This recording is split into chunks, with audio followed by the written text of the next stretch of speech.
Looks like the gang's all here! Yep, all ready.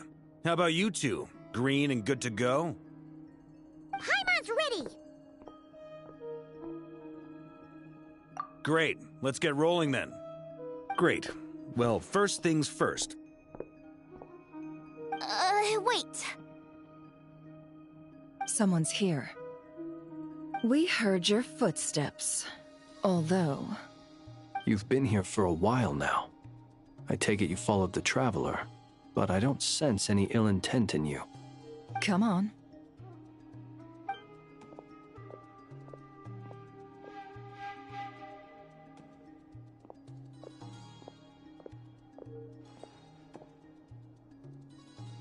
I figured it wouldn't take you long to notice me. I come bearing news from my lady, the Knave. Dottore went through the motions of returning to Snezhnaya, but it was obviously a facade. However, he has not returned to the Kuvaki Experimental Design Bureau, nor has he made an appearance in Nasha Town. Well, in that case, he'll be in his lab way up north. I always wondered why he applied for his own private pad. He was planning this all along. Tell them that Sandrone and I will go on ahead. If they still intend to pursue this matter, they should meet us at the research center in the northern tip of Notcry. Nice of Columbina's two best friends to think of us. We appreciate the heads up. Our sincere thanks to the Fatui for your aid. Lady Damselette may have left our organization, but at least some of her colleagues remain genuinely concerned for her well-being. Not to mention that the Doctor's increasingly cryptic conduct gives us great cause for alarm. We have crossed swords many times before, but it's not personal. We're just on different sides. We don't lack humanity. And so, as fellow friends of Lady Damselette, it's only right that you should be in the know about this. Arlecchino's situational awareness has saved us a lot of trouble. I'll leave the map here with you. If you do decide to head to the research center, please proceed with caution. And remember, at least while you're in Nodcry, Lady Arlecchino's subordinates are your comrades if you want them to be. This is very accommodating of you. We can't thank you enough. Just doing my duty. I shall take my leave now. If you need us, you'll find us at the Experimental Design Bureau.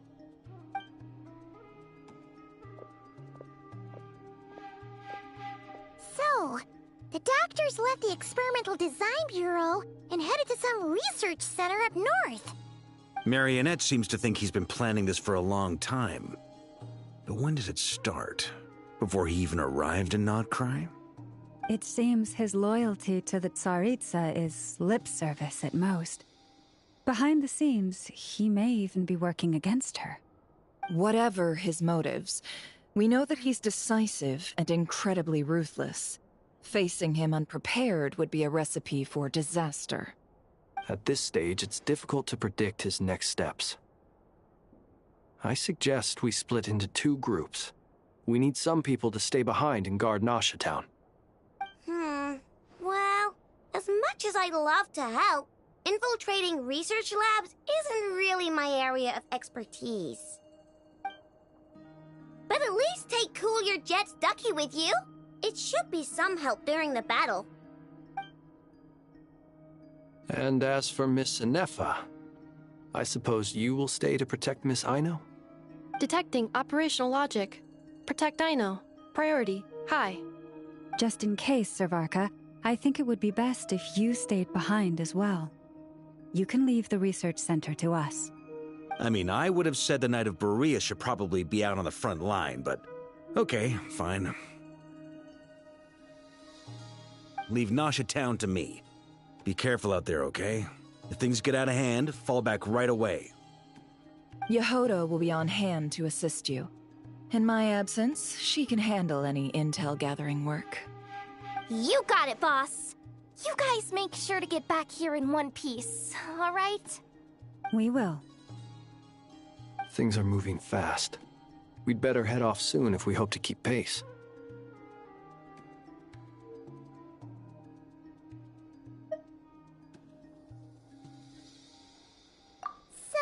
It's infiltrate a secret research facility, or... Yeah, alright. Paimon will help out here instead. Sounds like it's gonna be a pretty intense fight. We all have to bring our A game here. So, anything you need to wrap up before we leave?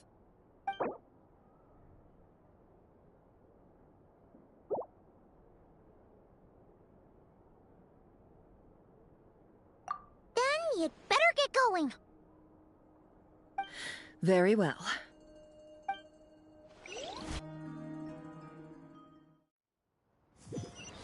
All these broken machines on the ground. Someone got here before us. Could it be Arlecchino and Sandrone?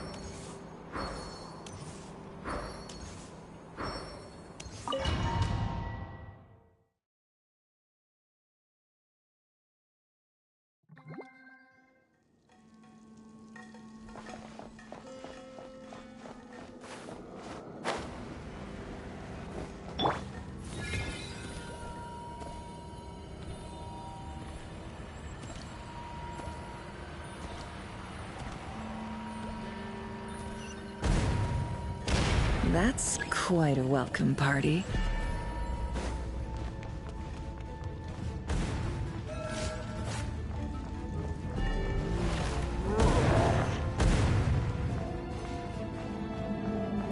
Get back!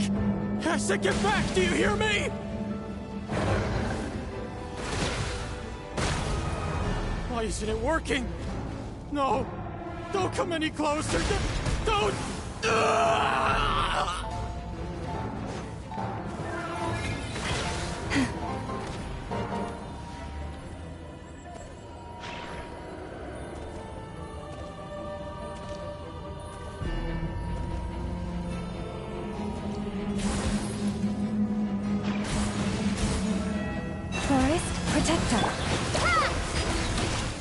Be silent. Observe. Night falls. You poor souls. May your spirits find peace. Grab that key on the ground. We'll probably need it at some point.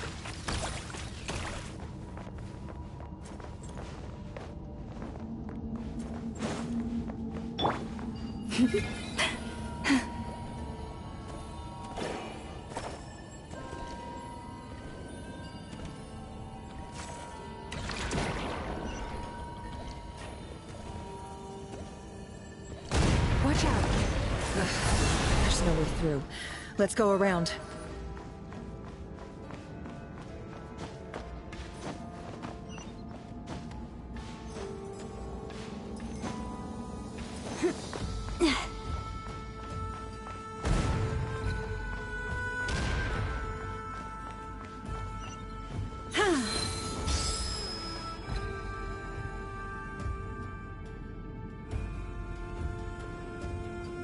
What the?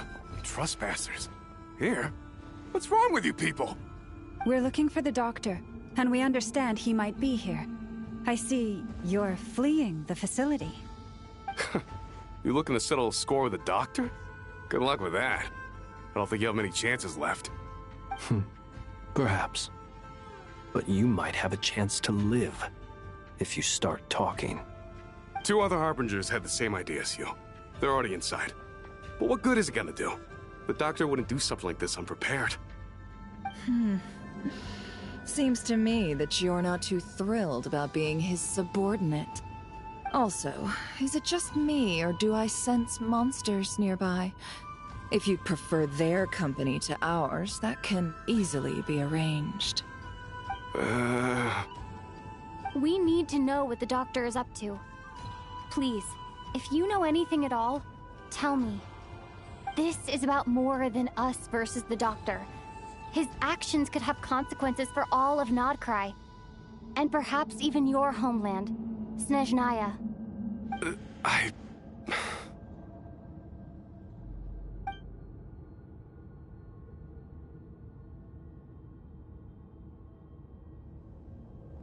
He's building something. Ambitious doesn't even begin to describe it.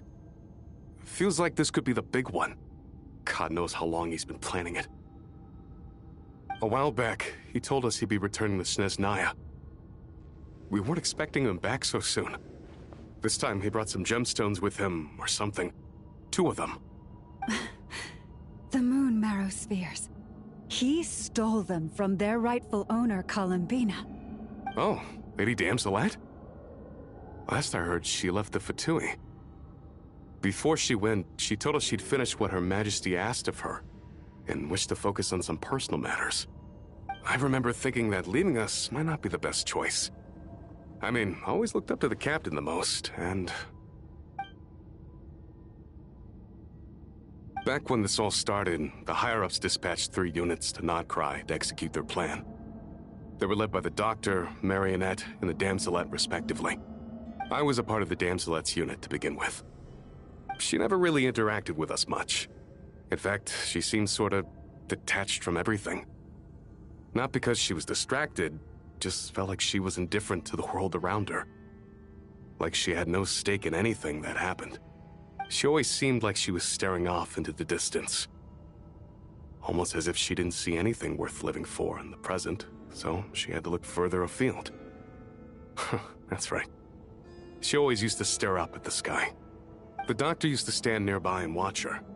Apparently they got along well at first, but somewhere along the way, she grew wary of him, and started avoiding him as much as possible.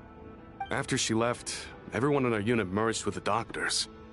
He's similarly indifferent to the world, except when it comes to the moons. He seems to have big plans for them. Right now, obtaining the 3 moons is his #1 priority. He even said, if he can only get his hands on 2 of them, he'll create a 3rd one himself. How would he create an artificial moon marrow? Maybe the knowledge he gained from the Hyperborean phantoms has something to do with it. Thank you for cooperating. We appreciate the level of detail. I get the sense that you'd serve under Columbina again if you had the chance. Would that be fair? No, she's no longer a Harbinger. As a member of the Fatui, my loyalty will always belong to the Tsaritsa. I'm only telling you all this because I don't completely trust the Doctor. His actions do not align with the goals that first brought us to Nodcry. I understand. We'll do everything within our power to stop him. The Knaves unit is based at the Kuvaki Experimental Design Bureau. Maybe you can seek refuge with them. Well, now we know what's going on here. Artificial moon marrow. He's likely well on the way to completing it. Dottore's technological capabilities are far more advanced than I thought. I fear this could get ugly. Everyone, prepare yourselves.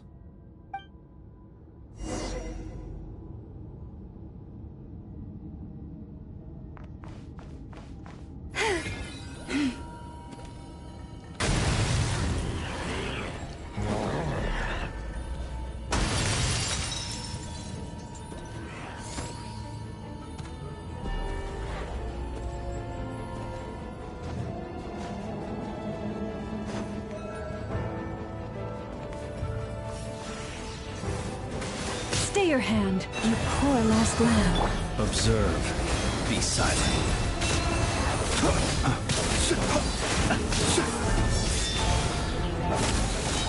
To dust.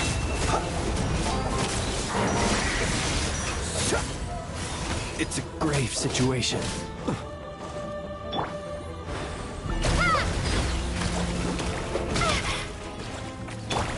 No more lies.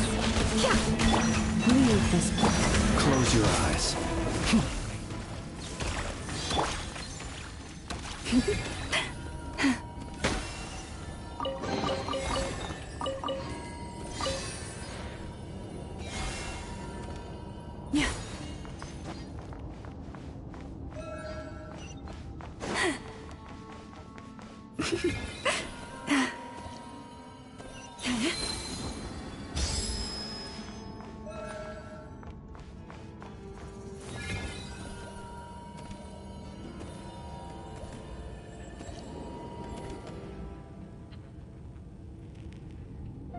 Welcome, one and all.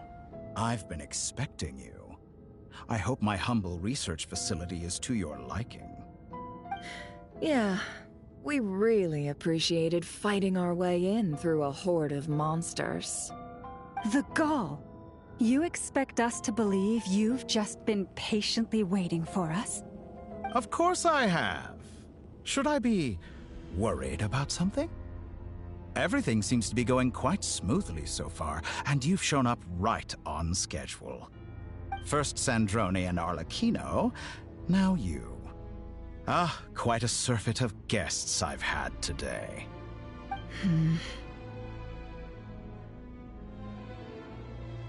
If you were looking for them, I should probably mention that Arlecchino disappeared as soon as she entered the facility. As for Sandrone, why, she stood right here only moments ago demanding answers from me at the top of her voice. Hardly out of character. She never was one for basic courtesy. But I have to admit, I was a little surprised to see her showing concern for someone besides herself. Does everyone you associate with undergo such a change in temperament? Speaking as a researcher, I have to say, it is not a change for the better. It threatens one's ability to remain objective. Well, since you ask... So you've got your hands on the moon marrow, and now you're claiming godhood. Don't you think that's a bit of a stretch, Dottore? I must protest what you are insinuating with that phrase, claiming godhood. I am not claiming anything. I am stating a fact. You're a researcher. I'm sure you appreciate the distinction between the two. Huh? Wait, you really think you're all that? You'll excuse me if I'm not being a polite little lady for you. We're colleagues. We both know what kind of person you are. By the same token, I knew you'd respond along those lines. You and I both understand that facts speak louder than words. To that end, I've had my people send you a small gift. It should go some way toward helping you understand my present position. What gift?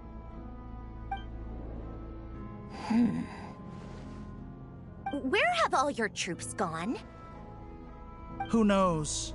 Perhaps they are already marching toward a new world, following in the footsteps of an unknown god. As vulgar and arrogant as you may be, dear Sandrone, I have no intention of taking out my displeasure on your subordinates. They will enjoy equal rights to my own. You sent your people to the Experimental Design Bureau? That's the Tsaritsa's property. Yes, and I am very mindful of Her Majesty's instructions. But you know full well that they do not conflict with my present goals. In which case, all I'm doing is conducting another one of my experiments. Is there a problem with that? Now then, you have a judgment call to make. Am I simply lying to stall you? Or is it possible that every word I am saying is the truth? In which case, your subordinates really are in danger.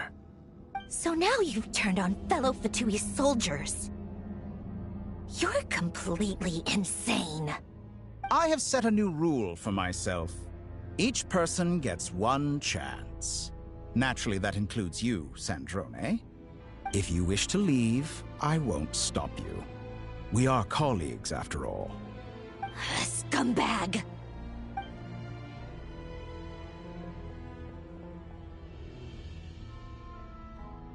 Still, I hadn't counted on Sandrone sparing any thought for the people of this world. Shame. I always found her self-centeredness to be one of her few better qualities. How can she ever hope to achieve greatness when she's so obsessed with protecting her little design bureau? It's more than a little disingenuous to speak of achieving greatness while taking hostages. Or does honor no longer mean anything to you? Honor? I have the marrow of 2 moons in my possession and will soon complete the construction of a 3rd. I will be the god of a new world. And you speak to me of honor? How charmingly naive. Those are sacred relics. You do not deserve them. In my view, many in this world do not deserve to be alive. And yet, I mercifully permit them to go on living, do I not? You'll come to regret your actions. Will I now? Let's see if you can make me.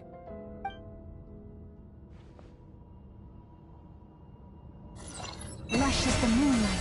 With one heart, we pray. Observe. Close your eyes. Night falls. Target It acquired. all adds up. The mystery unravels. No more lies. Go! Bombs away!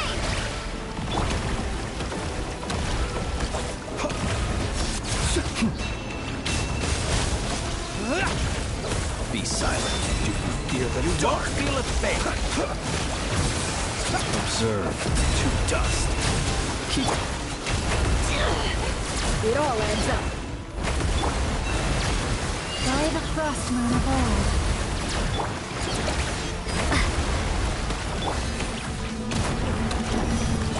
Arlecchino! Thanks for the assistance. Arlecchino. They see you as an ally. What a farce. You're clearly here to destroy my research, not me. I'd say your research is more valuable than my life. Am I wrong? Your actions betray your fear. Observe. Be silent. Do you Shatter fear the like a dark? reflection. You poor lost lamb.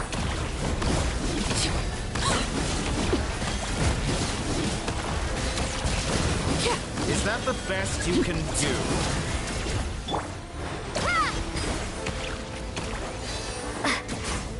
Get lost. Observe. To dust. Close. For the everlasting forest. Your actions betray your fear of me. Get lost. Laid bare. I expected so much Everlasting more as the from you. moon. Overruled.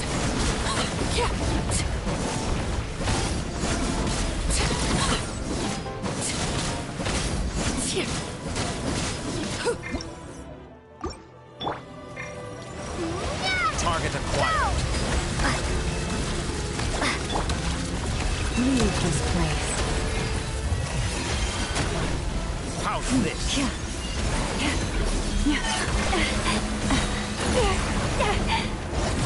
With one heart, we pray. Water jet! Transfixed. Interesting. The mystery Vittori is too powerful with the artificial moon marrow in his arsenal. Fighting him is futile. Quickly. How's this?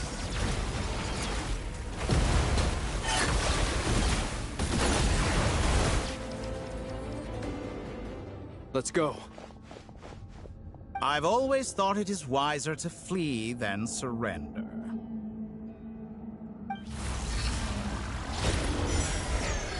Watch out! What the? Forget about me! You should... Where's the Traveler?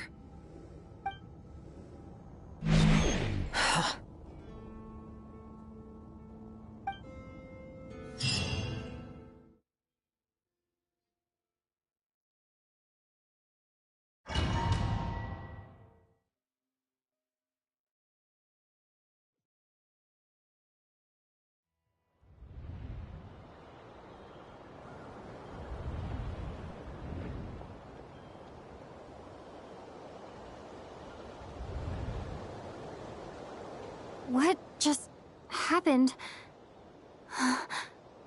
Nasha Town? How did I get here? Strange. I remember being trapped by Dottore during the battle, and now, all of a sudden, I'm here. Something weird is going on. I guess I'll start by exploring the area. Huh? Traveler? What brings you here at this hour? Huh? What are you in the mood for today? A hot dog? Or something else? We've got some special discounts at the moment. Want to see the menu? Sorry, I'm not hungry right now. Ah. Well, feel free to take a seat for now. Let me know if you change your mind. Everyone seems to be acting normal. Am I just overthinking? Oh, darling, look who it is. One of our regular customers. Get the traveler something to eat, would you, dear? Wait. Why is he talking like that? Well, I'd love to, but can't serve a customer unless they order something. Anyway, I take it your business is wrapped up? Yes, thankfully. It was a long trip, and it's left me feeling pretty exhausted. But the upshot is, I won't have to leave again for a good while. We can have some quality time to ourselves. Wait. These two are a couple? I see some kids around too.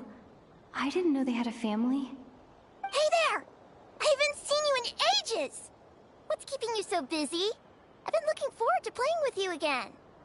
You forgot already? You're silly. Daddy brought you over to our house recently. We had some snacks together. What is she talking about? We've had a lot of customers over the last few days, so we've been real busy. And like my mom always says, some people are more than just customers. They're friends. Oh, another customer's arrived. I better go see what they want. This is all wrong. I never once heard the owner of this restaurant talk about their family. It certainly isn't a family-run business. And that child, I don't recognize her at all. Could this be a false memory? Very good. I knew you had it in you. Aren't you going to try the house special? When did he show up? No, none of this is real. You don't seem to like it here. That's fine. We can change venues.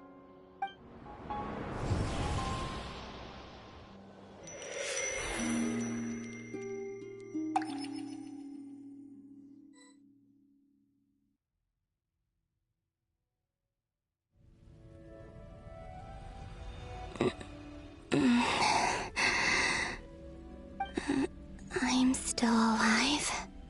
Where is this place? It took all my strength to open the moon gate, and then I leapt into it. So this is the moon's reflection? The mysterious realm beyond the gate?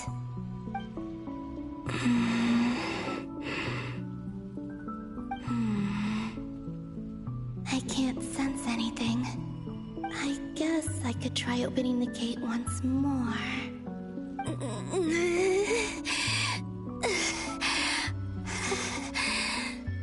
No response. Maybe this space can't be opened from inside. If this was the space that killed both Revier and his lover, then why am I unscathed? Or... no, I'm not unscathed. Even the air here feels frozen in place. There is nothing here with which I can restore my power. I should conserve my strength and proceed with caution.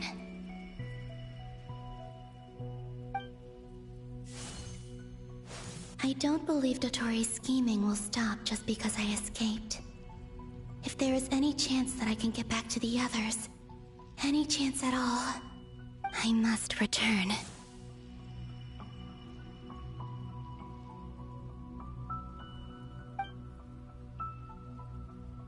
Emptiness.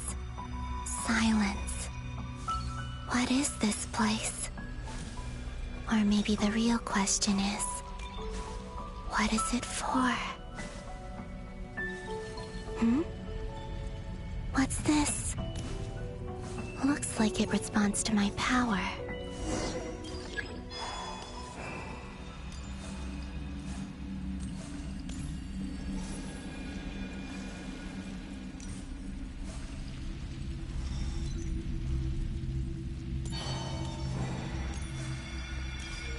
That one time it doesn't do the thing. That's crazy.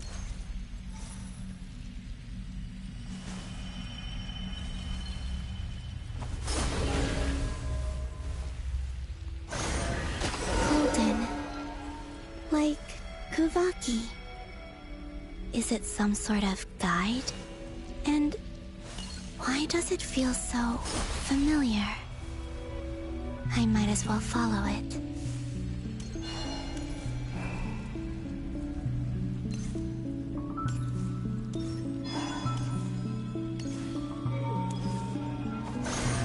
does this lead? Could it be the exit?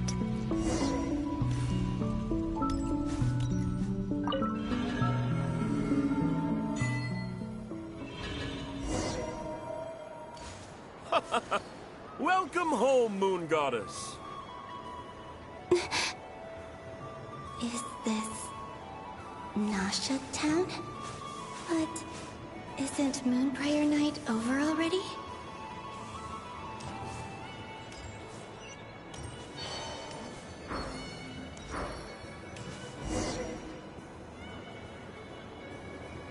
Goodbye for now, Columbina. I hope you have a wonderful night. Llama, everyone else, and me? Are these my memories?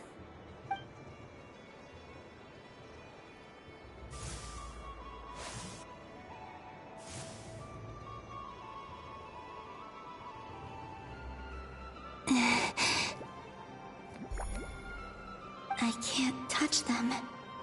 It's as if we're separated by some impenetrable power.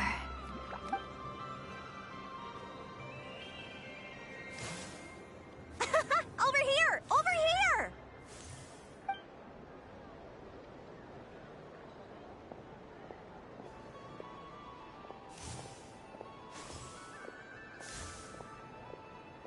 But the people in these memories pass right through me. Just like when I disappeared. If only I had known what would come to pass after that. Even so, I should still take a look around. Just being back here, it gives me the strength to keep going.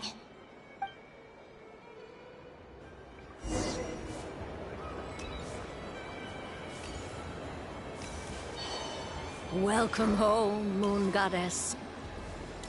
Oh, you're the genuine article. Alice was right. This Moon Prayer Night was worth watching after all. Oh? Yes. That was the fortune-telling stall run by Barbeloth from the Hexen Circle.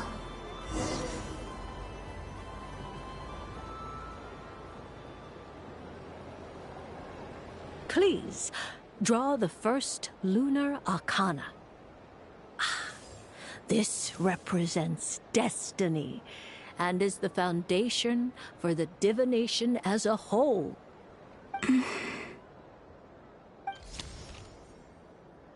My destiny. I believe the card I drew was the moon. Now that I think about it, Barbeloth's divination was absolutely right. It's almost time to draw the last card. The one that represents the future.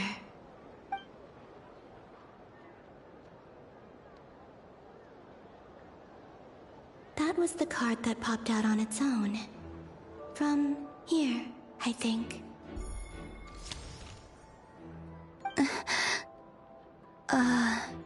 Kuvaki Pulse?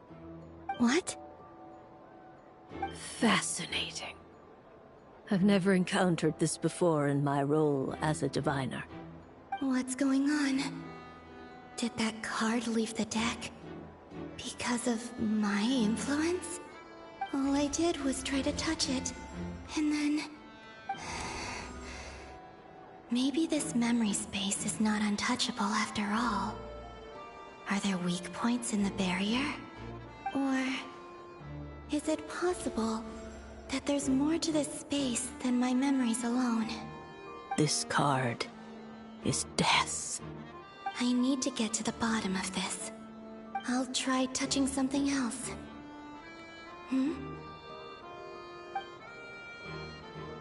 Is this... the wind? No, it's gravity. It's pulling me outwards. No, Traveler!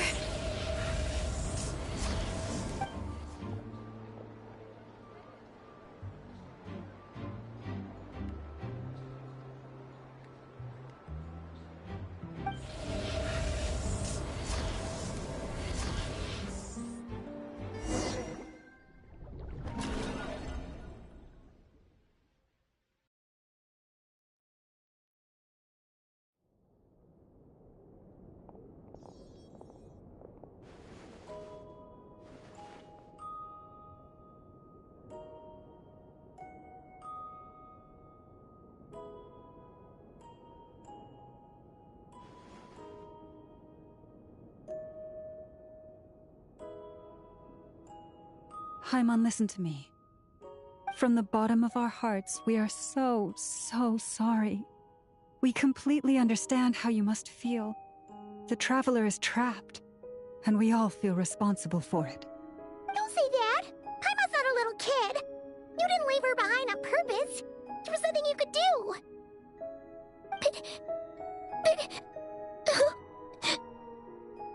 She's all alone in there! What if something happens to her? What are we gonna do then?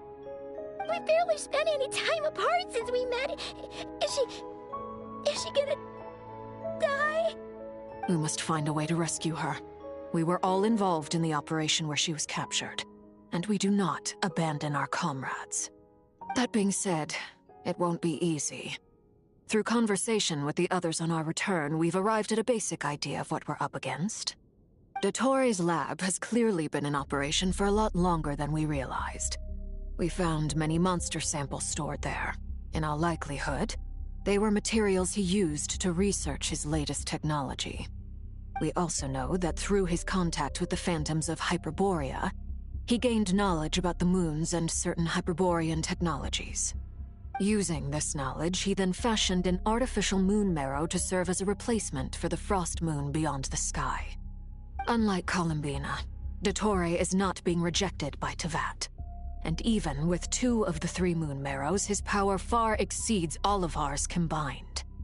Once his 3rd moon marrow is complete, Dottore will have completely seized the authority of the 3 moons. Tevat's most primordial powers will then be in his grasp. Does that mean... I'm afraid so. No one could have predicted this level of insanity. Not even from Dottore. And unfortunately, his insanity is coupled with an intellect and ambition that not even his peers in the Fatui can match. This is dire. Sounds like the world is done for. The 3 moons' authority can influence the very fabric of time and space.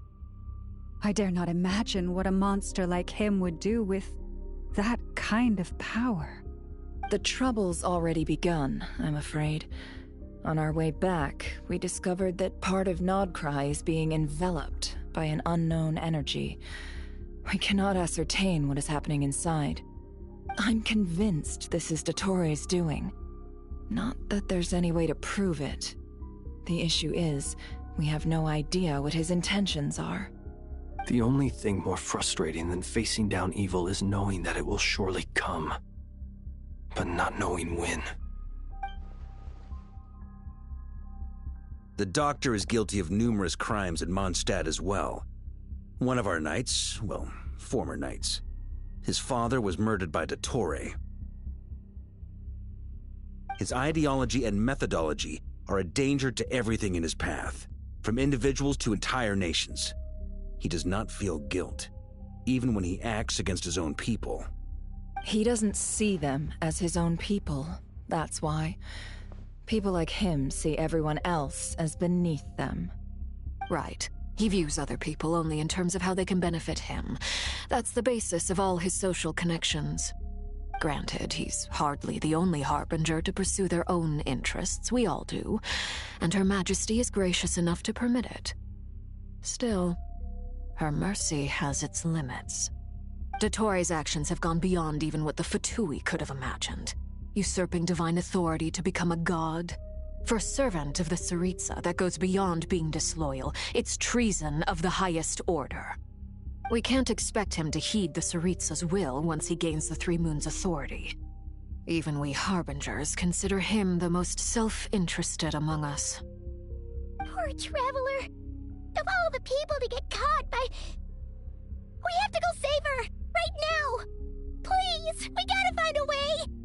Paimon, I promise you, we are with you all the way. I get how you feel.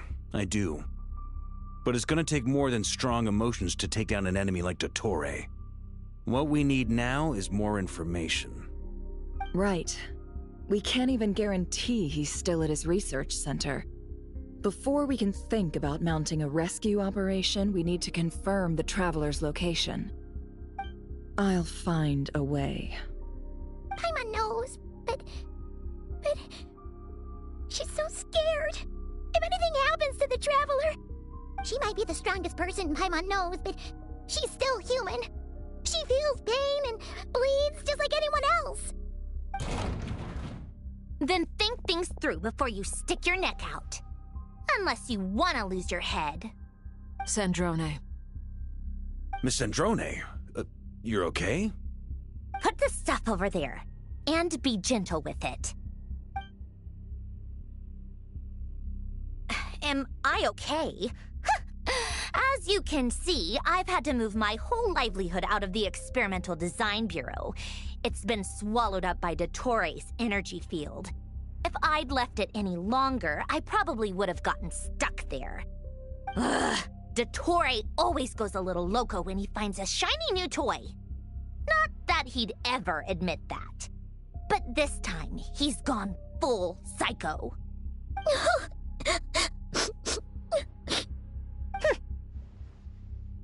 Just go ahead and cry already. Sorry. Paimon's not trying to make a scene. It's just... She can't. Oh, Paimon. Let it all out. There's no shame in it. When you're overwhelmed by fear and despair, crying can help get it out of your system. You'll feel better for it. Okay then, while the baby of the group is having a moment, how about the grown-ups get to work? Give me your hand. You've made a discovery? Polonia, scan.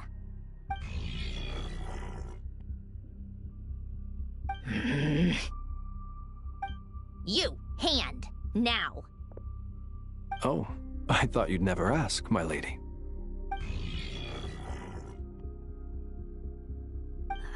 Curses! You're next, then you.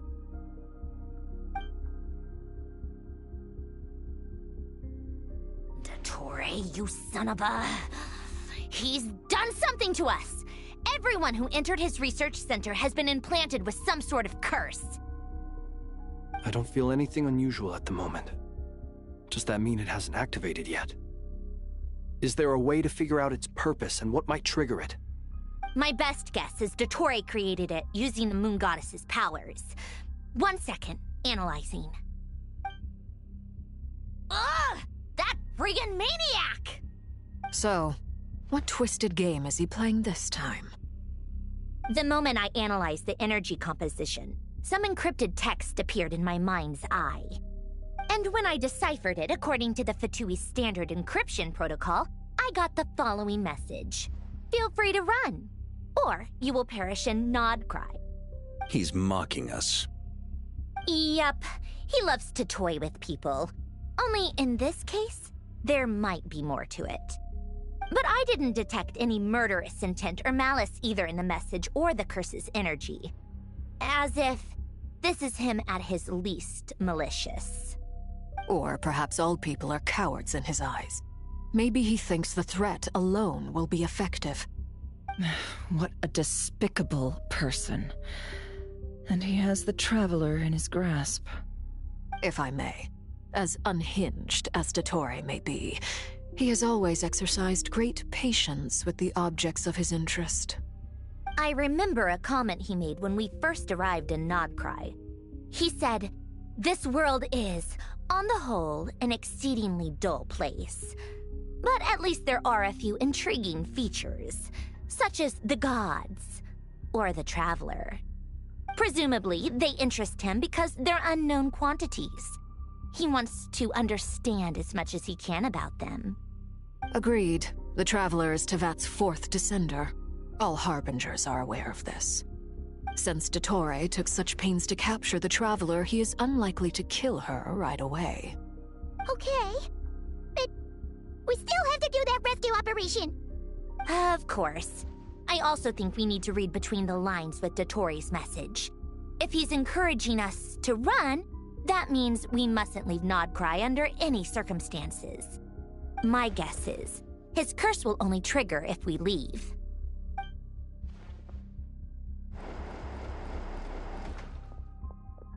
We've discovered multiple energy fields. Albedo is still attempting to analyze their structure. He told me to report back first. Each field is slowly growing, swallowing up more of the surrounding area in the process. And the pace of their expansion has increased since we first examined them. He's probably trying to swallow Nodcry whole. His nefarious ambition knows no bounds. If this continues, the whole of Tevat will be in trouble, not just Nodcry. The loss of Columbina could not have come at a worse time. Do we think she's truly gone for good? She entered the space beyond the Moon Gate, knowing what became of Rerir and Thelindis. I'm sorry, but I fear the odds aren't good. Don't be ridiculous. If I know her, she's busy finding a way back as we speak just so she can annoy me. She isn't dead. Whatever has become of her, the fact remains that we are two comrades short on the eve of a decisive battle. We need to find out the Traveler's location, but there is also other work to be done. Agreed. Whatever Dottore is planning, we have to get the local populace somewhere safe. So, as well as a rescue mission, we have to organize a mass evacuation at the same time. It would be best if someone could approach leaders of neighboring nations and negotiate emergency asylum for Nodcry's inhabitants. Can anyone handle that? Snezhnaya is one option. I'll see what I can do. Guess it'd be so much easier if the Traveler was here. No! Stop thinking like that, Paimon. Paimon will join you. She's pretty well connected thanks to the Traveler. Maybe it'll come in handy. Either way, that's what the Traveler would do if she was here.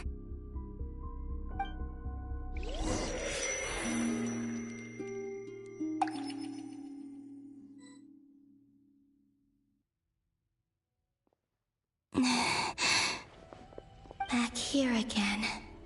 That gravitational force that pulled me back. Is this where it came from? When I saw that memory of Moonprayer Night, I think I influenced reality.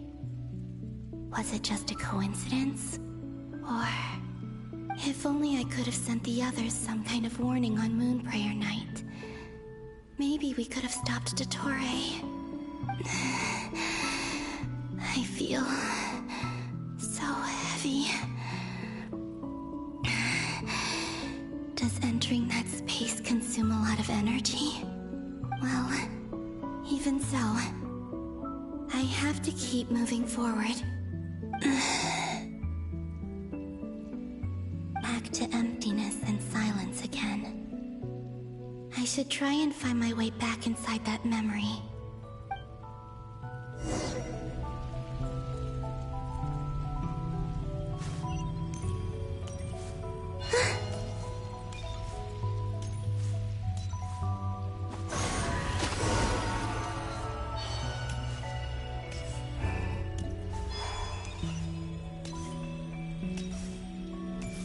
Entrance from last time isn't showing up.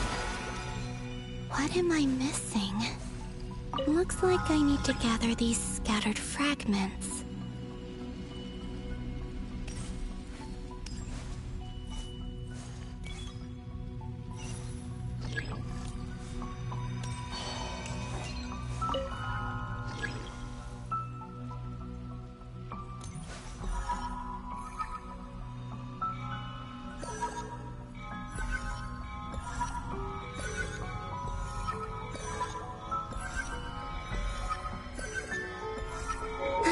It worked. Hopefully I can stay inside for a bit longer this time.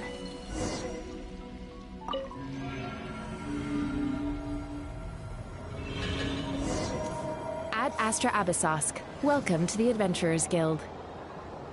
What? This doesn't look like Moonprayer Night. Extra, extra! Latest issue of the Nasha Express! I don't think I've ever been here. Maybe this space isn't comprised of my memories after all. There aren't any festive decorations around. Is this Nasha Town after Moonprayer Night ended? Did Dottoro's plan not affect the town? Or is no one aware of what happened because he used the Three Moons' authority? Let me see if I can influence anyone else. So, what do we do next? Wait, that voice. Paimon? The most important thing right now is to find that mage. Lauma the Traveler and Mr. Varga are here too. I'd better go pay the Fatui a visit. Traveler!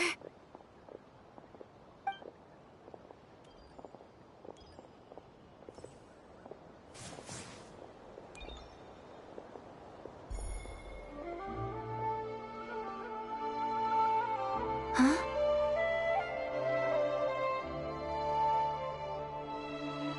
Columbina?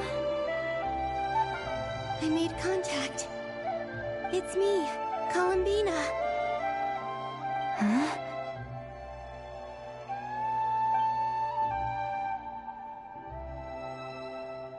Traveler? Let's go! This is no time to be spacing out! Huh? Huh? Wait a moment. This has happened before. Huh? This is what happened when I disappeared. I stood right over there, thinking that no one would ever find me again. It was only when she called my name that I decided to follow them. But did she turn around because she sensed my touch just now? Is it really possible that from in here, I can change the past? If I keep following them, maybe... Huh?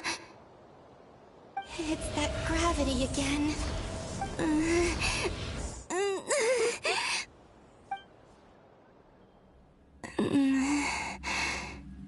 Every time I influence reality within that space, this force intervenes and pulls me back.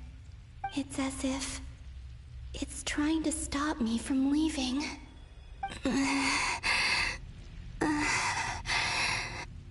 I'm getting weaker and weaker.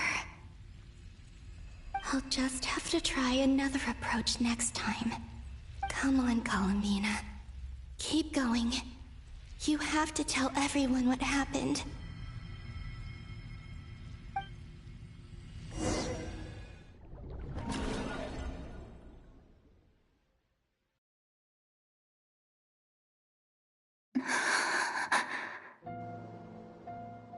Suddenly, I've been plunged into darkness, alone.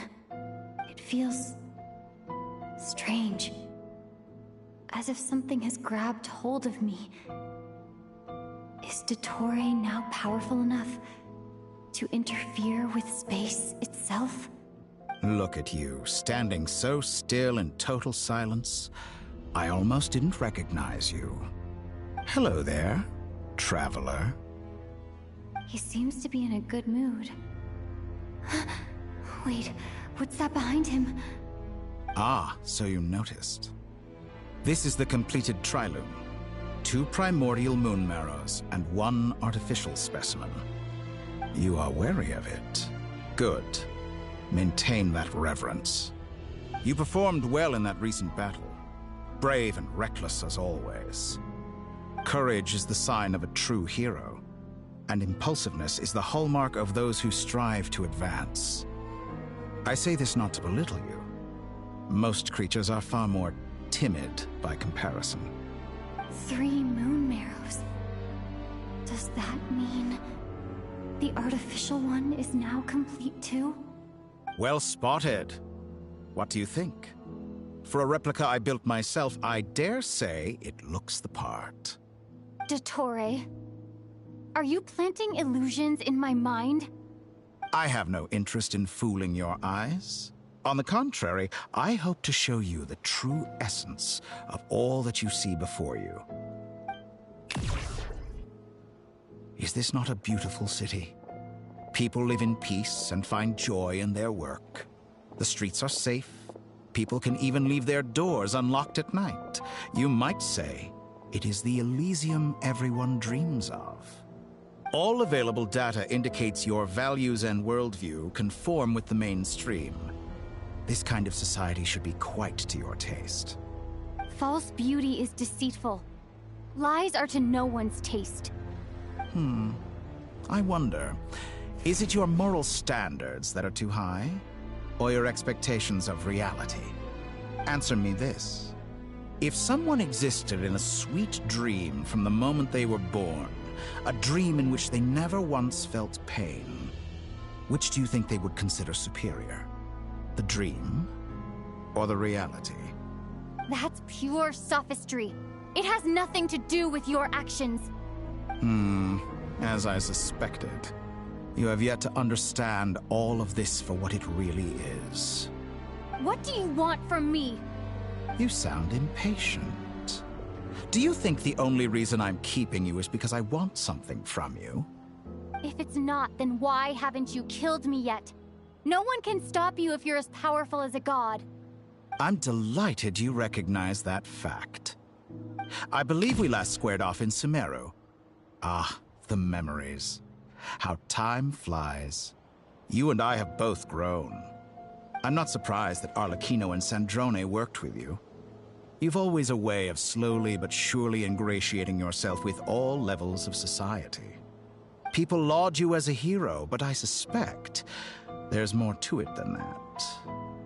Oh, but to be clear, I don't say that to flatter you. Do you always give your opponent an appraisal before you deal the final blow? Call it a long-time habit. I'm a researcher, and one of my duties is to give an objective assessment of my subjects. But you misunderstand. We are not opponents. Not at this moment. I just want to talk. Think back to Tartaglia, Arlecchino, Capitano, Colombina, and now even Sandrone.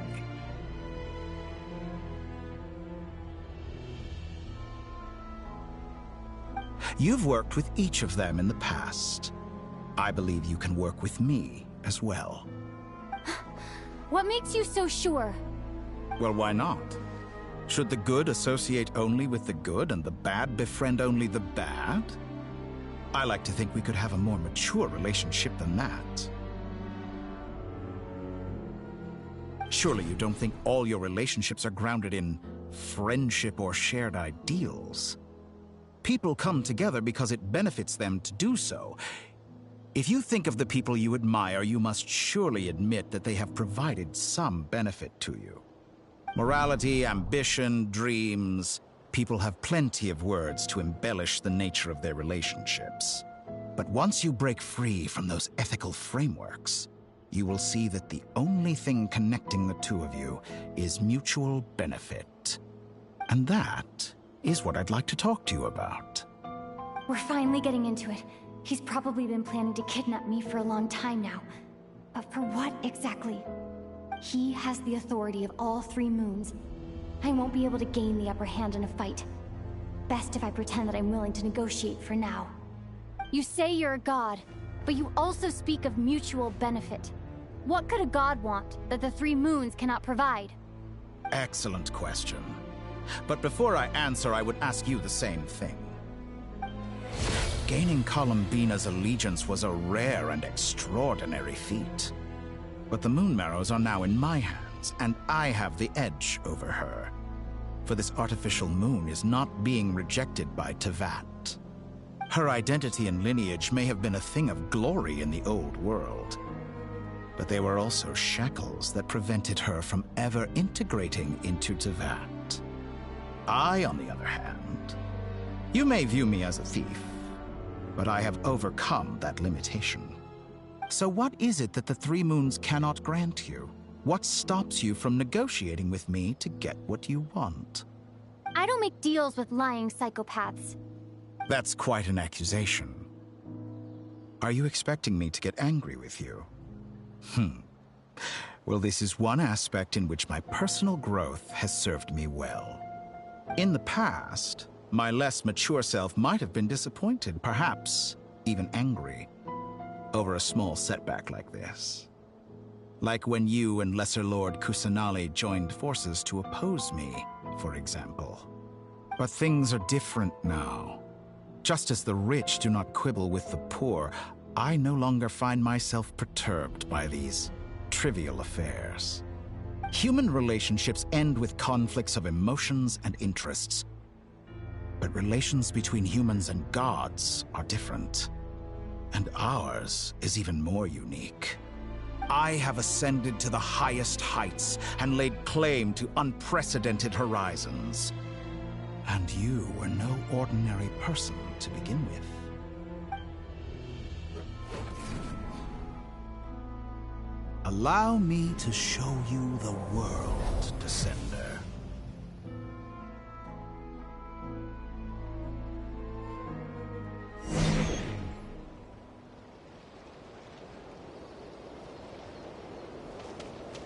To stand, walk, jump, sit, and lie down. These are the most common of behaviors. Have you ever wondered why we were born following such laws? Who stipulated that we could not fly instead of walk?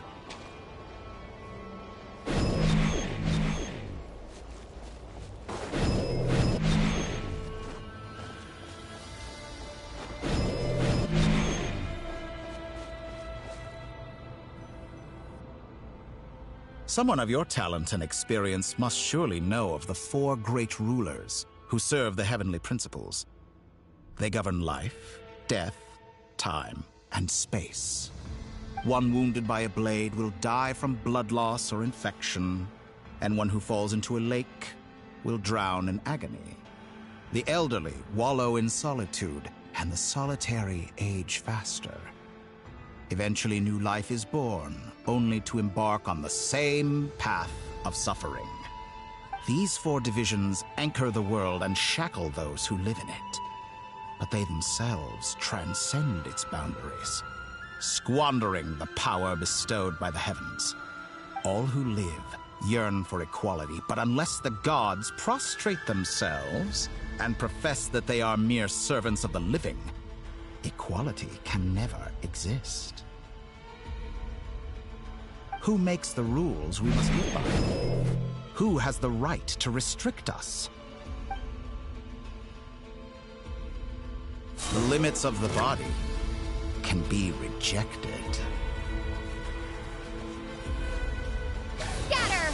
Spring forth!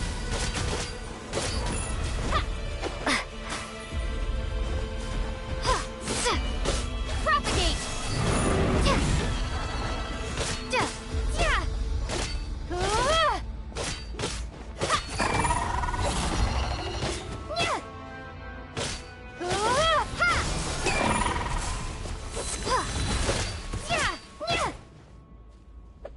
How does it feel to be among those with absolute power?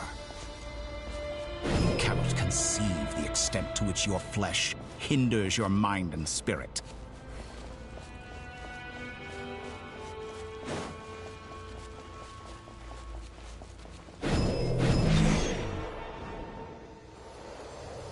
Only by discarding our useless, primitive eyes can we perceive a new world.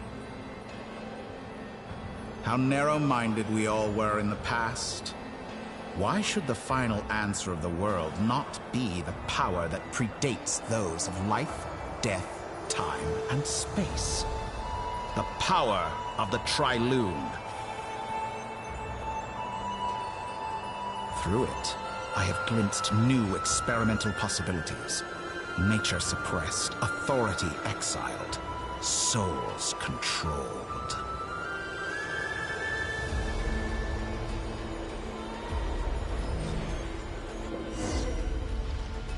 You know, I heard recently that a group of critics reviewed countless stories and drew an interesting conclusion. They found that it is more often than not the villains who strive tirelessly to push the boundaries of progress. In fact, long before this, someone voiced a similar idea in an academia editorial. I felt a great affinity with this perspective. I have never been afraid to step up and play the role of the villain. Fanatics are trampled down for their transgressions, and those who transcend are rebuked for their audacity. And so, the majority of creatures are too timid to follow my lead. But all sacrifices made during my experiments have been worthwhile, as you can now see. I can offer you something new, something unique, precisely because I am a villain. Think about it. We are eternally bound through mutual interest. Can you truly say you would never turn to malice if it could give you the life you dream of? After all, what value do perfection and purity really have? They are fragile and feeble things, utterly tedious. I say, better to be governed by a flawed humanity than a gnosis. The true seeker of knowledge is the villain who undergoes countless tribulations in pursuit of their goal. I'm sure many people have told you that you're different. Because I'm a descender? Exactly. Very clever. But what has that got to do with you? I do not conceal my wicked deeds, my selfish desires, or my greed. A true researcher must act as I do if they are to understand and speak of the truth. And yet, a knowledge seeker like myself will inevitably grow tired of studying Tevat beyond a point. You have traveled to all corners of the world and met many people. Along the way, there have been moments when you were misunderstood or even became a wanted criminal. And all the while, you have spent your days doing some of the most mundane jobs in the world. You fight and toil, claim minuscule rewards from my friend Pantalone, then you fight some more, winning some battles and losing others as your search goes on. And this cycle continues, with no end in sight. Surely you must sometimes grow weary of being stuck in this same loop day after day. We're completely different. I embrace everything that life throws at me. I am engaged in every step of my journey. How does that make us different? I too embrace what life brings, researching everything that interests me. Think of all the novel things I've managed to create, like the artificial moon marrow. Don't you see? As unique a specimen as she was, even Columbina is not irreplaceable. Take that back! She's gone because of your actions! I didn't say that to anger you. Though admittedly, I don't see what there is to be angry about. Anything Columbina could do for you, I can do better.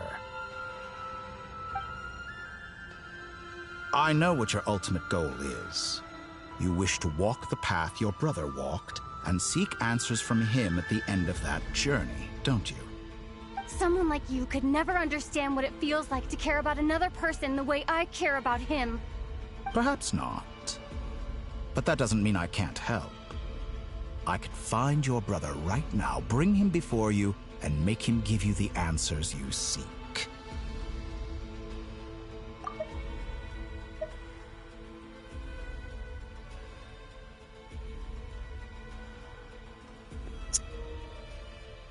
Not that crazy. Subtitles put down first instead of him.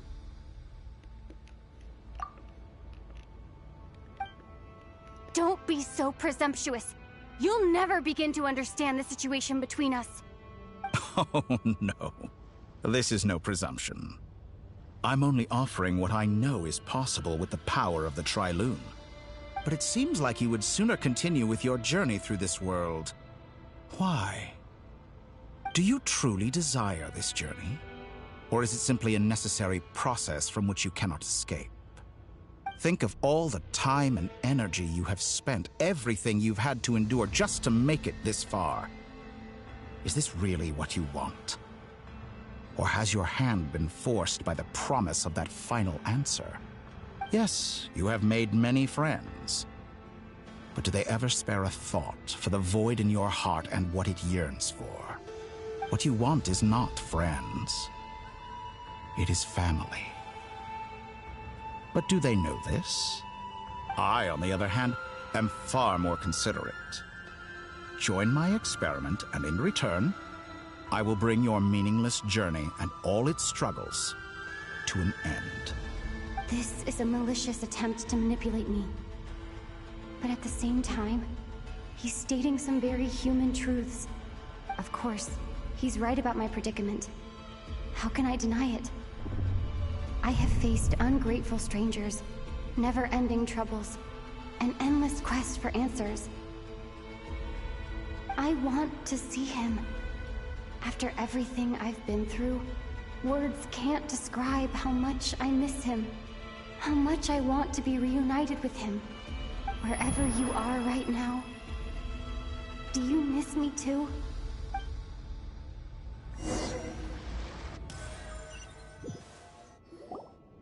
All right, everyone. Our next mission is clear. We need to contact all the major organizations, explain the situation to the public, and then begin the evacuation. The residents of Notcry are quite dispersed. The two most populated areas are the Southern Isles and Pyramida. Miss Lauma, I will leave Hisi Island and Nasha Town in your hands. I will liaise with the Fatui and Pyramida. Agreed. We will reach out to Natlan and Snezhnaya. Anyone found north of the Experimental Design Bureau should follow the Fatui to Snezhnaya. As for those dwelling south of that line, I will ask the Voynich Guild to help persuade them to leave. Then I, Mr. Varka, and the Frostmoon Scions will escort them to Natlan. The Voynich Guild has dealings with the Curatorium of Secrets. I will send them a letter vouching for your credibility. Yehoda, you should help Lauma. This is too big of a task for one person. My wish has come true. You're willingly lending me your most capable employee for the day. Well, good for you if all this only takes a day. Of course, if it takes any longer, I'll be charging a fee. Boss, wait! Don't I get a say in this? Oh, I'm sorry. Something to add, Yehoda? Well, no one's more important to me than you, boss. And remember how Lauma healed your eyes after that big battle? I think that's worth at least 2 or 3 days' work for the Frostmoon Scions. Are you completely incapable of acting in your own self-interest? Or do you simply devalue your own labor? Are you sure you don't want to come with us? Who will see to our other work if we're all busy evacuating residents? Sandrone insists that Columbina is still alive, and we have a traveler to rescue. There's much to be done. But boss, I'm just worried that... Well, Nefer, I'll link up with you once my tasks are complete. What makes you think I'd need you to do that? I'll need it. And considering the way you approach certain matters, I think you'll be better off with me present. That's quite enough. Just focus on your work first. I bet we're in for an uphill battle here. But we can help out too. Inepha and I are gonna help Nasha Town's residents carry their stuff. Loading schedule. Store essential local research data and technology samples, then escort the people to Natlan. Understood. I will execute this to the best of my abilities. Great stuff. Thank you, ladies. I've contacted the Lightkeepers. A colleague of mine will join us shortly. I will persuade them to conduct a thorough search of the region to ensure that no civilians get left behind. As for me, I guess I'll be making an early return to Sumeru. I think it's important that someone informs the Dendro Archon of what's going on in Notcry. Roger that. Someone should inform Mondstadt, too. Mr. Duran, can I trust you to handle that? I think you fly faster than any of us can run. As an added incentive, get there fast enough and I'll see about getting your gliding exam waived. Really? Ha! Mission accepted, sir. I intend to stay behind and help Miss Sandrone with her research. She has some alchemy-related questions that she'd like me to explore. She recognizes your expertise, then. I wish you a fruitful collaboration.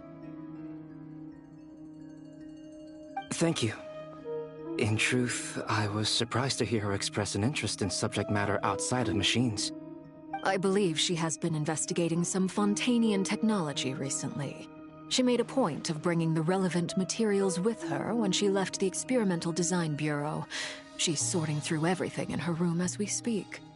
I should mention that we have one other friend who isn't present. He hasn't made his position in all of this clear. But if we know anything about him, he's likely investigating on his own. Paimon's been very quiet today. But I know how close she and the Traveler are with the Natlanese. She should come with us to the border. Okay. Paimon will do her best. Make sure to heed Sandrone's warning. Many of us have been cursed by Dottore. As such, under no circumstances should anyone cross national borders. Remain within Nodcry. That aside, personally I have faith in Columbina. Things look grim, sure, but who knows how it'll play out. Same goes for rescuing the Traveler. Both of them are important allies and friends. We'll be counting on you to gather intel on them, Miss Nefer. Oh, wonderful. You're all here.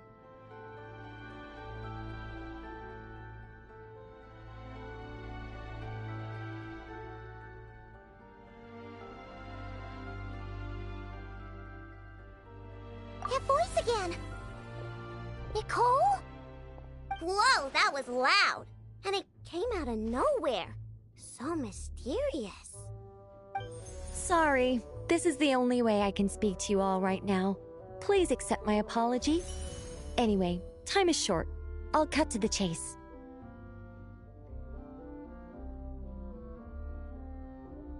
We're still facing quite a catastrophe here at the world's borders.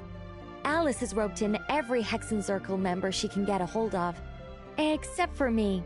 She told me I had to come and help you all out as a matter of urgency. I quote, "You love talking, don't you? Well, now it's finally your time to shine. Take these. Make sure the whole party gets one each. You'll be in charge of making sure everyone stays connected." Huh? Is this a Dodo communication device? Scanning. Unknown device. Analyzing. Unknown device. Conclusion. Cute. Affirmative. It is cute and good. I believe that I quite like it.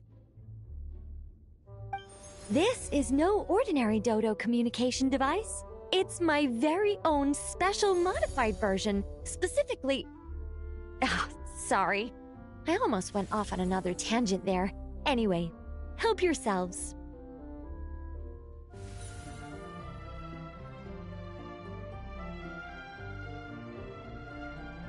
It will allow us to communicate over long distances within Nodcry.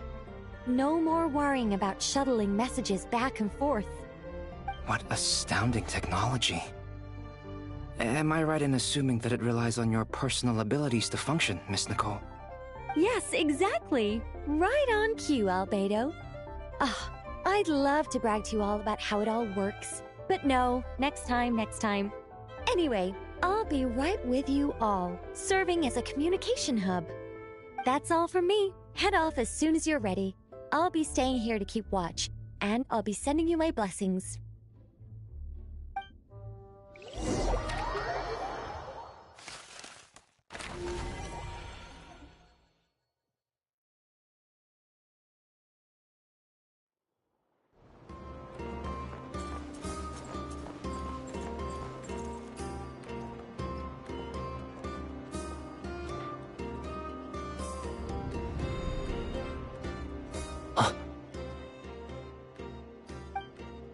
Ah, Sir Flint.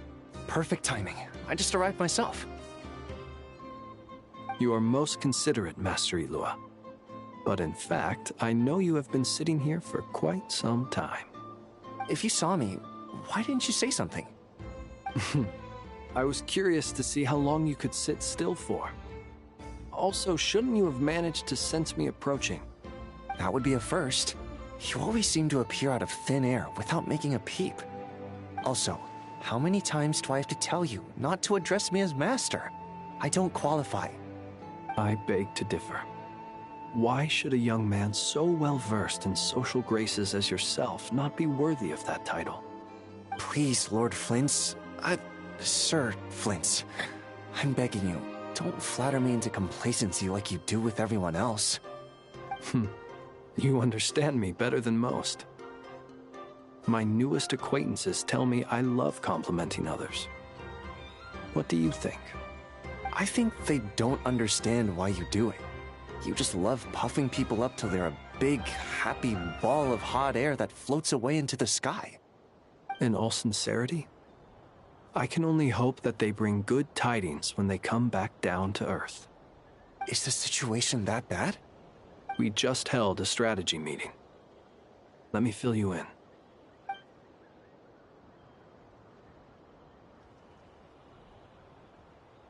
In short, we need everyone gone from Pyramida.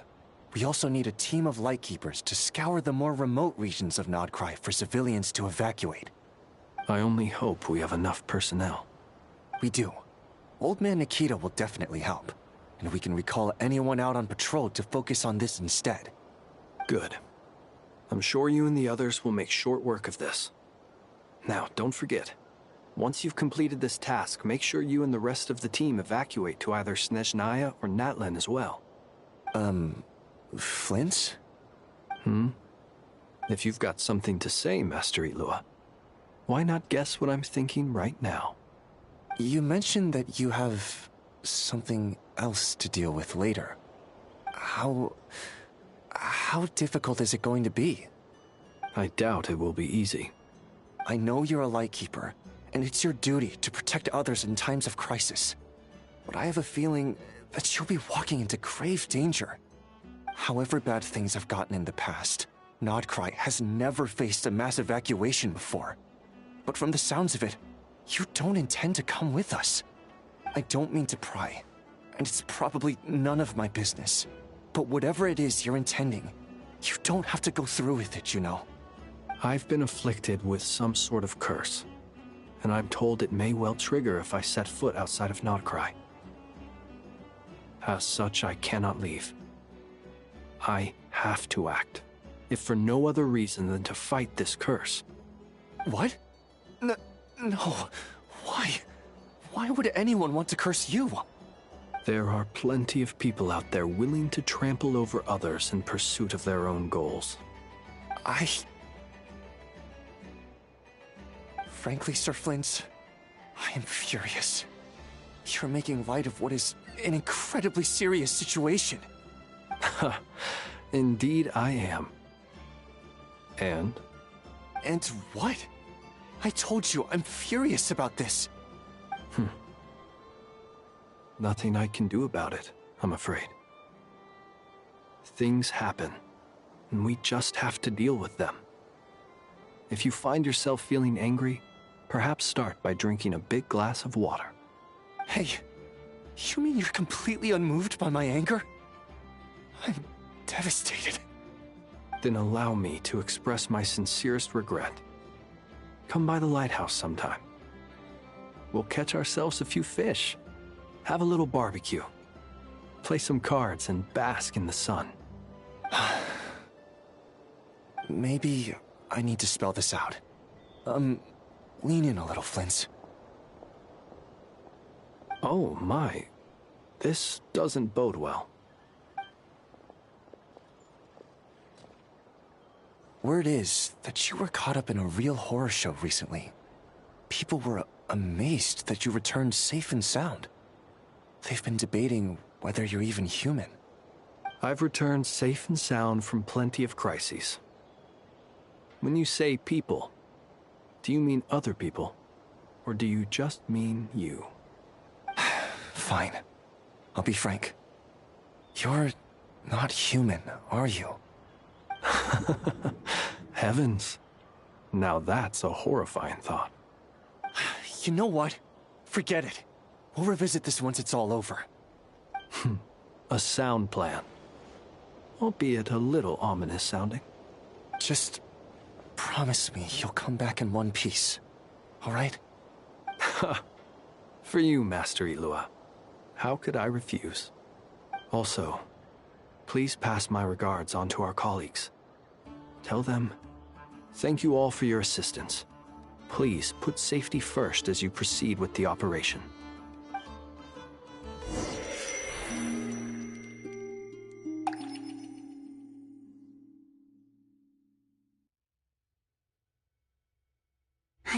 to keep searching for a path toward reality.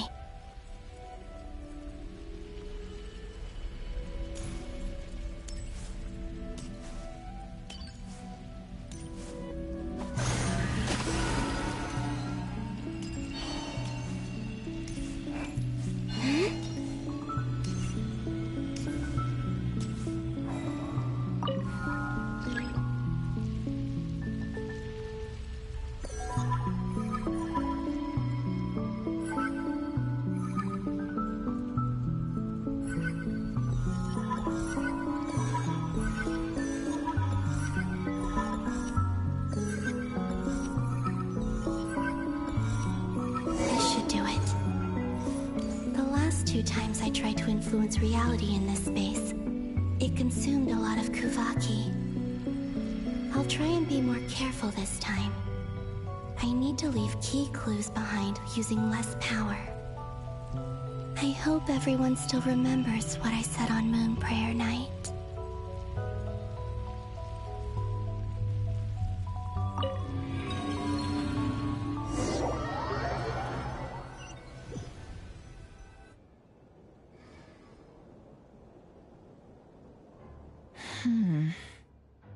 Nothing here either.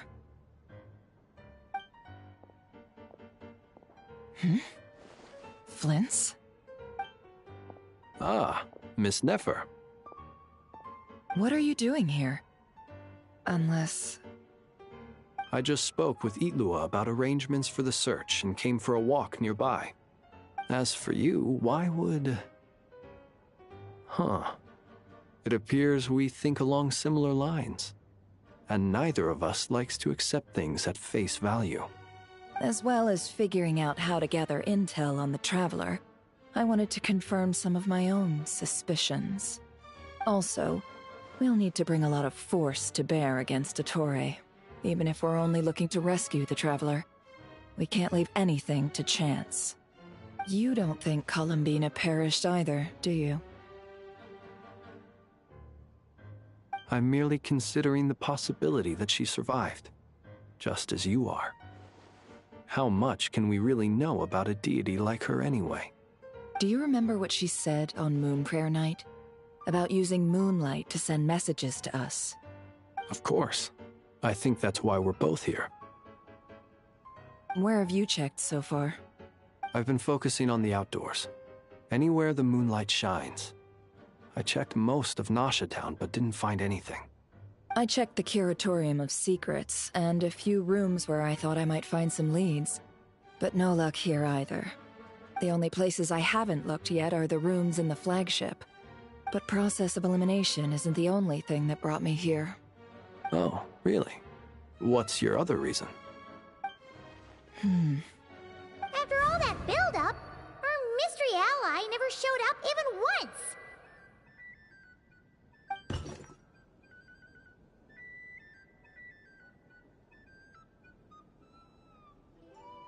Huh?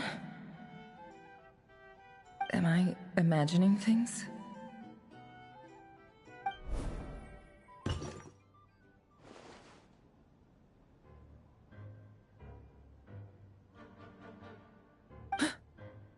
Come on, let's see what's going on. Oh no. I knocked over a vase as soon as I came in. It must have been caused by a Kuvaki fluctuation when I entered the space. Although, it seems like I'm not about to be pulled away this time. It looks like as long as I'm careful with my actions, it doesn't count as influencing reality. Anyway, is this the flagship? The Traveler mentioned that's where she was staying. I only went into the lobby last time, so I've never actually been here before. How does this space work? If nothing else, I can now be sure that it is not simply memory. She mentioned where her room was.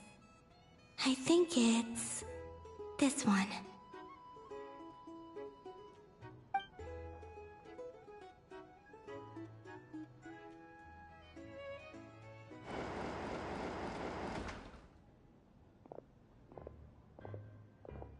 The door is closed, But if this is anything like when I disappeared, then maybe...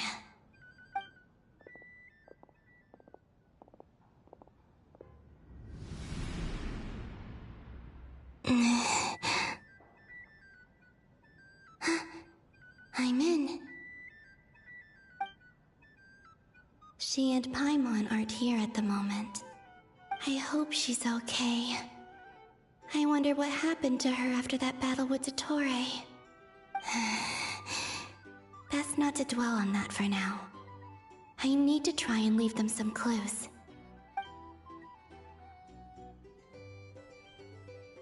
Please, Traveler.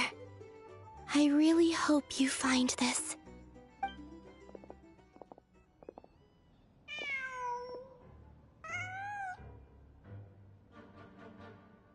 Huh. Just a cat. Nothing else here strikes me as noteworthy. Didn't you stay here for a couple of nights once? Before Rerir showed himself, yes. It's also where the Traveler and I first met. Did you notice anything unusual during your stay? I remember thinking how much noisier the flagship is at night compared to the graveyard. Other than that, no. The Traveler and Paimon were most congenial neighbors. This is where they've been staying, yes? Over here? That's right. I wouldn't usually condone breaking and entering, but we can make it up to them later. Focus now.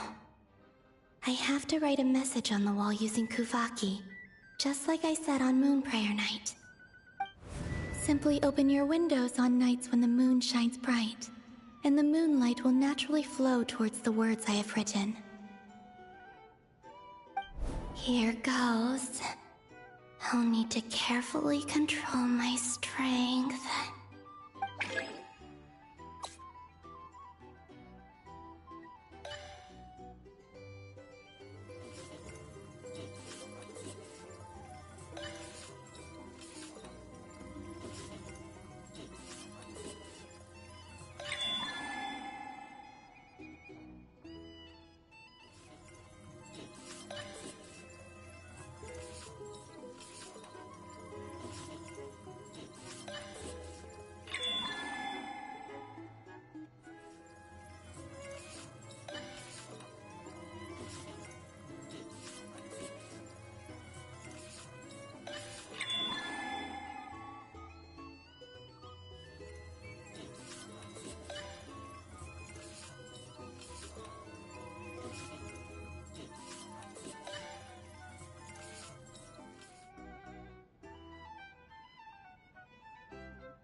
There's a noise outside the door. Is she back?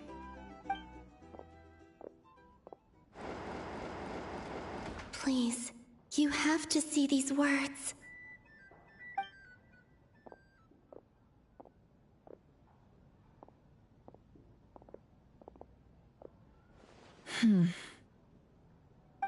Well, do you sense anything? Unfortunately, no. And this place was our last chance. Not necessarily. We've only looked in Nasha Town so far.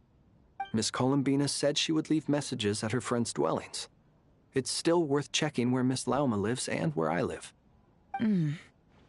Let's try and make some time to look into those then. Wait. What are you waiting for? Paimon might have overeaten slightly. What's that look for? This is a victory feast. It's normal to eat a little more than usual. The Traveler and Paimon. It's really you. But why are they talking about a victory feast? You worried Paimon sick while you were out there fighting Rerir. So this is your chance to make it up to her, alright? Wait. So this is the night after the battle against Rerir. How did I end up here? That's quite a long time ago now. Wait. Time. That's it. Every time I've entered reality within this space, it's been at an earlier point in time. Every one of those points has been before I fell into the moon's reflection. And everything I've done to affect reality really did happen in the past. Does this mean that, within the moon's reflection, time flows backwards? Starting from the moment I fell in? Not long till Moonprayer Night now. It's gonna be even livelier than tonight. Although, it's gonna be sad saying goodbye to the damselette. She seems like a really nice person. Paimon. No, I can't. Even if I make contact, they probably won't understand what's going on. And in any case, I'll likely get pulled away again if I do. Instead, I have to find a way to get them to notice what I've written using the moonlight. Wait, even I hadn't thought of doing that before Moonprayer Night. They'd never conceive of that possibility. Is there truly no other way? Don't lose heart. We'll find a way somehow. Huh?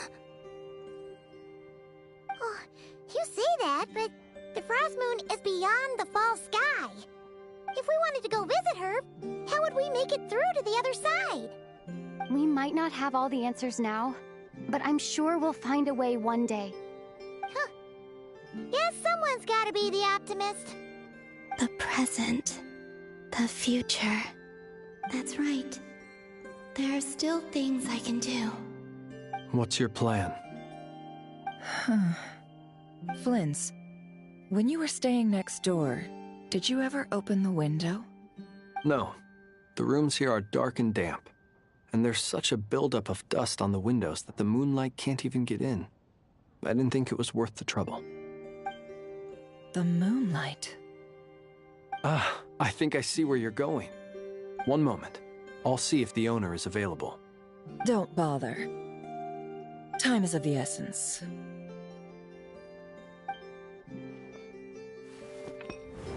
Time. Even if no one sees what I've written at this moment, maybe someone will remember what I said after Moonprayer Night. I need to write down as much information as I can. And maybe one day...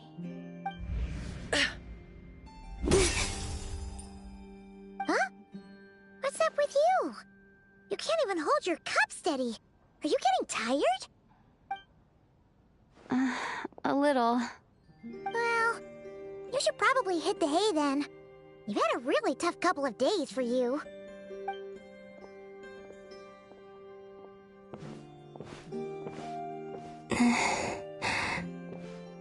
You truly have. You helped defeat Rerir, helped me reclaim my name, and you helped the others organize Moonprayer Night. Wherever you are right now, I'm sure you're still fighting against the injustices of fate. This is all I can leave for them. How I wish I could stay here. But it's time for me to go. I hope to see you again in the next time. And if the opportunity presents itself. I will surely return to your side. Huh. Columbina. She's alive. Not only that, but she's left us an entire wall's worth of clues. She even wrote down what would happen on Moonprayer Night. It's just a shame we found it too late. I am here. Time in this place flows backwards. I am constantly moving forward. It sounds like she's found a way to influence the past using Kuvaki. But her future is our past. So, these words have been here ever since we defeated the Ray Hero Solnari. We just never discovered them. Which came first, the chicken or the egg? Do you ever mull over questions like that? Only when I'm in a good mood, and at leisure. Well, I never do. Everything that has happened already belongs to the realm of fact. As a business person, and especially an intel broker, what I do is extrapolate from those facts to try and read the future. An admirable philosophy. It's a means of survival. Let's go. We have a wall's worth of clues to share with the others.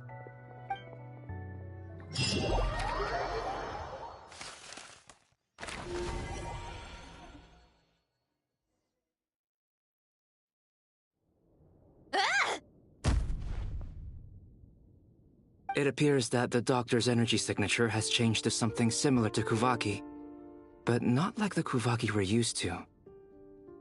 Nodcry's Kuvaki devices will only have a limited effect on it. I can see why you've chosen to place your hopes in alchemy instead. Also, I must say these books are rather profound. My subordinates just shipped them in from Fontaine. Some of them are from the Narcissenkreuz Ordo. Some are incident reports from Petrichor, and then there's a few test reports for these junk machines. Additionally, after some further scanning, I've discovered something extremely annoying. What's that? Teyvat's skies contain multiple moons. A long time ago, when I did my first scan, I detected 3, just as the legends say. But when I checked again just now, I detected 4 moons. So there's one extra? Yeah. Originally, I thought that if I could still find 3 moons, that would at least mean Columbina's still alive. But then it occurred to me that apart from the Frost Moon, Teyvat's moons are just husks. And husks surely shouldn't show up in the scan, since they're not alive. It's weird, isn't it? If we can't even distinguish between a dead and a living moon, how are we supposed to know whether a moon goddess is still alive? Or does this mean that the moon marrows are equivalent to the moons themselves? It's certainly possible. In which case, the 4th moon you detected may be Dottore artificial creation. So he wasn't bluffing. He really built his own moon marrow. Ugh! I'm so mad right now! It's easy to get overwhelmed when you have too much on your plate. Maybe you need to relax. Perhaps try going for a walk. Or simply take a few deep breaths. Nothing can calm me down at a time like this. I need more time, and I need progress.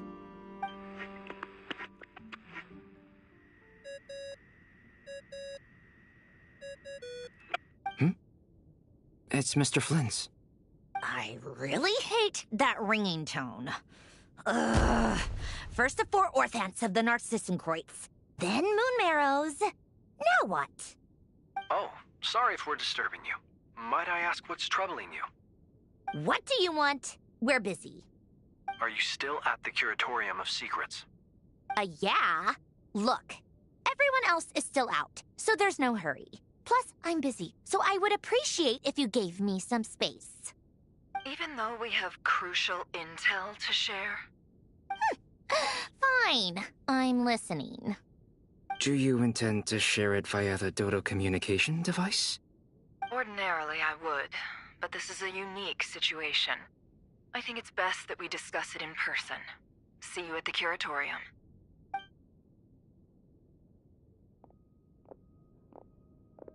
All right then.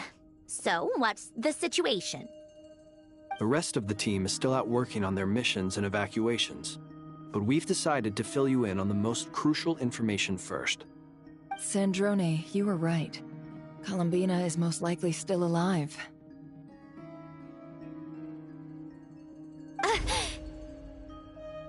That's the best news we've received in a while, by a long way.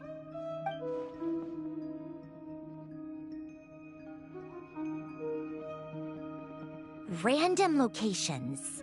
Appearing in reverse order? Are you serious? So not dying isn't enough for the moon goddess, huh? She has to show off too.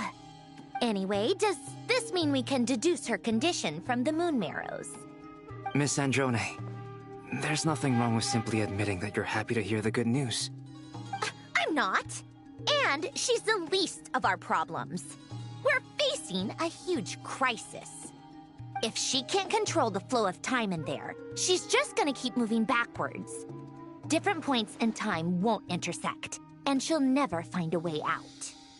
Let's say life begins with a drop of water. When did time begin? The moment this planet came into being? No, that's not right. Her final destination would be the moment at which the space she is in was created. But it doesn't seem like we can influence that space from the outside world. So how can we help her? Also, if she's alive, Rerir and Thelindis might be too. But as far as we know, neither of them have come back out. That space may not have an exit at all. I'm afraid I must concur with Miss Nefer in this. Can't exactly argue with that. Let's leave it there for now. I've taken notes on everything you said. Will it help with your research? I doubt it's gonna help with breaking Dotori's energy fields. But who knows when it might come in handy. Better to have it all written down than try to remember everything when I need it. All right, I need to get back to my research. Mr. Albedo has made a lot of suggestions that will require my undivided attention. Sure, I'll stay here. I have things to work on.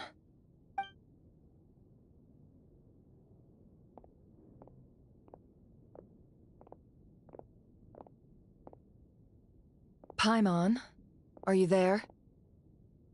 Oh, right. She went with Varka to Natlan, didn't she?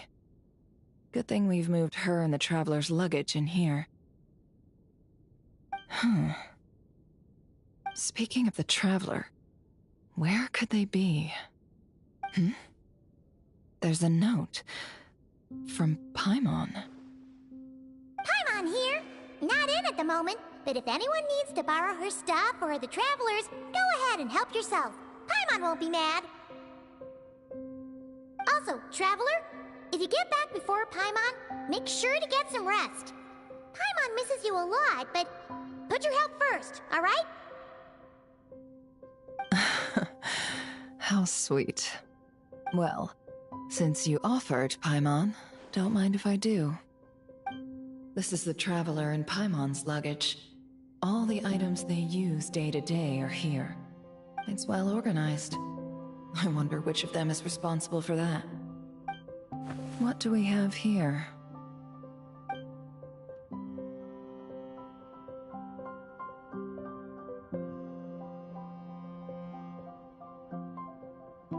The camera captured a special moment that can only occur between people who are close to one another. You can really sense how the photographer feels about their subject. I wonder why this picture was placed outside. Is it because Paimon recently looked at it?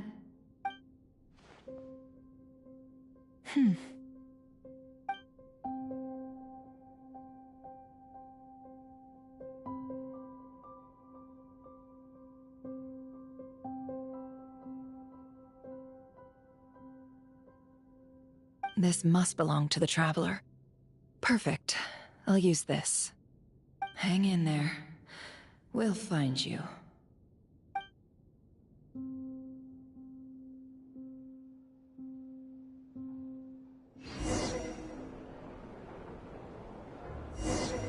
Polonia. Search keyword world formula and bring me all relevant books.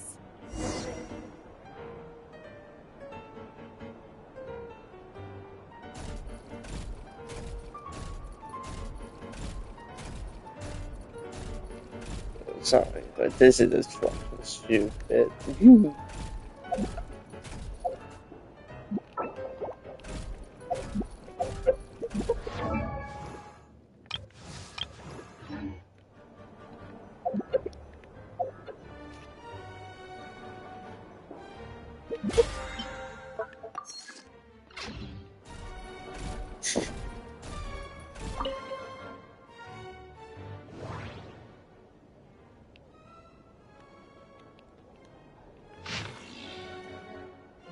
Yeah, not reading on that.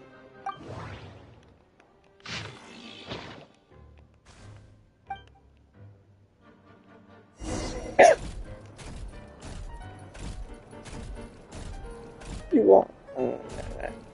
Well, you walk.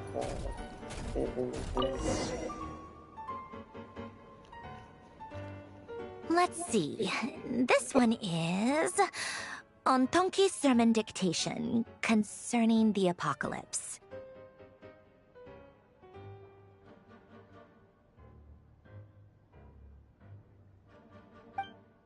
I believe that the correct term for this is Fortuna. This was an ancient Romorian technology, a wisdom unparalleled. I never imagined that Romorian ideas would be so similar to the diagram I have named, the World Formula. This is strong evidence that human civilization should gradually shed possibilities as it continues to explore and evolve. The end of humankind may well be upon us right now. The sparks of civilization shall run out, unless we consider introducing variables from outside the system. Variables. Surely that can only mean one thing. Descenders? Dottore likely captured the Traveler because of her descender status. But the Three Moons' authority comes from the world itself. Why would Dottore need anything beyond that? Where does this variable factor in? The world formula calculates the fate of an entire world. Introducing a variable would therefore give us...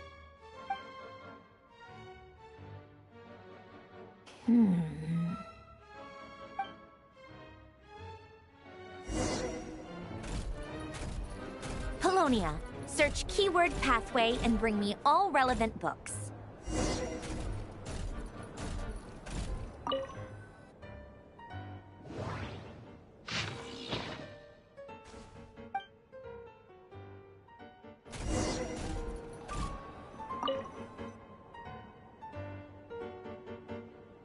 Otonki Sermon Dictation.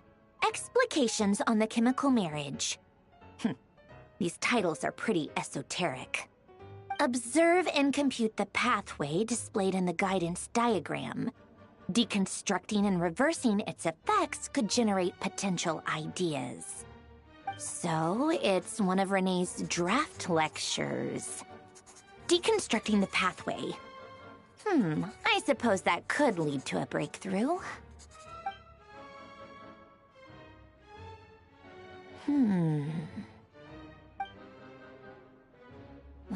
This is so long. This guy sure loves showing off his knowledge.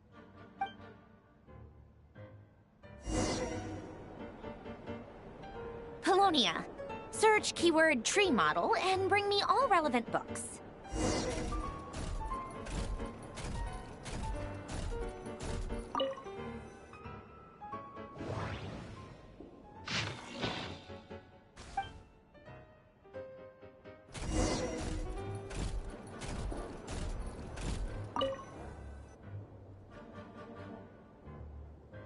Most of the experimental devices proposed by the Lilia Crucis Ordo are built based on the simple and basic logical structure of a tree model.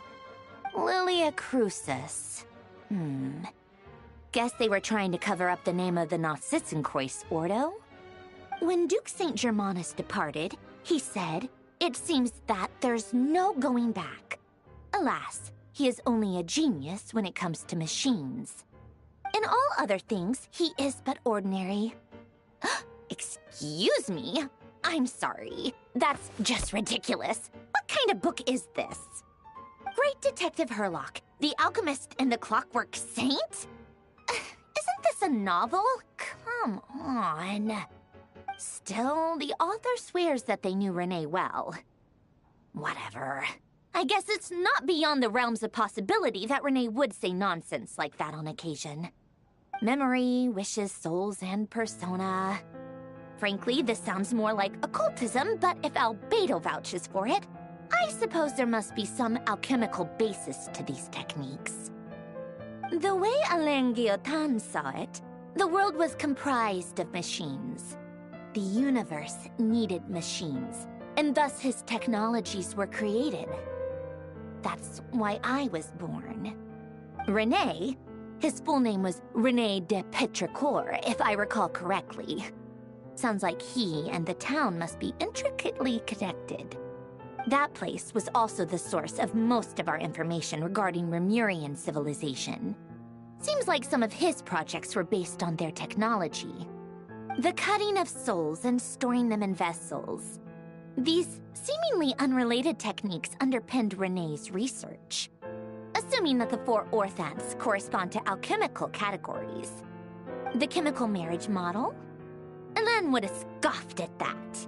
He never would have let those theories or parameters anywhere near his mathematical formulas.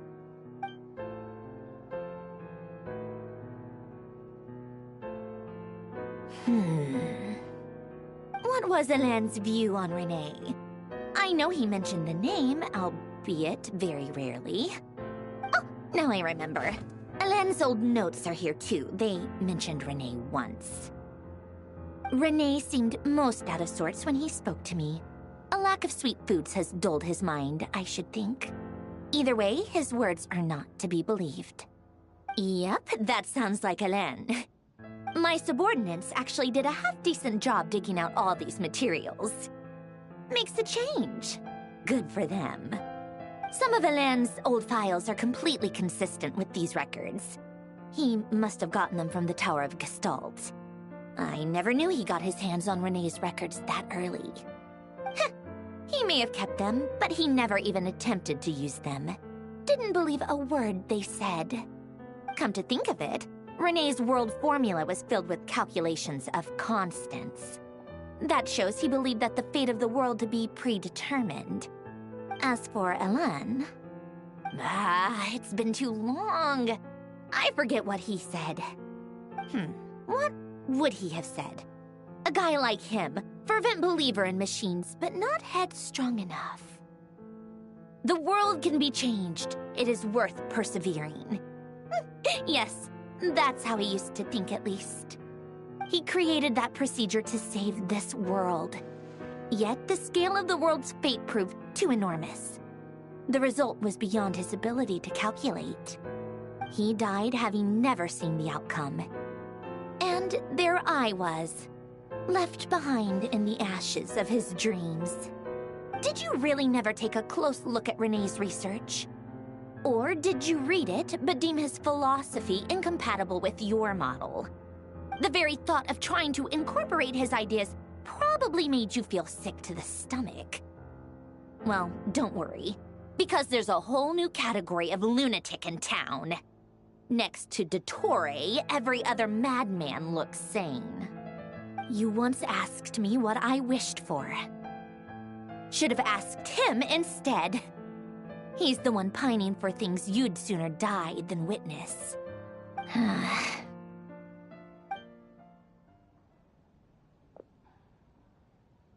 Even the tiniest variable can make big waves in the present.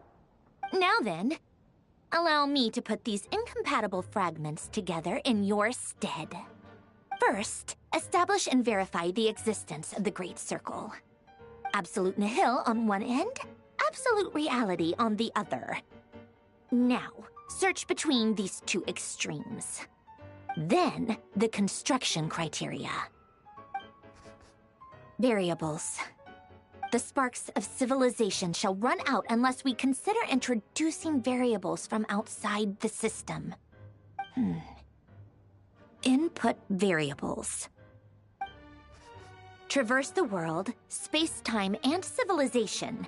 Then extract the essential nodes from the records to determine which variables they point to. The primordial power that differentiated itself from the void. The power of light. Yes, light. Records. Hyperborea. This is horrendously complicated. After all that, I'm still missing a few variables. I need to think this through again.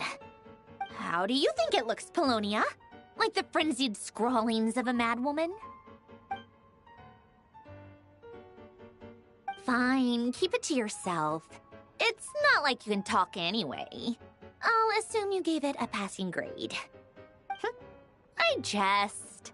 But true madness does often start with trying to save the world. What would Arlecchino and Columbina think if they saw this incomprehensible hen scratch? They'd probably have me institutionalized. So would Rosaline.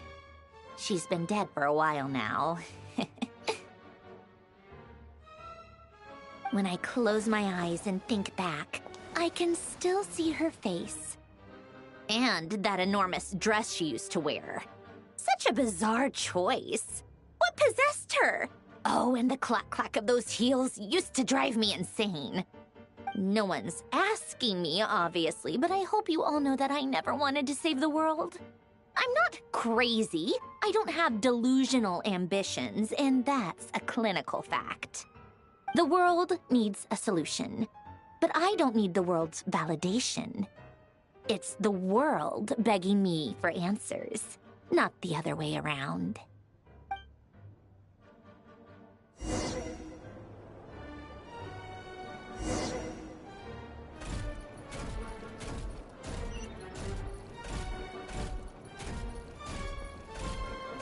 Oh, so fun. Why? It's so slow.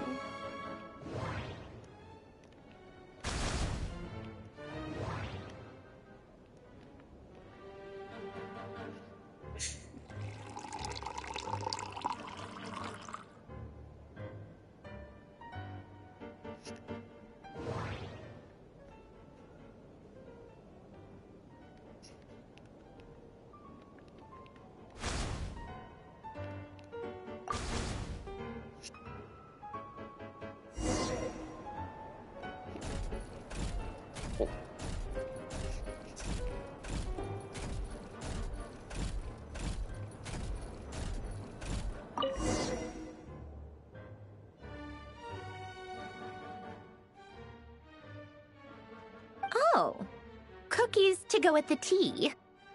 Let's see. They must be from that person who brought those documents. I see they're from Hotel de Boer. Something's written on the box. We are proud to present this homage to the Fortress of Meropede's fun-filled meal collection system. Fortune cookies. Have a lucky start to your day. Sounds like a dumb gimmick to me. Be early to bed and early to rise. Get plenty of sun and drink plenty of water. Then things will surely go well for you. What? Are you kidding me? Somehow I doubt that an early night and a glass of water is magically gonna save a world on the brink of existential peril.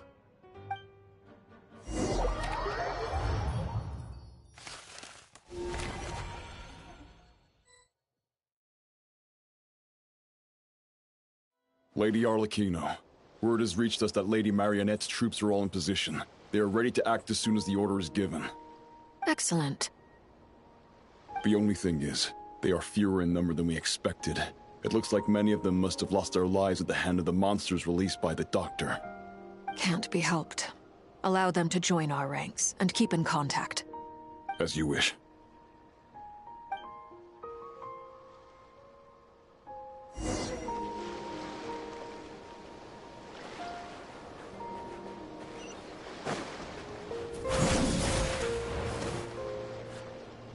It's been a while, Arlecchino. You look well.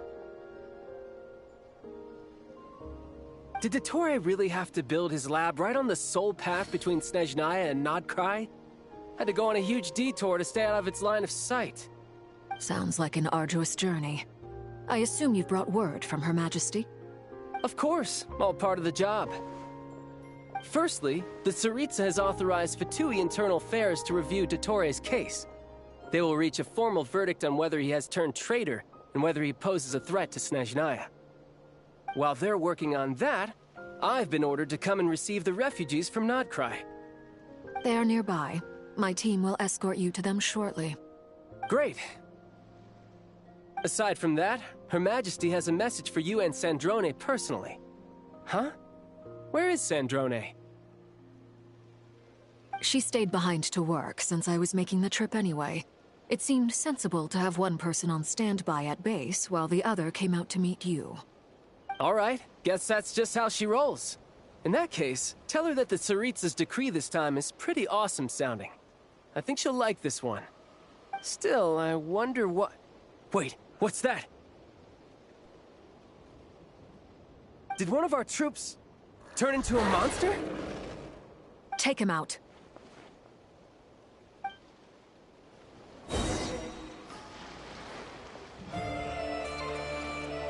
Overruled.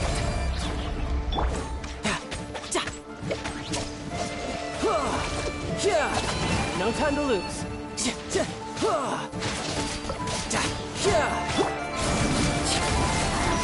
You've gotten stronger, Arlecchino. Nice.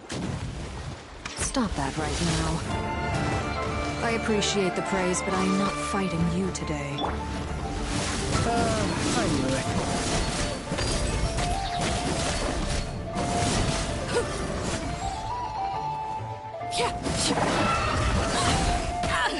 Riptide! I can't believe it. He was a living, breathing human one moment, and the next... Another fine piece of work by our dear colleague, I'm afraid. What in the world has been going on in Nodcry? A lot. But long story short, Dottore stole 2 moon marrows that should have belonged to Columbina, then built a 3rd moon marrow of his own to concentrate the Trilunar Authority in his hands. What? What do you mean he built a moon marrow? People build roads and houses, not moon marrows. What's his next DIY project? He's gonna build a god? You could stand to be less surprised. We are harbingers. The work we are engaged in makes the creation of gods seem mundane by comparison. I tell everyone who asks that you once crossed swords with Rex Lapis while serving as a key supporter for Rosaline's plan. But right now, you're acting like a common adventurer. Thanks for speaking up for me. Those 2 really took me for a ride back then. Then again, surely no common adventurer would manage to get tangled up with them the way I did. That's gotta count in my favor, right? It almost sounds like you wish to repeat the experience. I might have to lower my opinion of you. No. I'll stop talking. Please, go on. Dottore is currently still experimenting with his newfound power in ways that continue to corrode the outside world. As for the human mutation, I believe this is simply a consequence of his experiments, and not a strategic move. That radiant beast was once a subordinate of Sandrone's. I suspect he was only allowed to live so that he could become an experimental subject. Also, those of us who fought Dottore have been afflicted with a curse. As such, I cannot leave Nodcry. This is so much worse than I thought. No wonder Her Majesty's decree is so extreme. While these exceptional circumstances persist, the Harbingers are hereby authorized to use unilateral executive powers. Should Dottore pose a threat, Arlecchino and Sandrone are permitted to eliminate him. My thanks to Her Majesty. I will pass these good tidings on to Sandrone.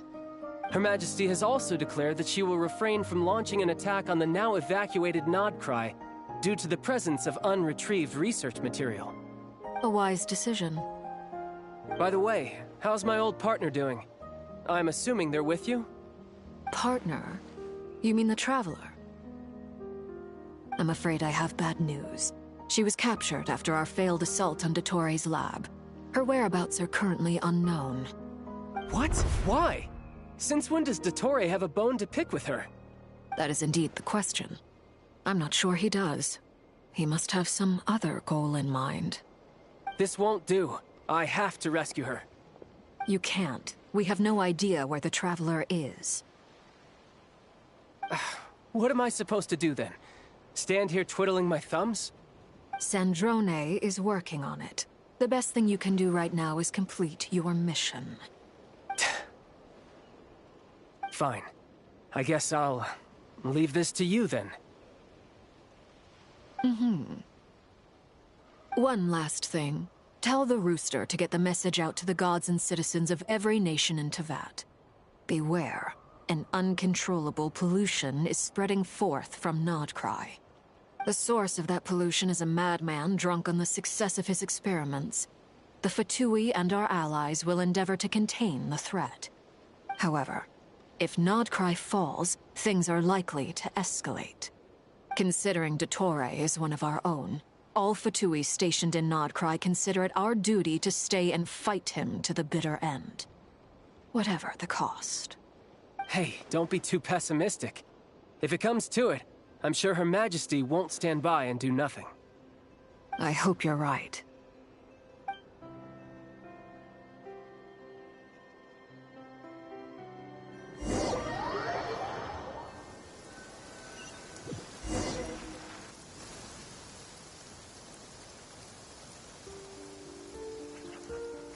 You're right on time.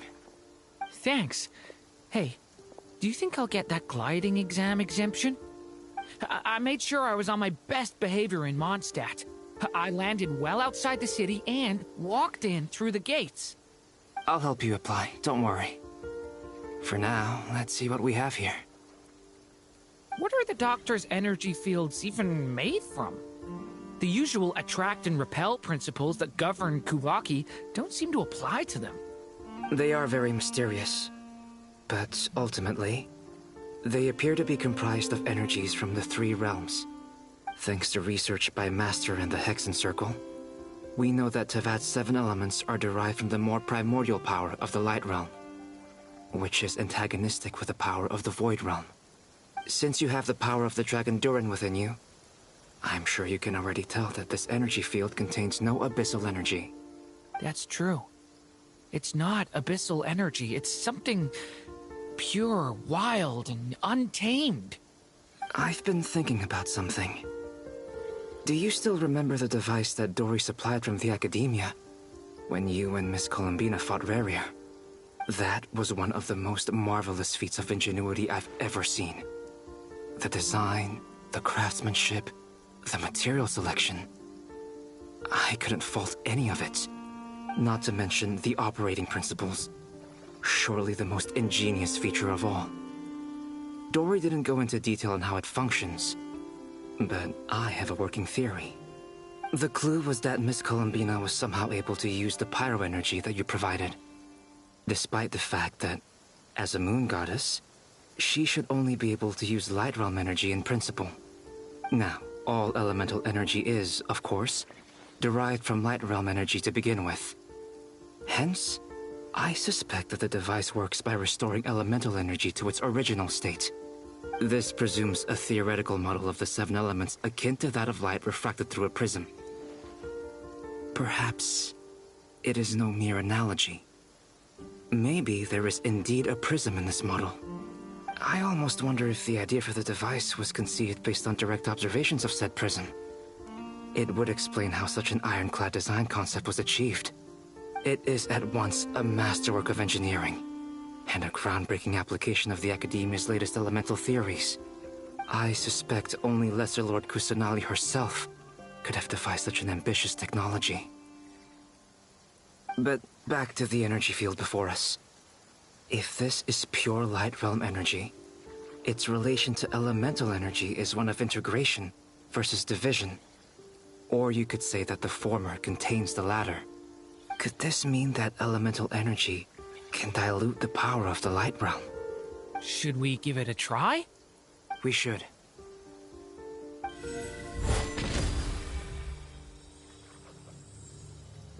Ha! It works! Clear signs of disruption were detected at the periphery of the energy field. This indicates that elemental energy can disturb or even negate the field. Now you try. All right, here goes. It's working! Switch to abyssal energy and attack again.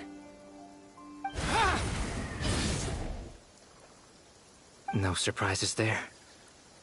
Abyssal power drains the energy field to a significantly greater extent. I now feel confident in asserting that the energy field is indeed pure Light Realm energy, and that elemental energy can dilute it. But the energy field is huge. How much elemental energy will it take to neutralize it? We don't have to neutralize it completely. We can try other approaches. That's all for theory. Would you like to continue watching? So you knew I was here. Huh? When did you get here? A while ago. But Albedo sounded like he was working on his thesis defense back there. Back in Sumeru. You can end a person's whole career by interrupting them mid-speech. Very thoughtful of you. I'm truly touched. Could I ask you to lend me a hand? With what? A little test. Try using Anima to unleash a concentrated assault with circular blades, with the goal of breaking through at a singular point. Nice! This time it tore through the field. Tremendous. This is a major breakthrough. Should we go through? We probably shouldn't risk having mutually antagonistic energies in such close proximity. Durin, you stay here and watch the entrance. Hat Guy and I will go in to investigate. Sounds sensible to me. Keep your eyes peeled, Durin. Don't worry, I got this. You two be careful in there. Just give me the signal if you need help, and I'll dive right in. What do you mean, signal? It's based on a new alchemical concoction I developed last month. When 2 bottles of it are smashed on the ground together, they emit a blinding burst of light. If it comes to that, remember to shield your eyes with your hat. Glad I asked. Thanks for the heads up.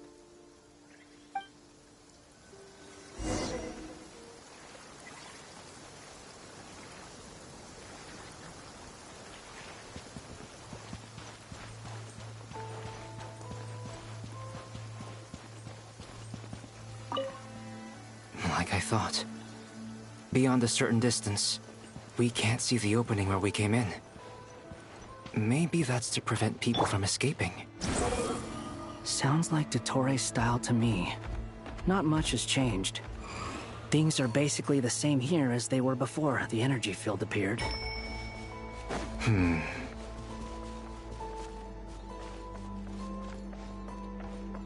Quit following me. Huh.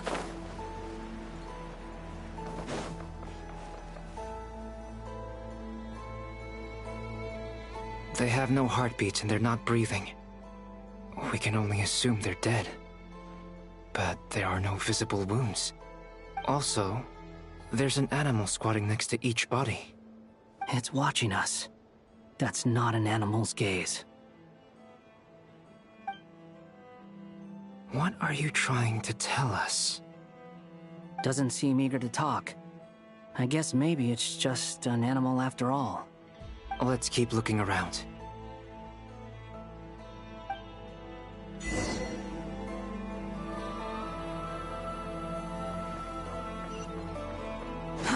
Too slow.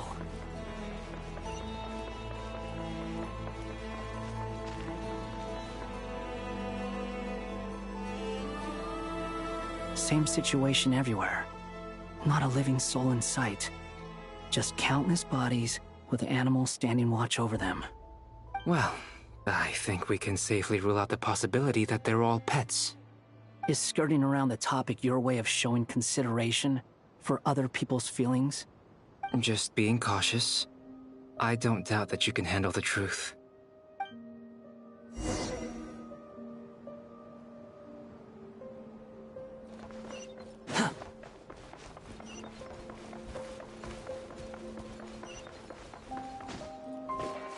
Careful. Please. Help us. Please. Over there. I hear a voice.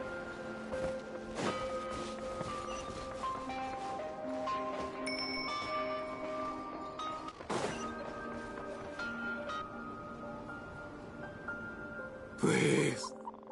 Help us. Please. What happened here? I don't know. Suddenly, everyone collapsed. Then my line of sight got lower. I still have some of my senses left. I gotta get out of here.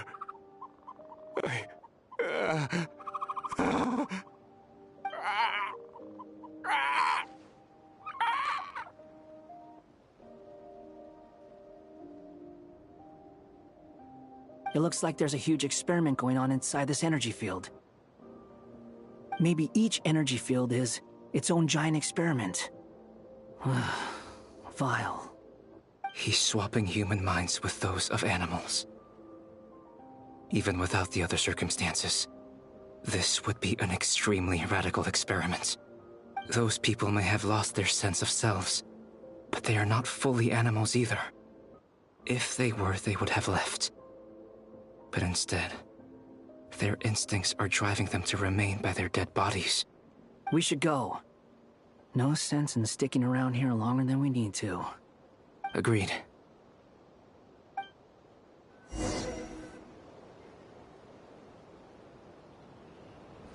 Quit following me.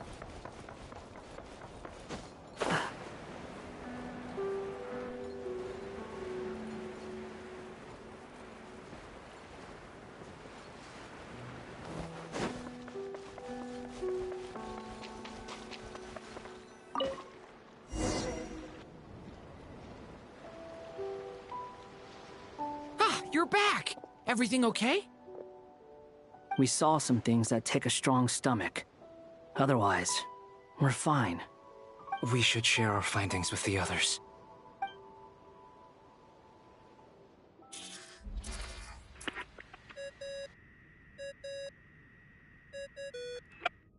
Yes? Who is it? Miss Nefer, it's me, Albedo. We found a way to break through the energy fields. With enough control, it's possible to tear them open using elemental energy. Also, we managed to take a look inside. Dottore is carrying out his cruel experiments on an immense scale. Any residents who have failed to evacuate in time will likely meet a grisly end. Sounds like he's living down to our expectations. Might I ask how things are proceeding on your end? I'm just about to get started. I'll be in touch once I have a result. Understood. Stay safe. I will.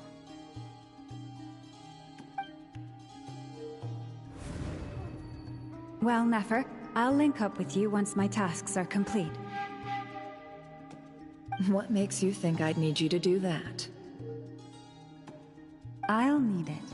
And considering the way you approach certain matters, I think you'll be better off with me present.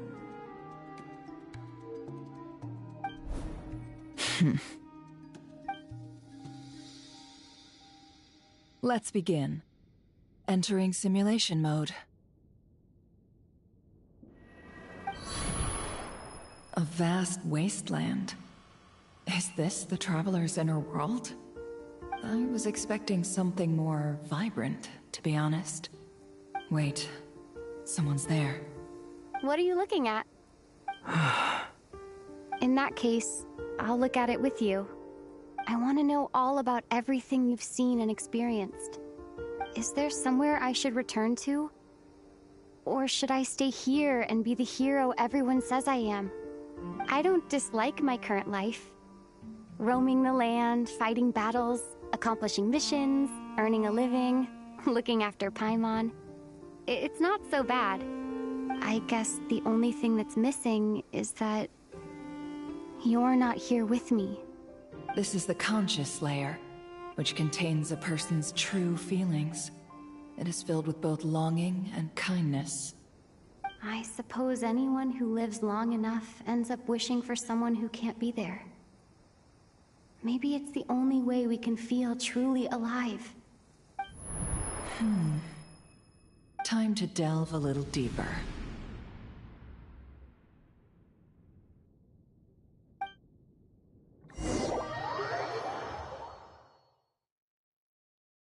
Nasha Town is hardly the optimal choice for a place to live, but it has character and a reasonable population density. What are you trying to say? Oh, don't be nervous. I was just thinking where might make a good starting point for your journey. Perhaps I should send you further afield. Conria, perhaps. Conria ceased to exist long ago.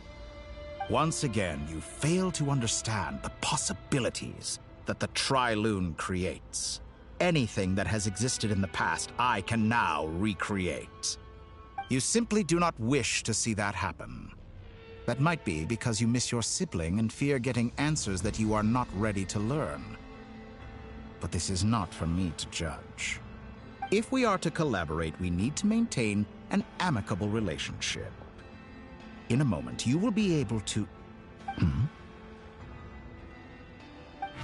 Oh, no. What are you...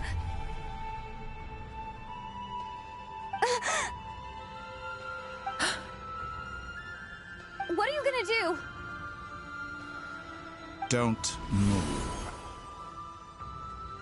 Something unwanted has crept into... Oh? Gone as quickly as it came.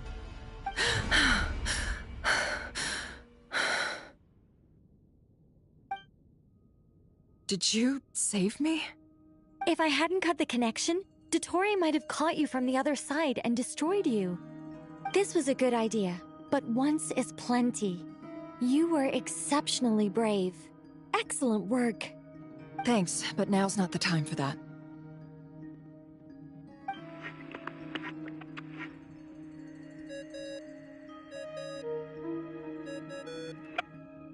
Albedo speaking.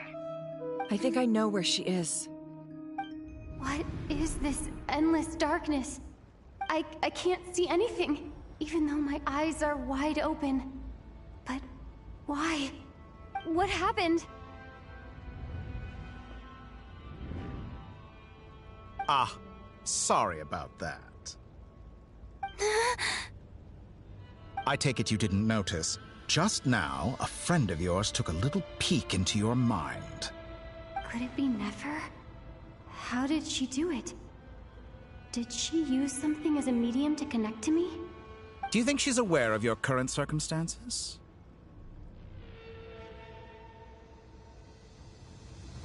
Oh dear. Have I stunned you into silence? I only wanted to slow down your time a little so I could stop your intruder in her tracks.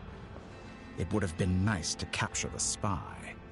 I must say, I'm finding the ability to adjust the flow of time rather intriguing. The moment you closed your eyes, time seemed to grow impossibly viscous, didn't it?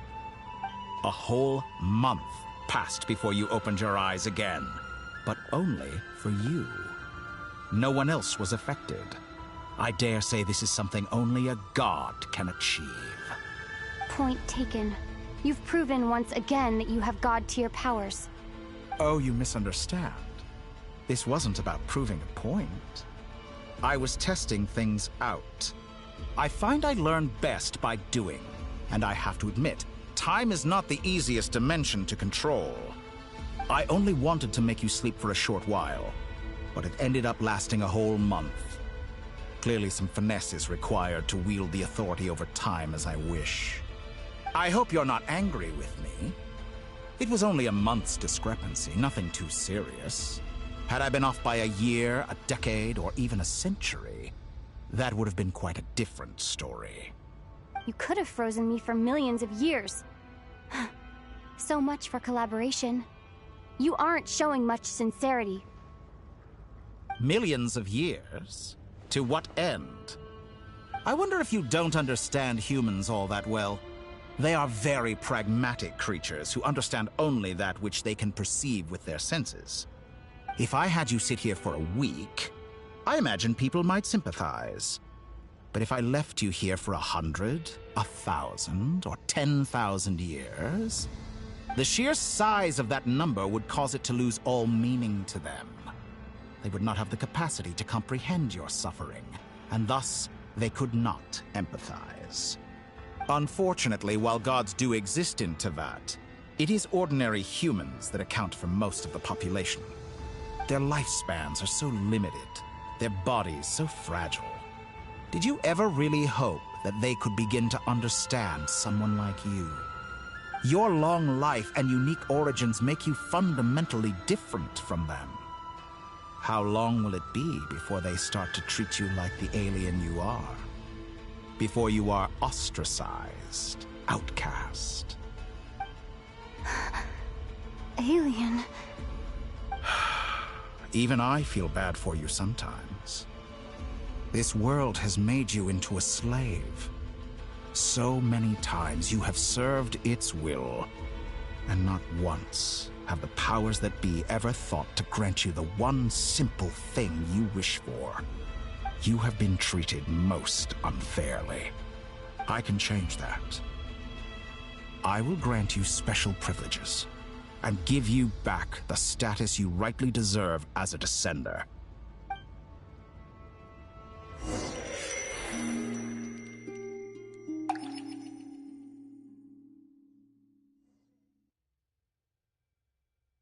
I've entered the past 3 times at this point, but I still have so many questions.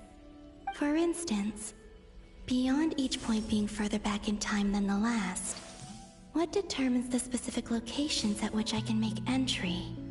So far, the common thread linking all 3 scenarios is that the Traveler has been present. But it's more than that. I know I sensed something familiar around her. What was it?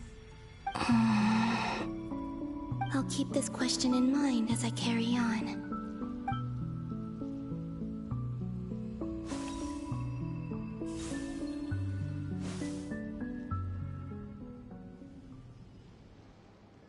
Humans, you never change. Always trying to use powers you neither comprehend nor control. This looks like Star Sand Shoal. Was this before Rerir regained his physical form?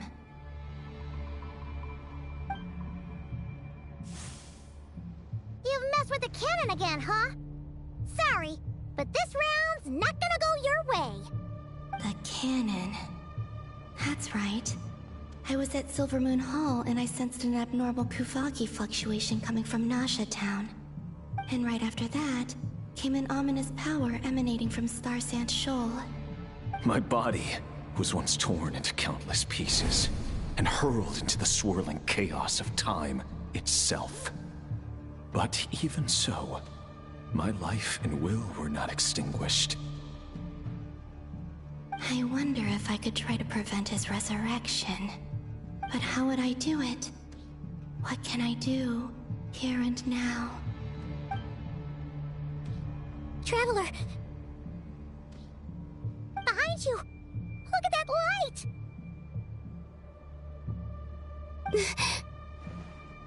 No, I won't make it in time. She's using the Kuvaki shield like I taught her. Is she gonna use it to block the cannon's beam? She's strong. I'm sure she can manage. But the force released when the beam impacts the shield might lead to collateral damage. Easy Island. The Frost Moon Scions will be exposed to lethal levels of Kuvaki. A question, if I may. Kind Miss Columbina. When the cannon's Kuvaki beam was deflected earlier, I saw several bolts of energy streak toward Hisi Island, only to be blocked. Did you also have a hand in that? Maybe that really was me after all. Well, future me. But I don't know if I have enough power left. Sigi sato pasa sais, niti ipotofutos. There's no time. Osestikos paratin tiran to risuiku, topir to aithion feraton. I have to make it. Oh, Frost Moon. Oh, great land.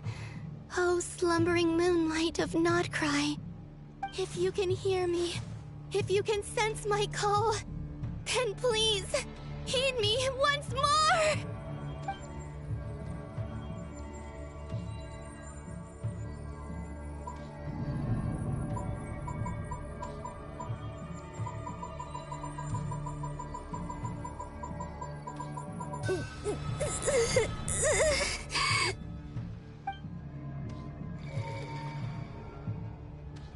Did it work?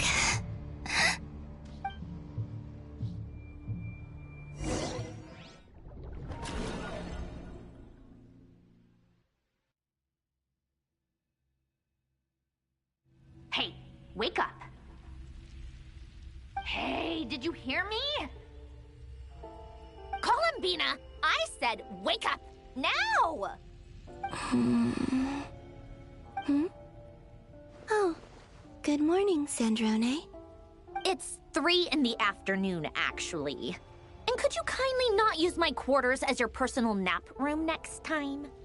But I feel so safe here. And your coffee, right? It's so bitter, but it smells lovely. It's like you were raised by wolves in a forest or something. What did you drink growing up? Grass tea? The Frost Moon Scions certainly led a more frugal existence than the Fatui. Then I'll bet you've never eaten one of these before. It smells delicious. That's because it's a Fontanian recipe. I had a little free time today, so I made a batch. Rosaline will be here shortly, but if you really can't wait, I guess you can go ahead and... Hey, at least let me finish before you start eating! Did the Frost Moon Scions not teach you basic table manners? Or did the rules not apply to you because you're the high and mighty moon goddess? These are so tasty. Of course they are. I made them. I was worried they might contain traces of machine oil. What?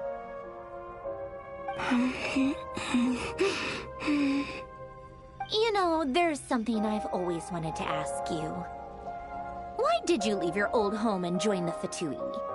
I mean, I'm sure their food was awful. But there's gotta be more to it than that. Well, life there didn't go quite how I imagined. What were you expecting? You're a god. Your followers are gonna make some demands of you, right? Surely you can just answer a few prayers here and there in return for the free food and drink. How bad can it be? Well, would you help other people just for free food and drink? The doctor told me that you were created by a great mechanic, Lord something Fisher. The Lord Artificer. Ugh, some people can't keep their mouths shut. Oh, Lord Artificer. And didn't he have something to do with the, narcissist? Narcissenkreuz Ordo. Yes, that was it. Narcissenkreuz Ordo. So, would you try to fulfill their wishes? You must be joking. I wouldn't go even if they paid me. I don't even know them. Exactly. Well, I felt the same way. I did not know the people who made demands of me. What do you know? We're on the same page for once.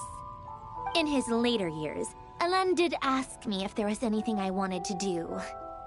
If I had any wishes of my own. Well, I don't. And I'm not in any mood to fulfill someone else's either. Who's Alain? He was the... You know what? Never mind.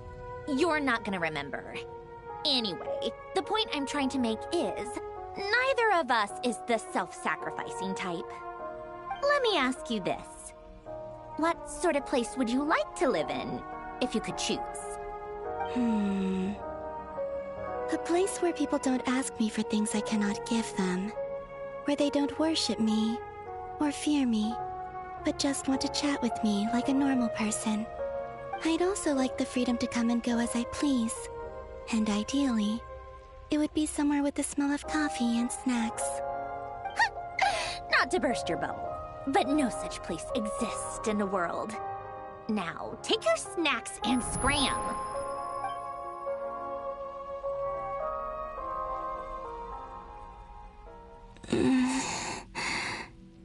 Did I pass out? Of course. I'm back here again. I dreamed of events from my past. Sandrone. Traveler, I miss you all so much. Back there, I guess I managed to harness all the Kuvaki energy on Hisi Island.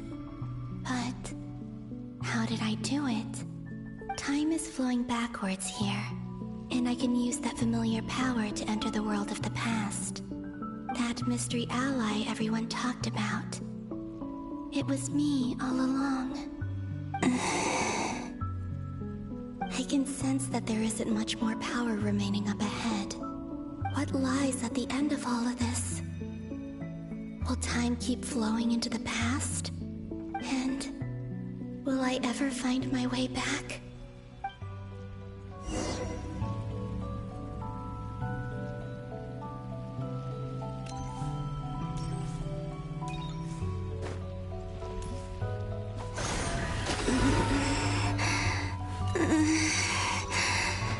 It's getting harder and harder to use my power.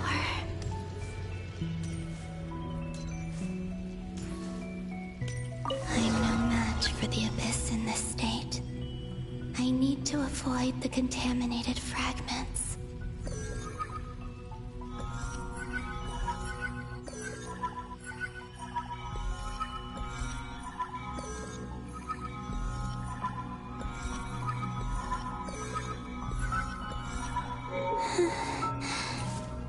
Time to go.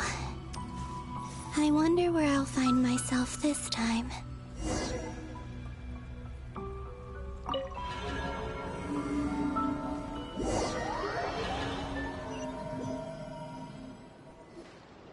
The Final Night Cemetery. This is where Flint's is based. Or not! How are we supposed to read through this many files? Difficult, yes, but it is also our most efficient option. Seems like they're searching for information. Oh, I remember. Flint's and Varga talked about some files on the Wild Hunt. Was this my doing too? To expose the true intentions of this Rerir, we need to dive into Notcry's history. Are my actions changing the past? Or are they simply completing a process? Is all of this inevitable? Or am I the one making these decisions? If I choose not to help them now, will it change how things turn out? Hope we don't land on our heads then. They're my friends. I can't not help them.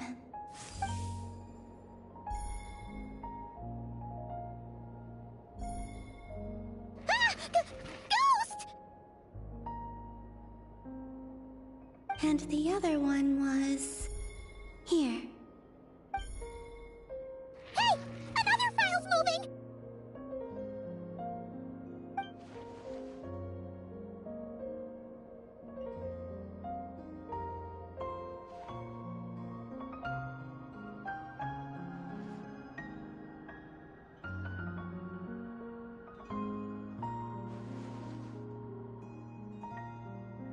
That should do it.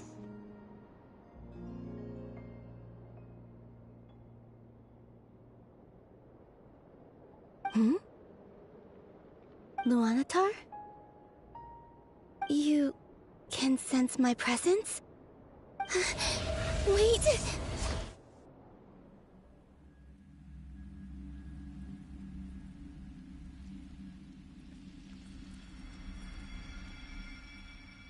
Luanatar.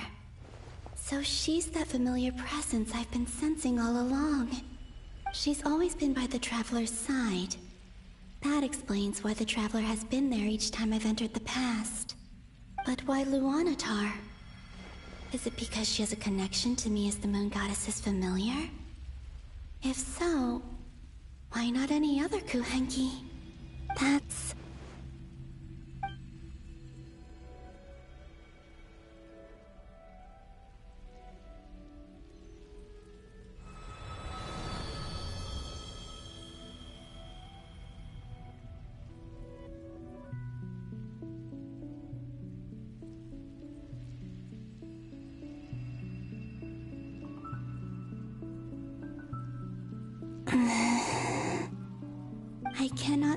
any power up ahead.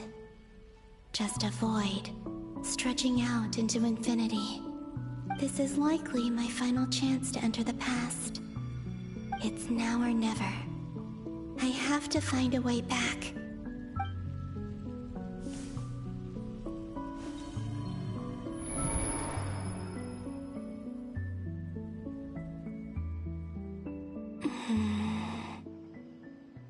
Easy Island? How far back in time is this? Where's Luanatar? I can't sense her presence this time. Oh, seeing Enefa and Aino reunited like that sure was heartwarming. Traveler, Paimon. No, stay calm. I don't have much power left to change things. I don't even have that much time left here. Think, Columbina. How do I find a way back? A way back... to where? Do I go back to Moonprayer Night? Or to the future that followed? And if I return in my current state, what will become of me then? Dottoro's actions that day proved that he'd been planning that for a long time. He had already seized the power of 2 moon marrows before capturing me. Even if I managed to get back, how can I fight against him when he wields the Tri-Lune Authority? I can't. If I go back like this, I'll be playing right into his hands. I have to find some way of rivaling the power he has usurped. Wait. Time flowing backwards. The Tri-Lune Authority. Does that mean... I think I know what the final destination of this lunar reflection might be.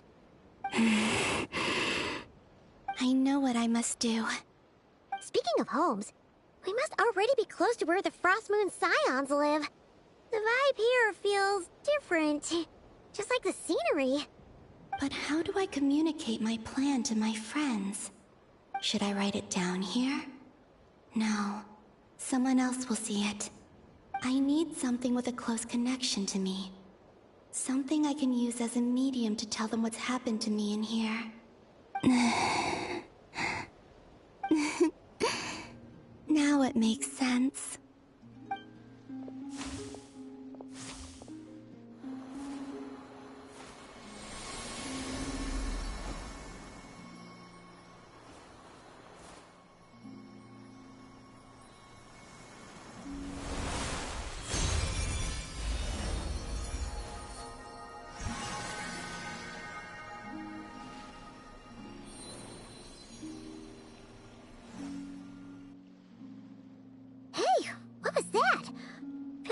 Some sort of breeze blew by, and then the petals suddenly turned into...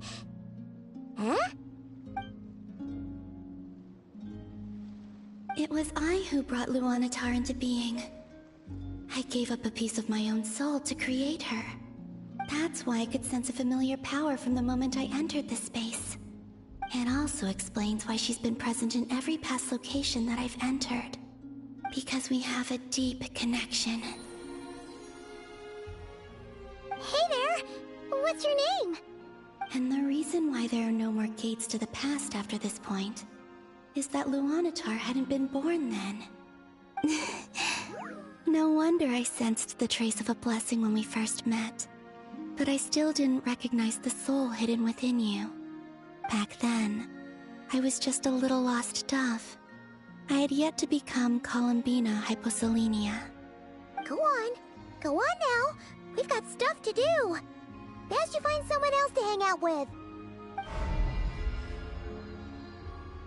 Hey, you scared it off.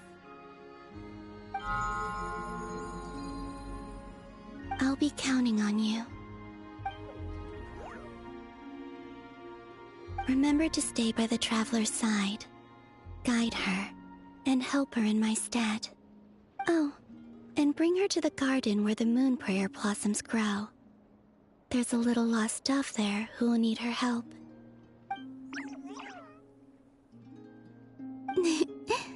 Go on.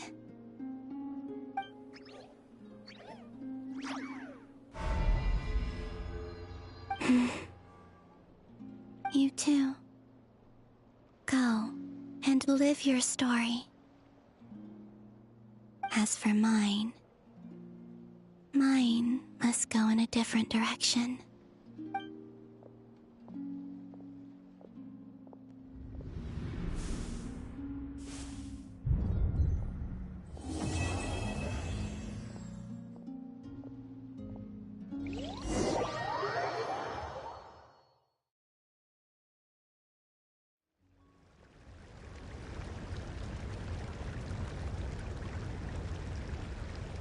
How would you like to experience the thrill of never being held accountable for your actions? You could crush people like ants without consequence, or tear off their heads or limbs as you please. Believe me, such a life is but one small step away. What point is he trying to make? Freedom? But the freedom to kill? To do evil and get away with it? Why would you offer me that? The creation of a world is the ultimate scientific experiment. I have taken my research to the highest level, where I shall be not just a god, but also a servant to many sacred spirits. I shall heed the truth and perform holy deeds. A god's laboratory is the perfect playground, but it needs the right occupant to explore its full potential. Mortals are found everywhere one looks. Not so with Descenders. I'd prefer my first guest to be a distinguished individual such as yourself. And I know you could make the most of the opportunities it offers.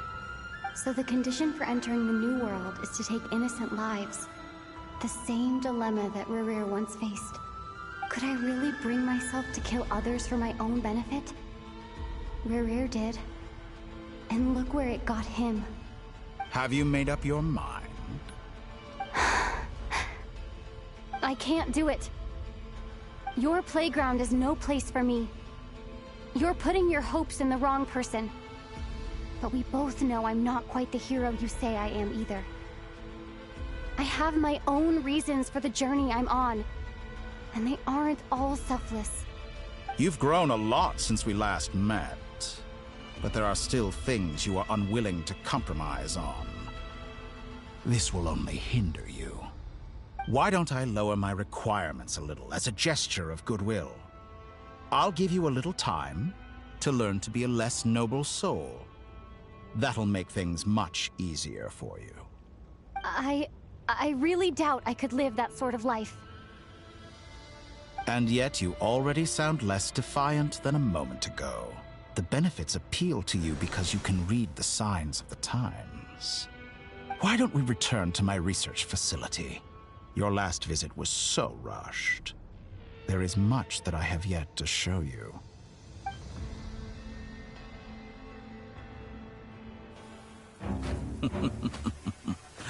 Now to that question, Heroes don't attack from behind. Guess I'm no hero. This is most disappointing.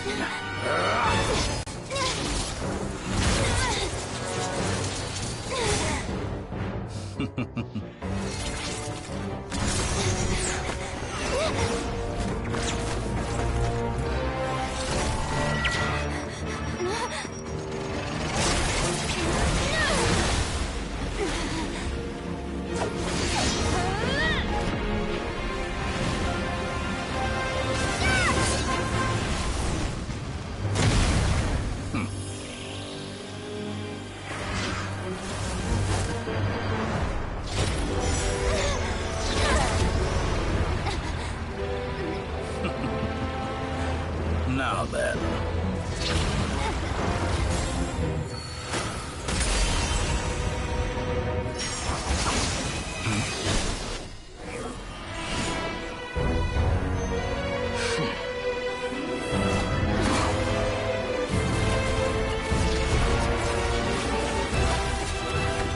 A new face. Interesting.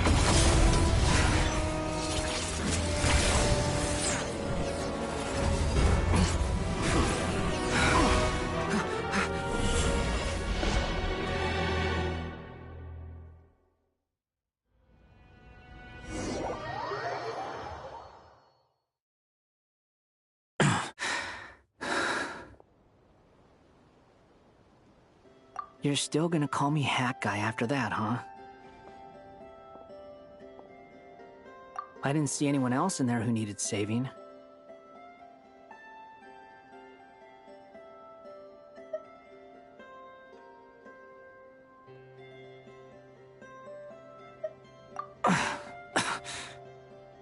It's nothing. I'll be fine. Why are you looking at me like that? Is it that shocking that I'd come to your rescue?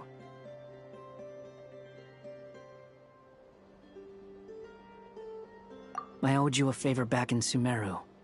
Now we're even. Distracting Dottore was tough. I won't lie. He's not gonna fall for the same trick twice. That was my one shot. I'd hoped to use it to take him out. Ugh. I never wanted to obliterate someone more than I do right now. Dottore doesn't recognize me, but his segments were originally made based on an analysis of my operational principles. I expect it's only a matter of time before he figures out what I am. So Dottore doesn't recognize Wanderer because he deleted himself from Irminsul. Did he really miss his only chance for revenge by saving me? Why the long face? Hey, I'm not blaming you, okay? And I'm not complaining either. Rescuing you and killing Dottore are equally important goals. Everyone would be pretty stuck without you. It's best you live to fight another day. How are you holding up? Are you all right? Hat Guy said to put safety first, so we agreed to run as far away as we could after leaving the energy field, and only meet up once it was safe. You don't look injured. It seems that Dottore didn't do anything to you. All right. Rescue operation complete. Let's head back. There's a lot more work to be done before this is over.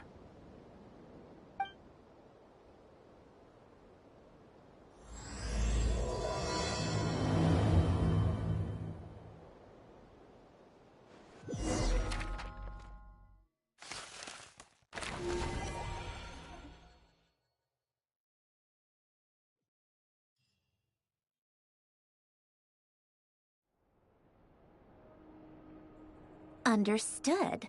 I will bear the Tsaritsa's decree in mind. I don't see what's so awesome about it, though. Does he really think everyone else is as immature as him? I'm not stooping to Tartaglia's level. I thought you might say that. How's your progress? Quite promising, actually. That alchemist Albedo gave me a few ideas. Remember how I asked you to look up some files for me? That stuff on the Nachtschitzenkreuz Institute. René de Petrichor and Jakob Ingold.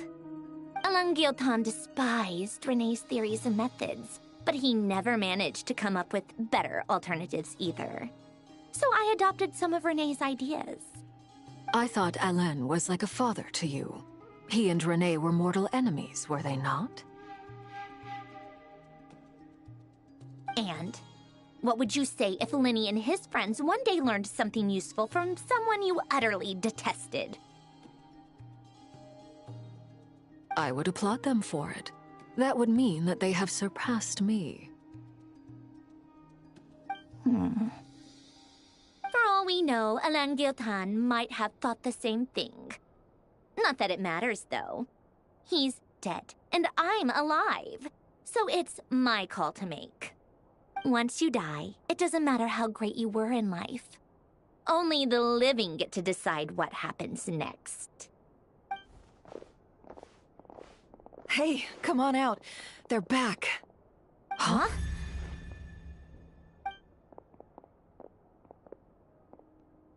You're back?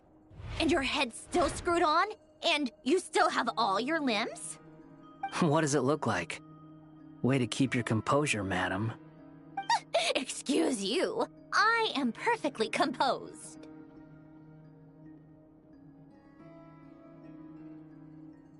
Glad you're okay. Yes, it's a huge relief.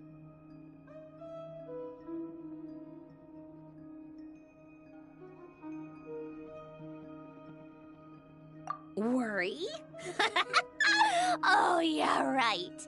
You think we, the Fatui, were worried about you? We were worried sick. Hey! The Traveler and I were already friends. You are free to join this mission in whatever capacity you please. Much like your tea parties. It's a laugh a minute with you guys. I must say, I was quite surprised when Mr. Albedo told me he would need no additional aid.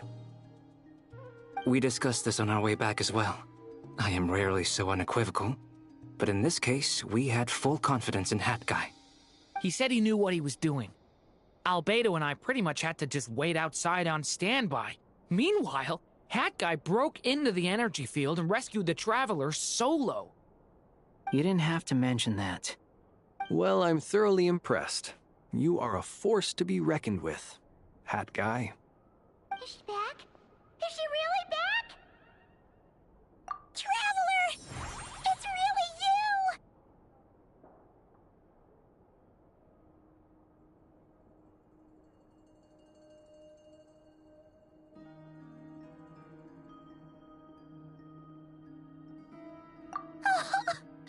Oh, thank goodness! Paimon missed you so much! You can finally breathe easy, Paimon. It's great to have you back in one piece! Oh, Paimon's been having nightmares the whole time you were gone! Look at them. You know, once you reach my age, there's nothing better than watching a misty-eyed reunion between friends. It's nothing. Same goes when you get to my age, too. I bet Ino and Anefa would be tearing up as well if they were here.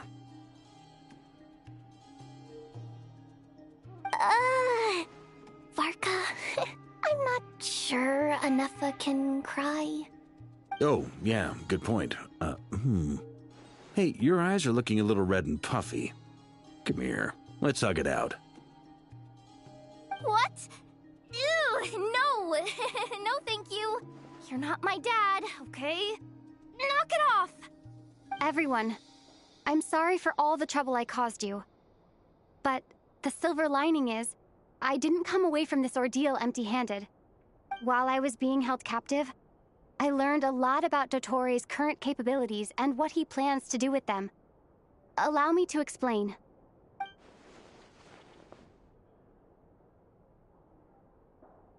The three moon goddesses were even more powerful than we imagined. No wonder Dottore believes himself to be equal to the gods. Maybe even superior. Utter blasphemy. While everyone was gone, Nefer and I made an interesting discovery. And I believe Miss Sandrone has something to share too. Ma'am, perhaps you could do the honors?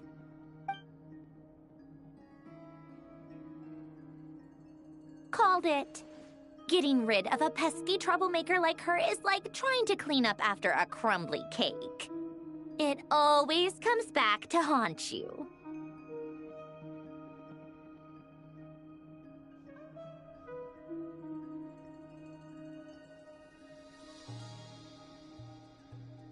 Our next step is to find a way to bring her back. A place where time flows backwards, with no destination in sight. Surely it must have been created for a specific purpose. But I fear the answers are buried deep in Tevat's history, held by great powers beyond our reach. It sounds like she's on a specific path through time, just traveling in the opposite direction to us. The question is, where does that path lead? Or will it keep going to infinity? We considered that question as well. Strictly speaking, time is not infinite. Indeed not. Every road has an end. Nicole! You sure loved quietly sneaking in mid-conversation. I do, in fact. It's something I've always done at our mages' tea parties. Quiet, mysterious, and persuasive. You wonder what lies at the end of her road. Well, just as the world has a beginning and an end, so too does time. And so, the end of the road is the moment that Tevat was born. But where Miss Columbina will end up along this road, that depends on where this particular river of reverse time began. What about The original moons and the moon goddesses, do they have a beginning too? All things do. In the beginning, no moons adorned the sky. It was the Dragon King Nibelung who raised the 3 moons into the heavens, and thus were the moon goddesses born. They were shadows of the planet, born to wield Nibelung's authority and oversee the world on his behalf. They were extensions of his will, manifestations of his majesty. But then one day, they disappeared just as suddenly as they had once been brought into being. Nobody knew where they had gone.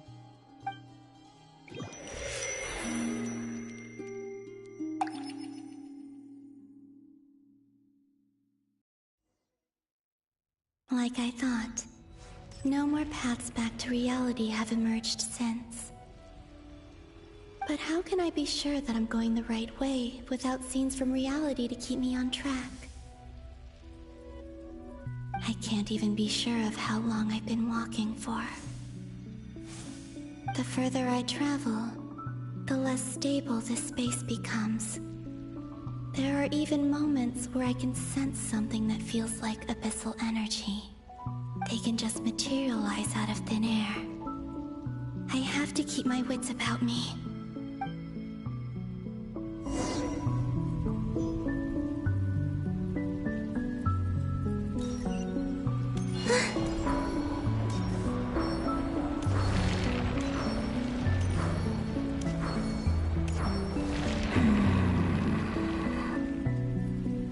Is that the ray here of Solnari?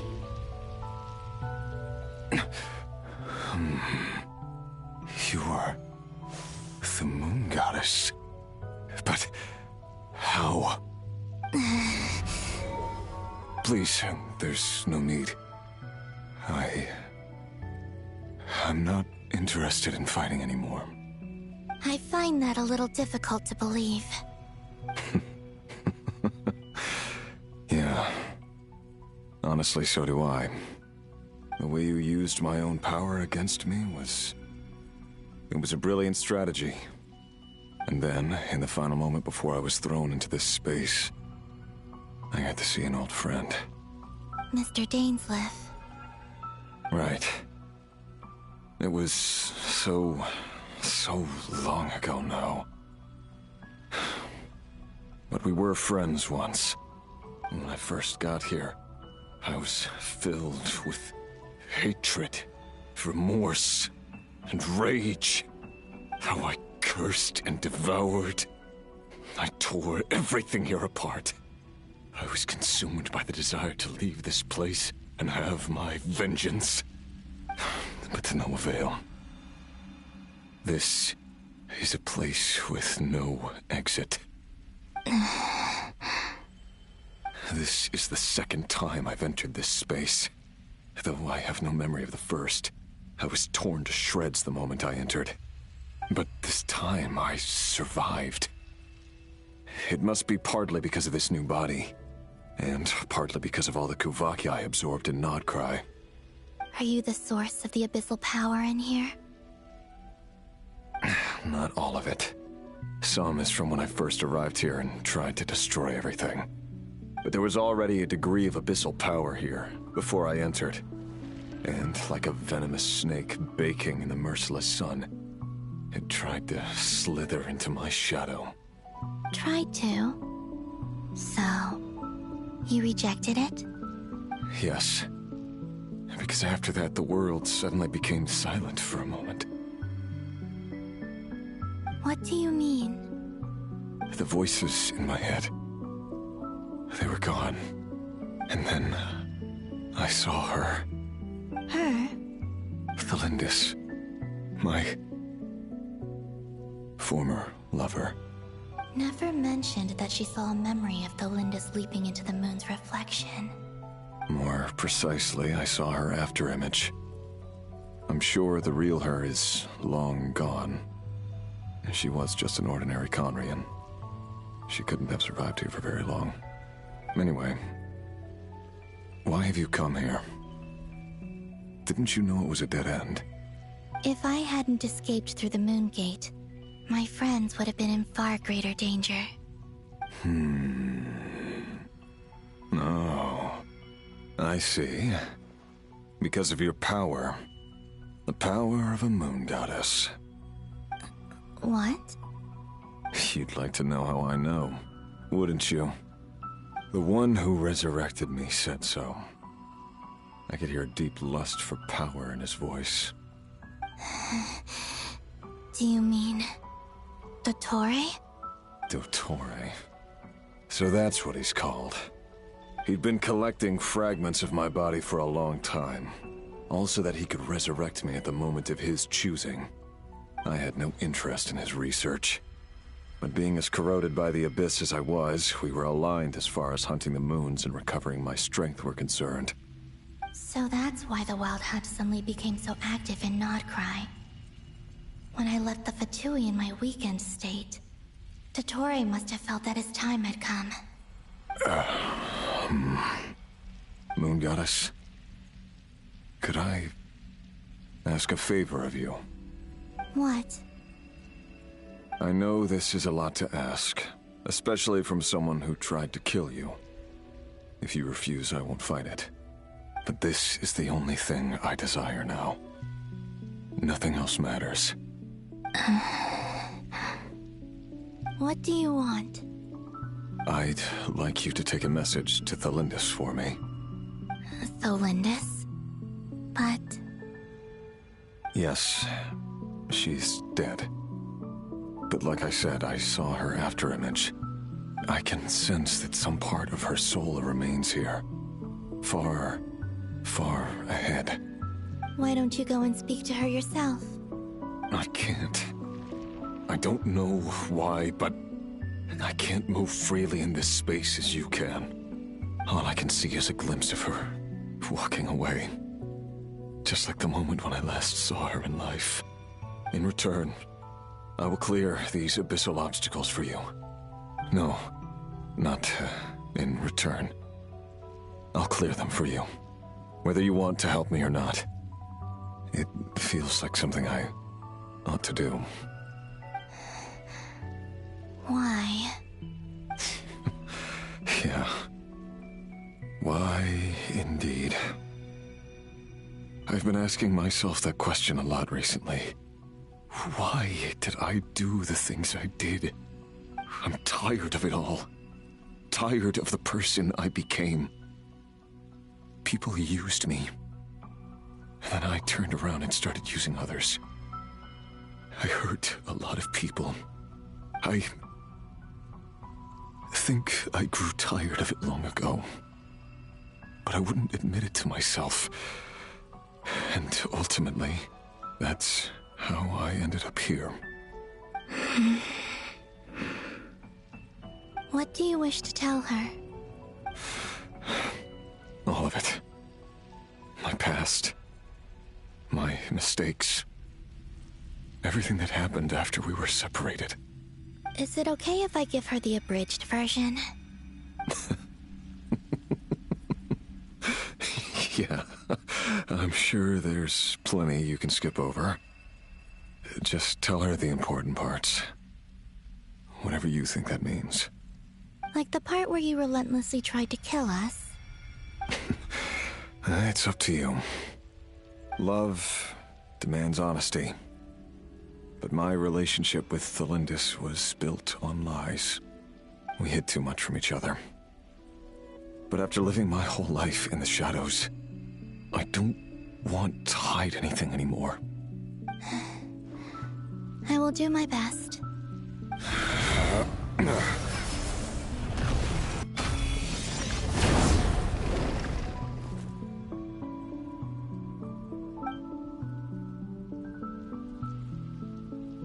There.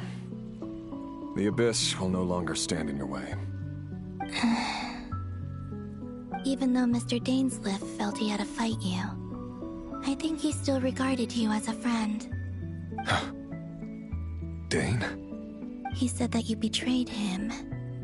But he also felt great remorse at never having understood what you were truly going through. Why tell me this?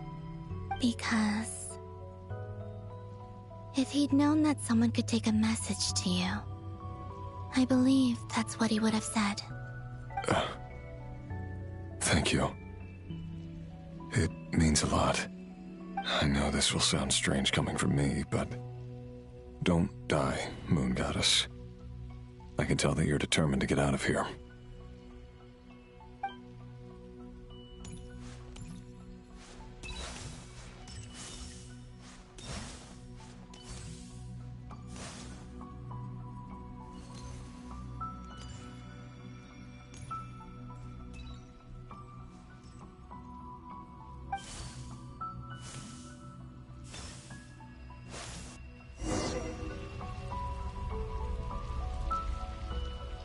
He kept his word. The abyss is no longer obstructing my path.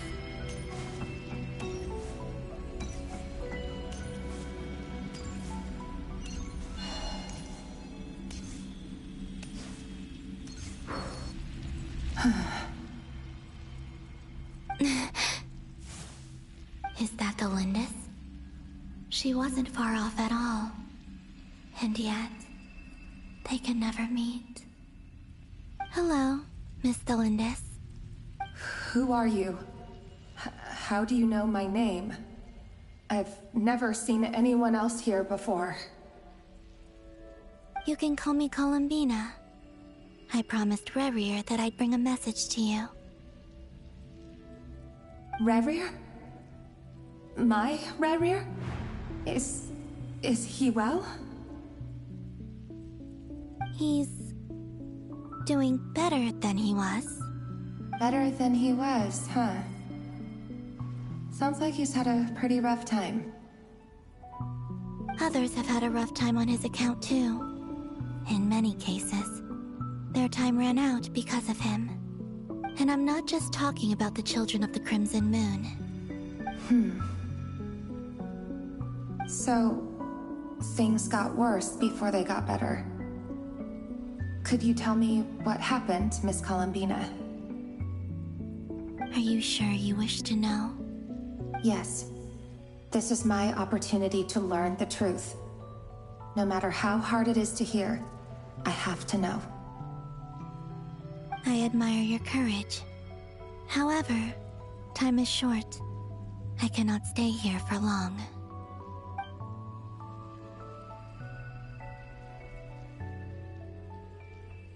Rerir had seeds of hatred in his heart, and many people nursed them for their own ends. On some level, everything he did was to try and find a way to see you again. But in the end, he came to regret his mistakes. He wanted to apologize for hiding his past from you. Beyond that, he did not say specifically what it was he wished to convey to you, but I'm sure that you've always been on his mind. You are what has kept him going over all these years.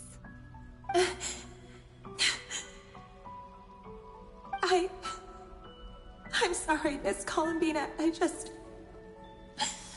is so upsetting. I'm not sure how to put my feelings into words. It's all right. I understand. Well, that's everything from me. So, I guess I'll be... Oh, wait. One moment. Time flows backwards here. The road ahead only leads further and further into the past. I know. I intend to reach the end of that road. Without a moon marrow, without the 3 moons' power, you won't make it far. Wait, unless... Are you one of the moon goddesses? You could say that. I see. I often think to myself, if life is like a train ride, why haven't I reached the terminus? Where am I even going? And it's not just me, it's this whole place. Wherever it is, it seems like it's existed forever. It's such a mystery. Where is it going? I must seem so ridiculous. I can't answer these basic questions, and yet I jumped right in here without hesitating, only to be torn apart the moment I entered by powerful energy currents. Only my soul remains now. Thinking back, I was suddenly overcome with fear and terror in that moment. Perhaps I too became bewitched by the abyss. I may have been the leverage it needed to control Rayrir. I used to be a researcher at the Universitas Magistrorum in Conria, researching the iridescent moon's marrow. Eventually, I came to the conclusion that time in here flows in reverse. Rayrir was one of the Vinster King's retainers. With me, he was in an impossible position. It plagued him constantly. I wanted to help him escape his lot in life. I wanted him to be happy, so I thought I'd use this place to return to the past.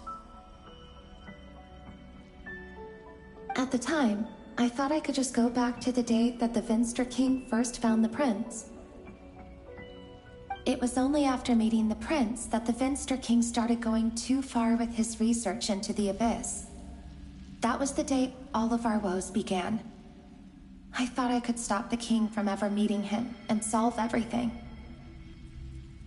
I couldn't kill the Vinster King himself, so I had to find another way to save Rayrir. That's why I wanted to go back, to kill the person who had brought new possibilities to our realm. I'm sure it was a futile endeavor, but the abyss probably enhances the basest human desires. So I naively hoped I could change everything. But I was simply too weak. Like a speck of dust against the whole universe. Look at me. I didn't even survive the journey here. Not physically, at least. I know I'm never getting out of here. But you're different. You can make it, and I want to help you. I owe you that much. How do you plan to help me? Have you noticed the golden energy that exists here? Based on my past research and my observations since coming here, I believe they carry you forward faster.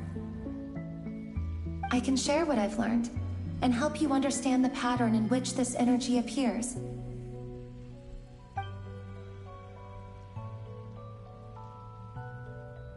I think you just might... Now, I know you will be able to change the past. Also, I've been speculating about where this space ends.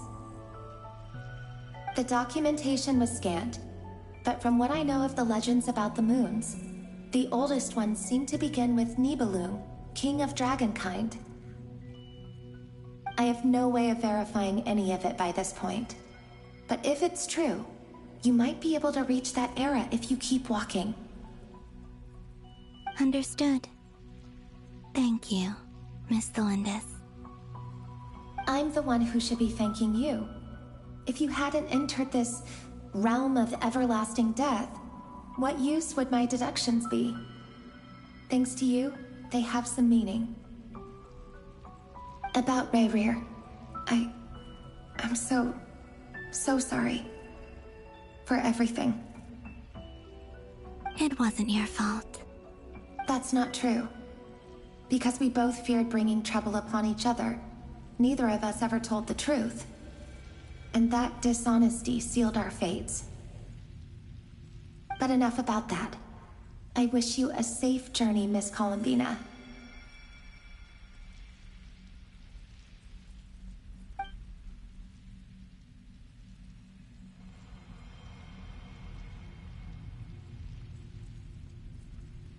And may the outside world never have to experience pain like this again.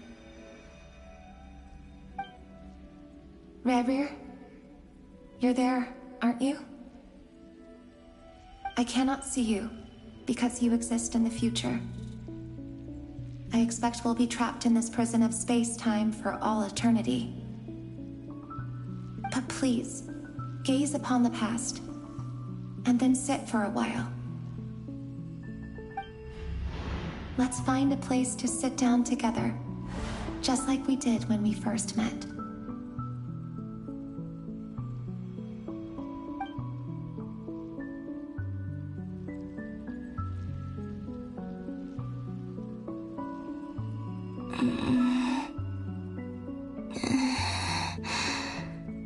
How long have I been walking? How much further till I reach the end?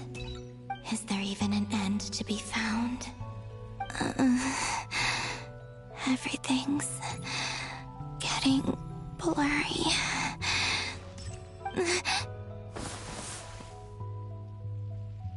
Huh? Are you all right, little sister? Have you come from the distant future?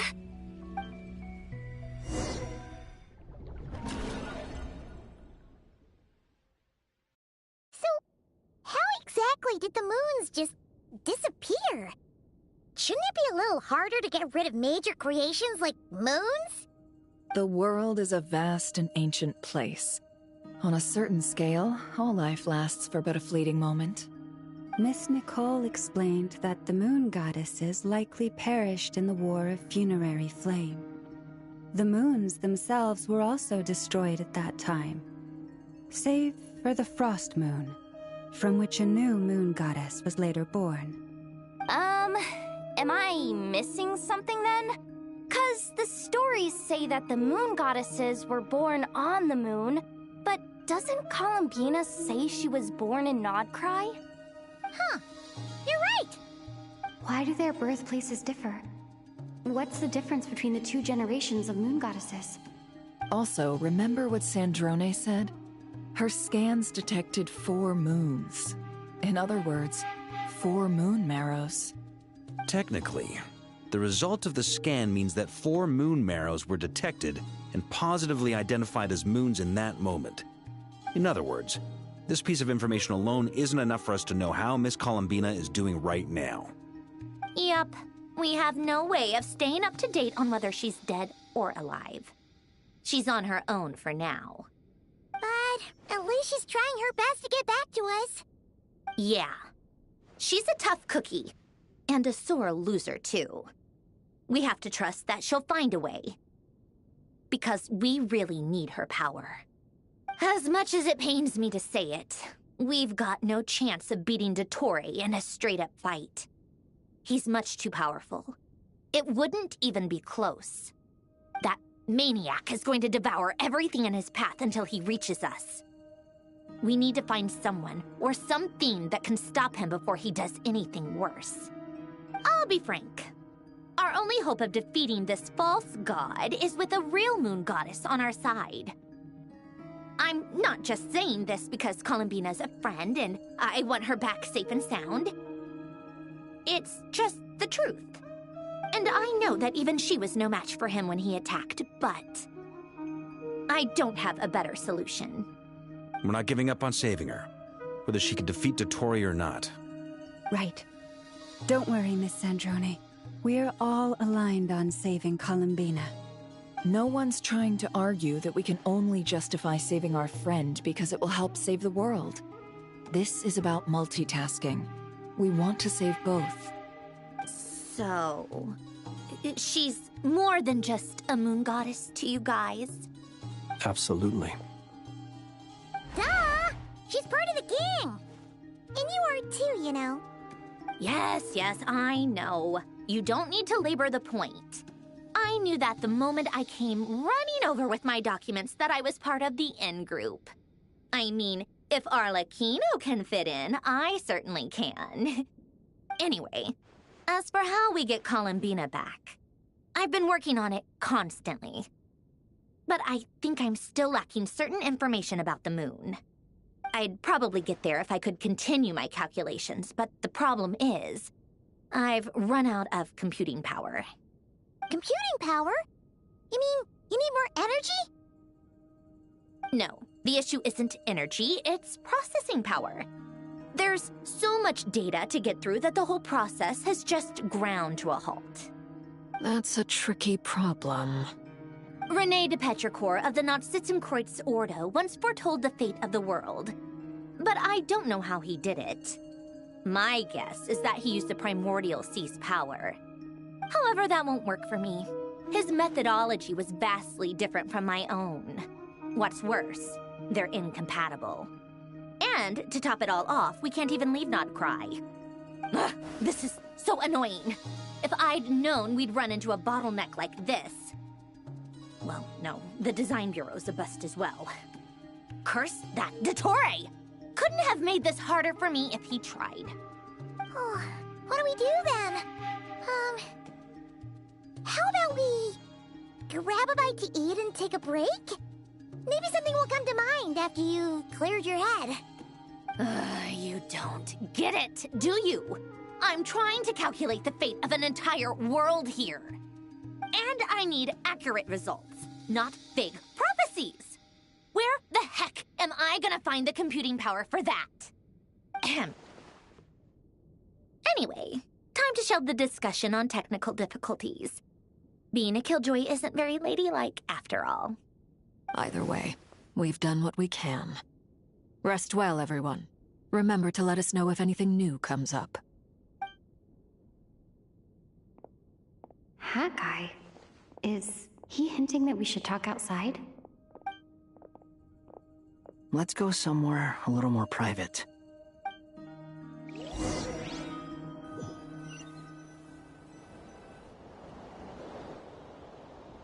You know that Dory went back to Sumeru, right? Yeah. She mentioned she was planning to head back.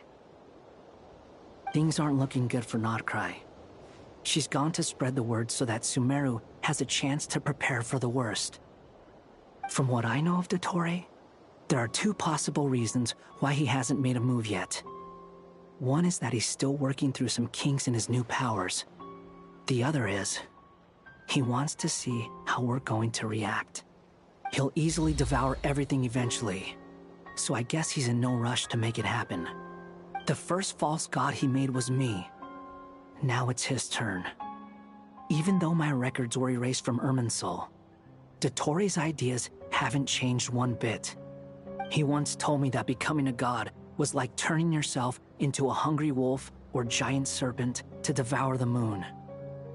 Clearly, he began studying the moon goddess's powers long before he even tried making a god. He's always wanted to get his greedy hands on divine authority one way or another. And in the end, he devoured the moon where I failed. In the desert of Sumeru, there is a chessboard built by King Deshret, also known as Al-Ahmar. I don't know if it was a real game, or if he was just trying to challenge his servants and citizens in some way. But creating games and setting rules, gods do that as a matter of course. That's the kind of power Dottore craves. Now he has the Trilunar Authority. His power is leagues beyond the common people. I don't think there's any point in other nations rushing to the front line. They're better off focusing on defense and hoping they can fend off any threats that spill out from Nodcry. Either way, Dory will inform Lesser Lord Kusanali, and she will contact the other gods in turn. The Seven will have some recourse available. If nothing else, their protection should keep the rest of the world from descending into chaos as quickly as Nodcry has. So on the bright side, even if Nodcry is doomed, your friends in other nations won't be in any immediate peril. That's good to know. But I'm not ready to give up on Nodcry yet. There's a word for people who refuse to let anything go. It's called being greedy. Maybe it sounds greedy to you, and probably naive too. But whatever you call it, that's what gives me the determination to keep fighting. Battles are fleeting, but the will to fight is a long-term commitment. Give up for even a moment, and your resolve will shatter. Why do you always feel the need to do the right thing? No one is born to be a savior. I mean, who's gonna criticize you if you fail, or give up? Don't take this the wrong way, but Dottore said something similar to me. I guess the Fatui attracts people who don't believe in saviors. Not necessarily. It's less about belief for me. I just want to know how determined you really are. After all, I don't owe anything to anyone else here. Only you. You look kinda worried. If your arch-nemesis was about to achieve their ultimate goal, I think you might feel a little worried too. That's true. Dotori is about to become an omniscient, omnipotent deity. That's gotta be a bitter pill to swallow. Still, you're calmer than I expected. Obviously. I have to admit that my past self was a reckless fool who misunderstood not only the point of revenge, but how to achieve it. And as much as I want my vengeance, I know I'm not gonna get it by acting alone. If the world's taught me anything, it's to think before I act. Too bad it never taught me any other virtues, though. So, I am going to destroy Dotori, no matter what it takes. So, what's your plan? I'll get to that. First, tell me, what do you think of Sandrone? Just like Paimon said, she's a friend, part of the gang. How much do you trust her? This is a serious question. Think carefully before you answer. Although she's with the Fatui, she has her own values, and she's helped us a lot. If nothing else, she's clearly going the extra mile for Columbina. I see no reason not to trust her. If you say so. In that case, the three of us need to talk. I have some thoughts about her computing problem. It can be solved, but it will come with a cost. How much? If I can afford it, I'll cover it. Sometimes your heroism really backs me into a corner. You know that? Come on, let's go talk to her.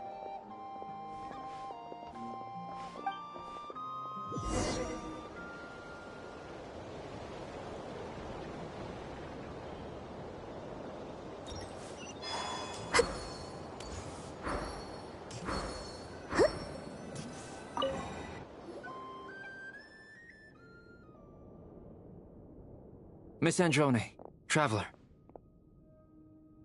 Hey there. Paimon's here too!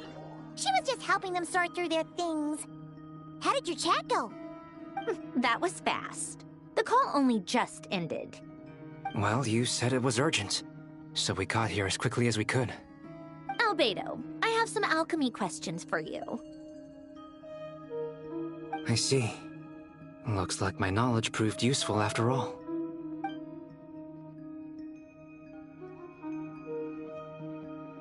If I might ask, what is the end goal for the modified formula you'll be using? I needed to predict the future of the entire world. But I've run into some teething issues since trying to implement Renee's theory of the 4 Orthants. I see. I'll have a look at it. Still, computing power is the real issue here. How do you plan to solve it?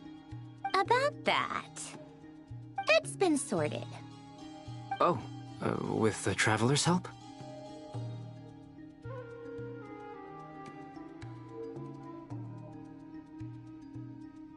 Actually, you're not wrong. She found the person with the solution. Was it Hat Guy? Yeah, it was him. Wow! Go Hat Guy! Seems like all that time studying at the Academia is paying off big time. But where is he? Wasn't he the one who asked Albedo and I to come here? Come with me.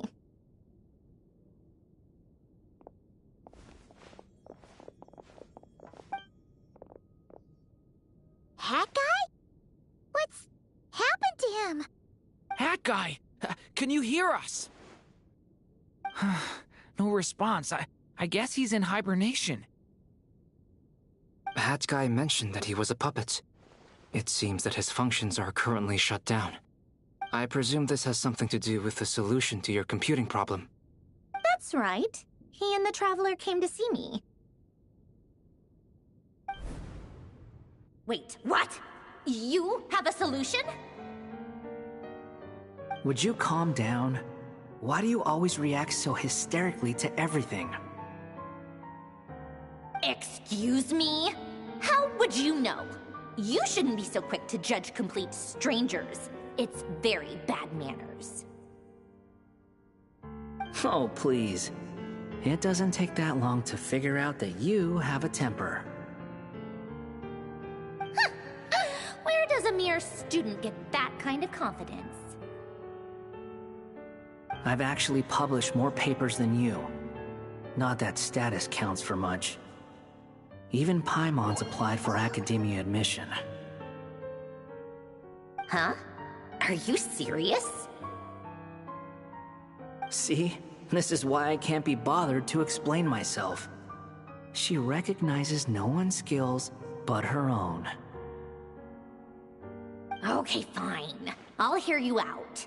So, tell me, how do you propose to solve my computing power problem? This world itself is constantly processing all kinds of information. If it's the world's future you're trying to calculate, you need a processing device that's designed to cope with that volume. Easier said than done. Only Irminsul can handle that kind of... Wait, is that what you're suggesting? But surely we can't just plug my formula directly into the ley lines.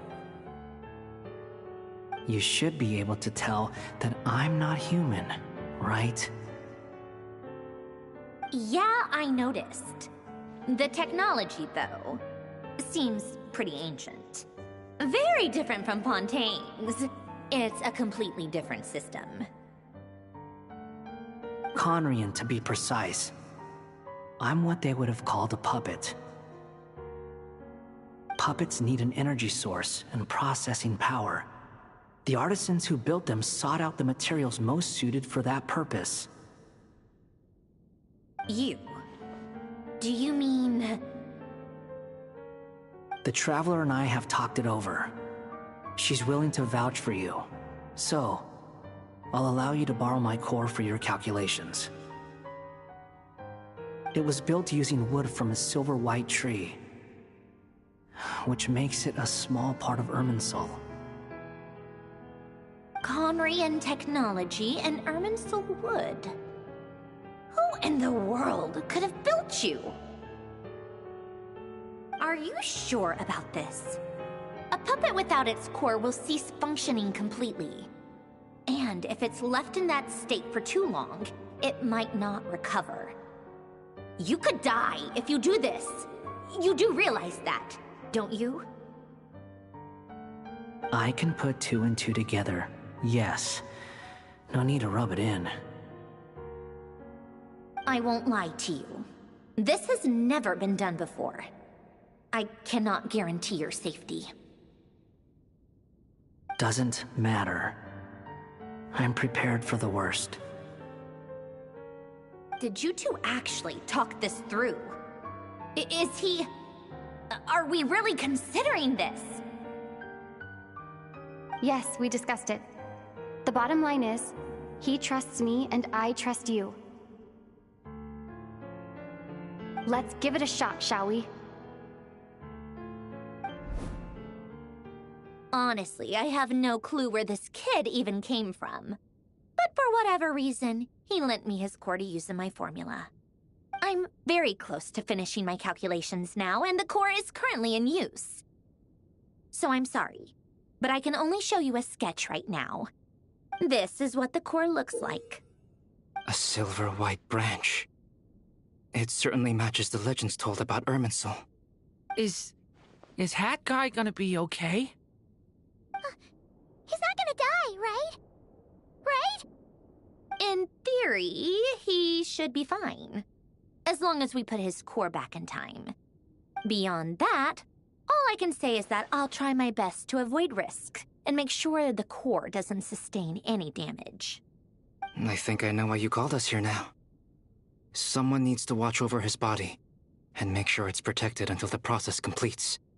Correct. He said that the only ones he trusts here are you two, and the Traveler. And the Traveler will have other work to do. He will have our undivided attention. Aw, head guy. On a more positive note, things are progressing steadily on my end. I'll call everyone in for a meeting once the results are out.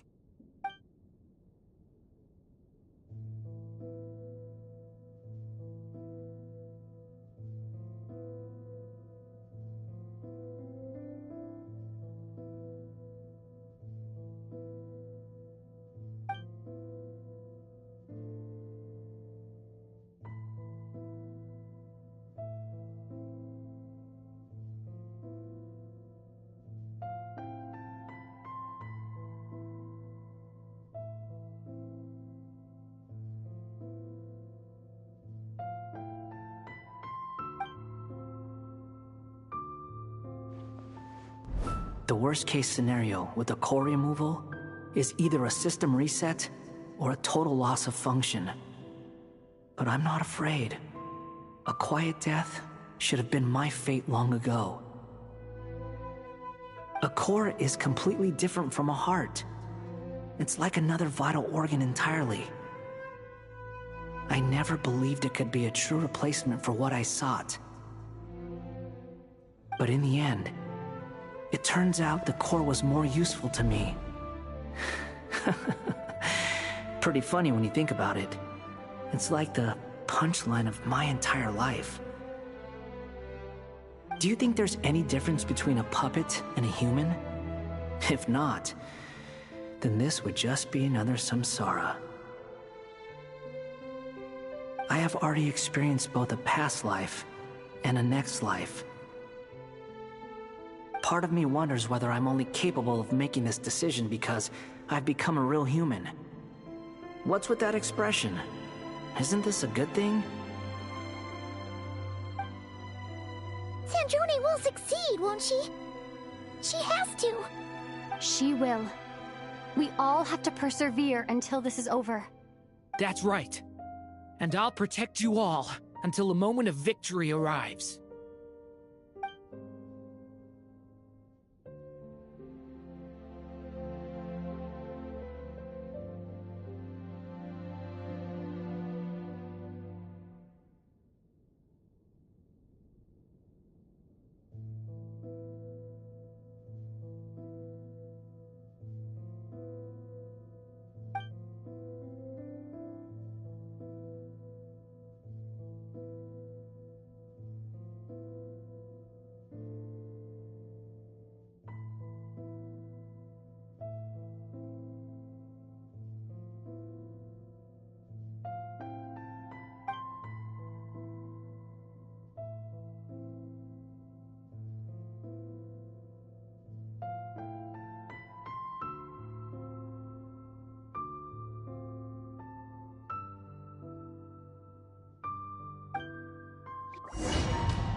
Who are you? Call me Sonnet. You have the same power as Canon. Sonnet. So, you're the goddess of the iridescent moon? Oh, goodness. You recognize me? Well then, what's your name? Columbina. Columbina Hyposelenia. Hyposelenia? What a lovely name. Did you choose it yourself? It was a joint effort between me and my friends. Friends? You mean your friends in the heavens? Huh? Oh, sorry. You must be exhausted. I apologize. Hang in there. Let me introduce you to my older sisters. Do you mean the other two moon goddesses? Arya and Canon? Wow, you sure know a lot. Hey, does that mean that our story goes on into the future? Oh, I guess that wasn't the the best question to ask. It's alright. We were prepared for that possibility. You could say we were too prepared. I can't even remember how long my sisters and I have been here by this point. When did you get here? How long has it been? I can't say for sure, but it feels like it's been forever. I see. Are you feeling alright? You look a little unwell. I can hold out a while longer. We don't have far to go. The place where my sisters and I are based is just up ahead. Don't worry, they're both really nice. I'll introduce you.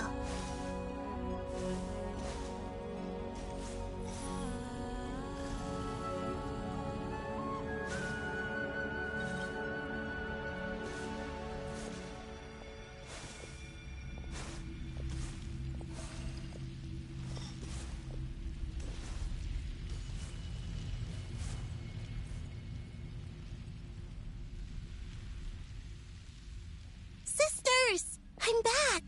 And look who I've brought with me!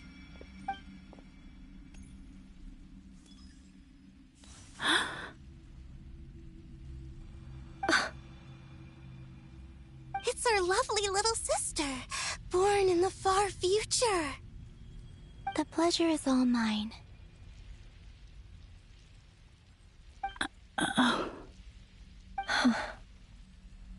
Allow me to introduce you to Columbina Hyposelenia.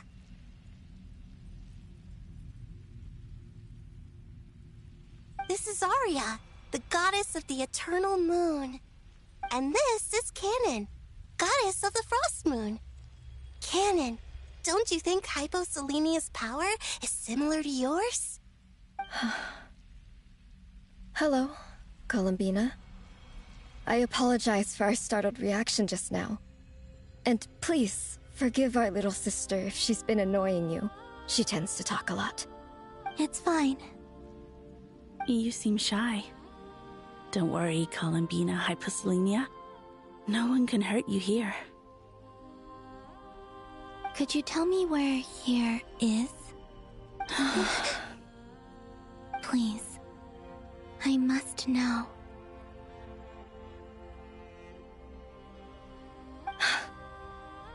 My dear sister, this is where Tevat's original ruler, the Dragon King Nibelung, imprisoned the moon goddesses. What? You're scaring her, Canon. No, I'm fine. Please, continue. Nibelung, our original master, created us in the distant past to maintain Tevat. But he left this world and traveled into the dark universe beyond, to explore worlds vaster still. Day and night, we fulfilled our duty in the heavens, until the day that the first Descender arrived. The great ruler of the firmament. The heavenly principles. Is that what later generations call them? I see. But we did not reject them at first, nor did they seem to harbor ill intent towards this world. We coexisted in peace. They were like a guest in our home. Slowly, however, we came to realize that our guest had a growing desire to change and dominate the world. And you didn't stop it? No. There was an order to the rules they set up that Nibelung never taught us. We wanted to know if this order would bode good or ill for Tevat.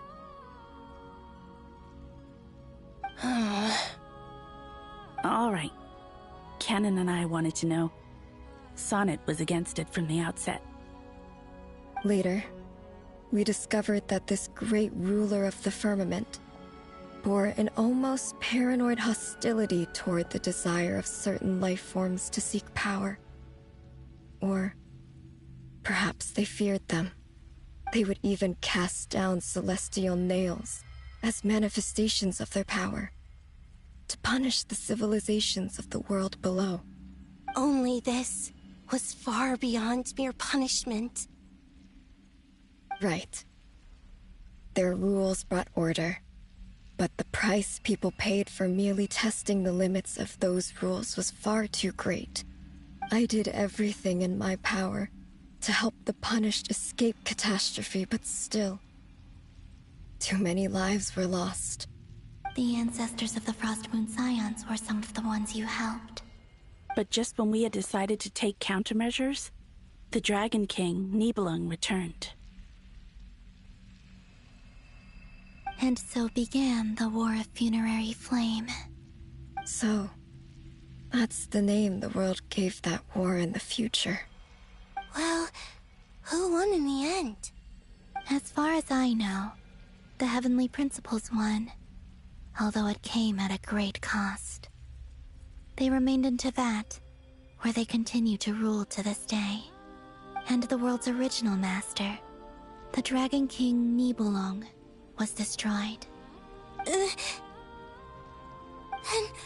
what of the moons? Are there still 3 moons in Teyvat's skies? You can tell us the truth, Columbina. We know we are but remnants of a bygone age. We are prepared for the answer. Only the Frost Moon remains. But it has been cast beyond the false firmament by the Heavenly Principles. The eternal and iridescent moons were both shattered during the war. So death finally came for us in the end. Sonnet. But you're still here, aren't you? A moon goddess cannot live without her moon, Columbina. She's right. That's why I began to disappear. Because the Frost Moon is cut off by the false sky. How much worse it would have been if it were outright destroyed. Our souls may endure within this lunar palace, but if our moons are destroyed, then we shall disappear the moment we depart from it. I'm sorry. There's no need to apologize to us, dear sister. If anything, we owe the world an apology. If only we'd decided to act sooner, rather than arguing amongst ourselves. all the more reason not to spend this time in regret and repentance. Instead, we should focus our efforts on how we might help our future sister. Sorry? Don't you see, Columbina, your story is not yet over. Is that not why you are here?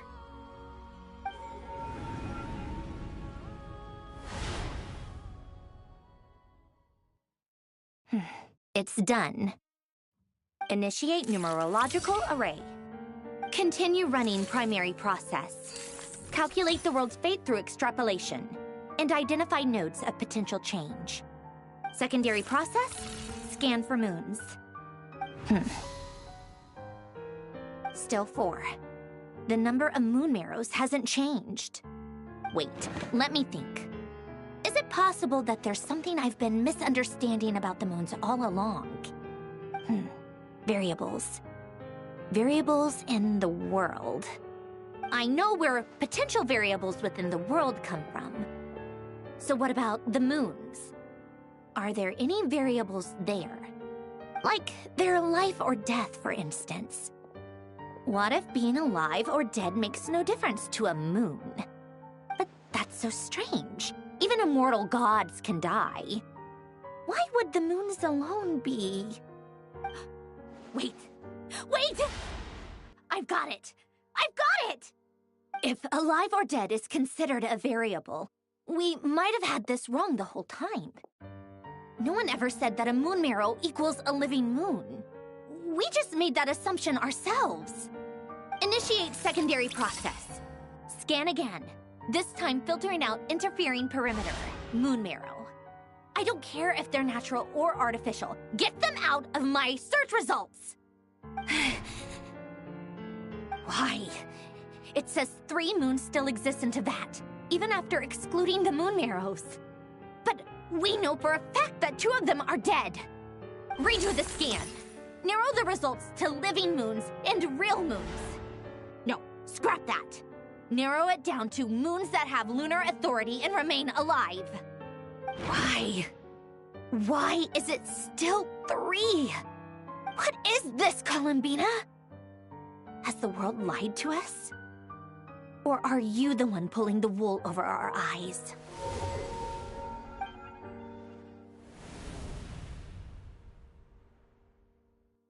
So, you think that the moon's reflection might be where Nibelung imprisoned the 3 Moon Sisters? Yes, it would explain a lot, such as why that space would respond to a moon goddess's power, opening the moon gate at her command. It would also explain why Miss Columbina has been unable to leave, and why time flows in reverse there. In the messages she sent, Columbina promised us she'd find a way to return, but we have no way of knowing how, when, or where this might happen. The fact that she still has yet to reappear in this world indicates that returning from that place is no easy feat. We cannot afford to simply wait for her. So you're saying, if she could return by her own power alone, she would have done so long ago? Yes, she certainly wouldn't leave it to this late stage when it's so touch and go. I've been giving this some thought, and I've come to believe that Luanatar might be an anchor that she left behind, as a sort of future waypoint. This could also explain why Luanatar is always by the Traveler's side. Sounds like a plausible theory. If that's the case, there must be some criteria we need to fulfill to allow Columbina to return to the present. The question is, what could they be?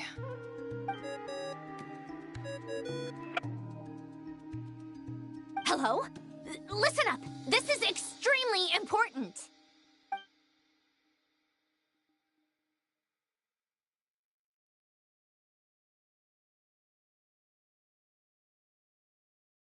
Not only is Columbina alive, but she may well exist in a form unimaginable to us. I'm still unclear on the details, but she's done something truly inconceivable in the past.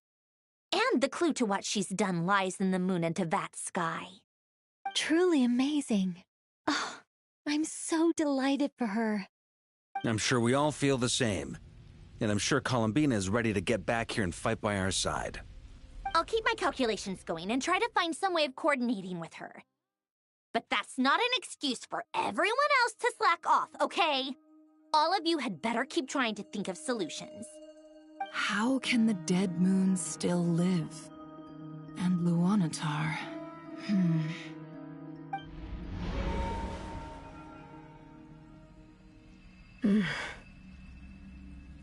It's hard to believe that's what will happen in the distant future. Our authority is linked to the most fundamental rules of Tevat. I suppose it's no wonder that many would covet that power. I didn't realize that when you said friends, you meant people who live down in Tevat. That's so lovely. I always wanted to go down there and have some fun. Have you ever tried leaving this prison? Of course. Between us, we've tried everything. But no matter where we go, this space will eventually bring us back here. It's like the center of a whirlpool. Everything ultimately converges here, at the moment when Nibelung imprisoned us. In that case, have you tried using any of those pathways that connect this space to the real world? Sorry? What are those? They're passages through which you can make small-scale changes to reality by using Kuvaki. Or am I the only one who can use those passages? Because part of my soul remains in reality. Kuvaki. What is that? You don't know? It's a unique kind of elemental energy found only in Nodcry, the land from which the moons arose. Oh. Well, it's true that the moons first rose up from the part of Tevat you say is called Nodcry. But there is no difference in the elemental energy between there and anywhere else. What? Could you show us some of this Kuvaki hyposelenia? Maybe if we see it, it'll make more sense. Okay.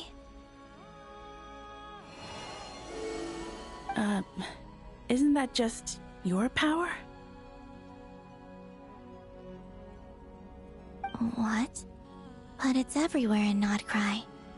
In the air, in the land. Even the creatures who live there have adapted to its influence. How curious. This Kuvaki certainly did not exist anywhere in the world before we were imprisoned. Let alone influence living creatures. So, how exactly does it affect them anyway? Can they float in the air like us? This is so strange. Why would their reality differ so much from mine?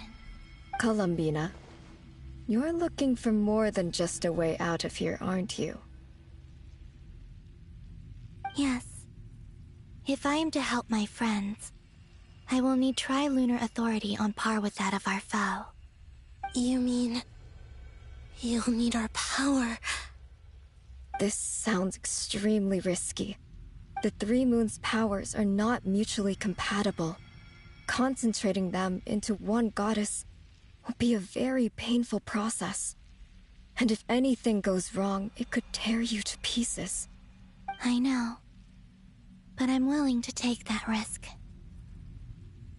Even so, let's say we successfully transfer our authority to you. How will you take it outside this prison? Niblin constructed this realm specifically to prevent us from using our powers to interfere in his war. No moon goddess can leave this place alive. What if I don't leave alive?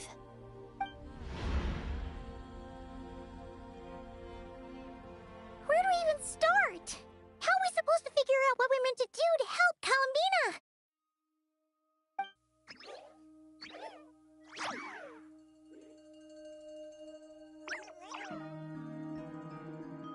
Columbina, what do you need from us? If she really got to the beginning of time in there, how do you think she'd leave us a message?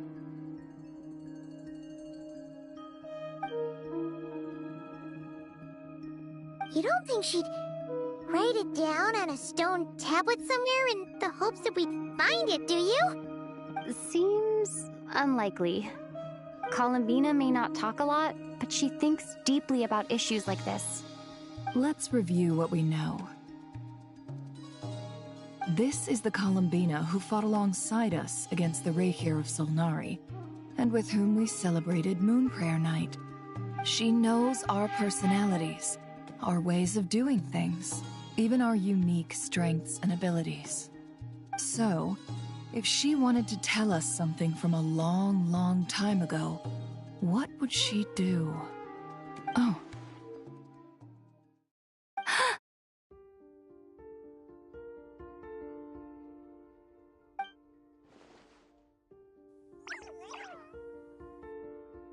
Traveler, you once said that those golden ripples also appeared when Luanatar was born. What if Columbina left Luanatar here, not just as an anchor to the real world, but for some other purpose? If she is part of Columbina, and Columbina knows that I can see past events through her... Oh yeah! Like when you peeked into Rarer's past through his heart! Nefer, wait! If you're right about this, and you can really see past events through Luanatar, your eyes... they'll... Oh, I know.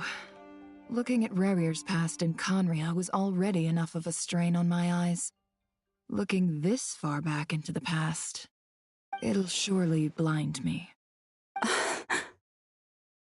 But it's our only chance. This is the only way.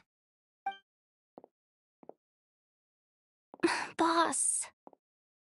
We spoke about this once, a long time ago. Do you remember what I said, Yehoda?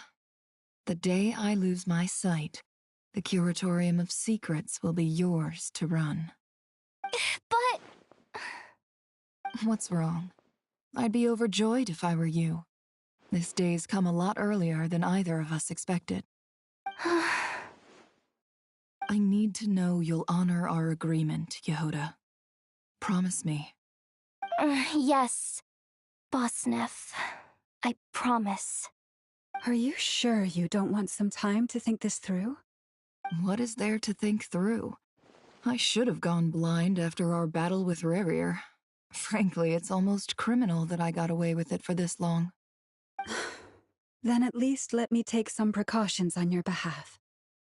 And if you really do lose your sight, I'll visit your office every day and make sure you're well looked after. Oh, please, anything but that. I was actually ready to go through with this. Are you trying to scare me into backing out? As if I could ever scare you. I'll assume you're just joking to calm your nerves. All right, enough chit-chat. Let's do this.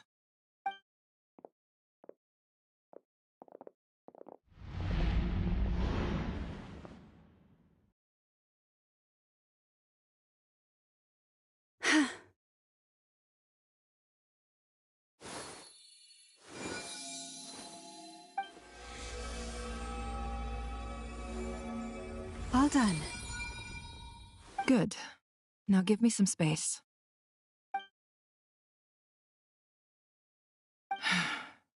Come on then, little one. Show me what happened in the past.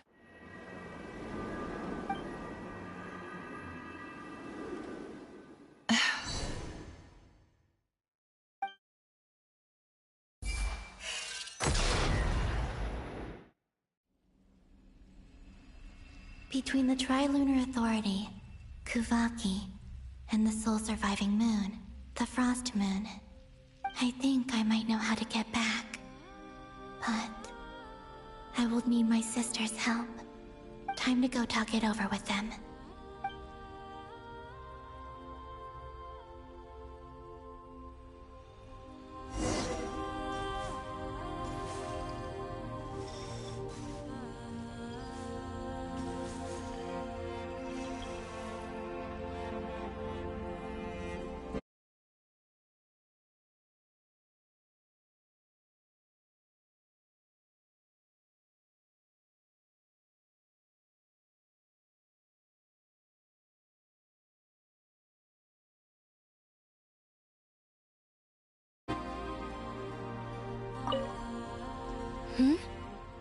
Have you decided what to do?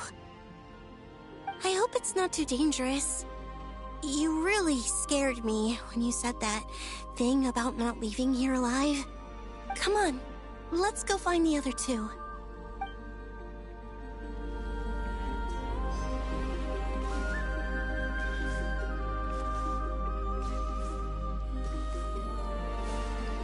It seems you have reached a decision.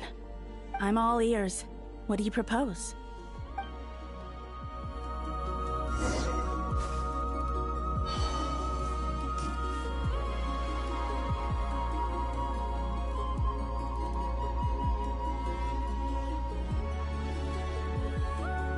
Have you figured it out, Columbina? Tell us, how do you plan to leave this place? I intend to die here, in this moment, and then be reborn in the future with the help of my friends. What? What are you saying? How can the dead be reborn? And how will you inform these future friends of your plans? You can't exactly leave oracles. Nothing can escape this place. Not a single ray of moonlight. And even if you found a way, what if they never find the message you left for them? You'll... No, that won't happen. Come again? They will find my message. I'm sure of it. I'm not following. How exactly will you achieve this? It's quite simple, really. First, I will leave my soul here.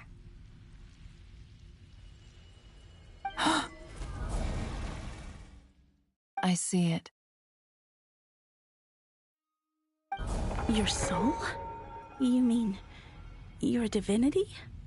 Yes. I once left a portion of my soul in the future. One so small that this prison barely noticed anything.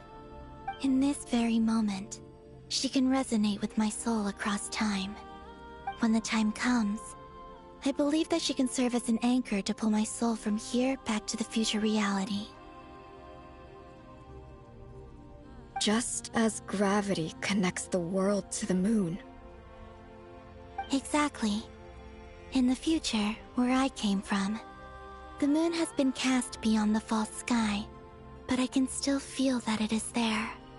In a similar way, I can feel a connection to the soul fragment I left behind even now. My friends can use it to detect my presence. But how do you just leave your soul here? Is that even possible? On my way here, I met an ordinary mortal who entered this place long before I did. Her body is long gone, but her soul remains. And before that, I encountered an old enemy whose entire soul survives here intact, while the power that once corrupted his body has faded away. So, perhaps this space is specifically designed to imprison divinity and authority, but not the physical body. Still, even if your body can escape, would it not just be a lifeless husk without the soul inside? Wait, is that what you meant when you said you wouldn't leave alive? Yes. I shall turn my body into moonlight and pour it over Nodcry. That power shall protect the land and quietly blend into it, awaiting my soul's return in the future. However, I cannot do this on my strength alone. I would need your help to do this, so I'm humbly asking for your assistance. Oh, dear sister, you need not be so formal. As I said before, we are but remnants of a bygone age. You, on the other hand, were born alone in that distant future, and you have walked a long and lonesome road since then. How could I bear to let your story end here in this dungeon? Don't forget, we are your sisters, your family.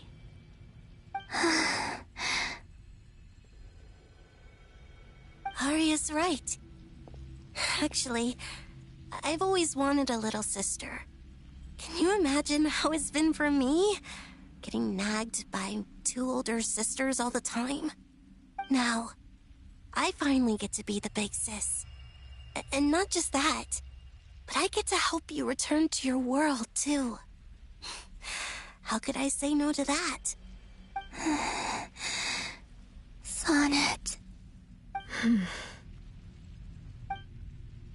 Kennen?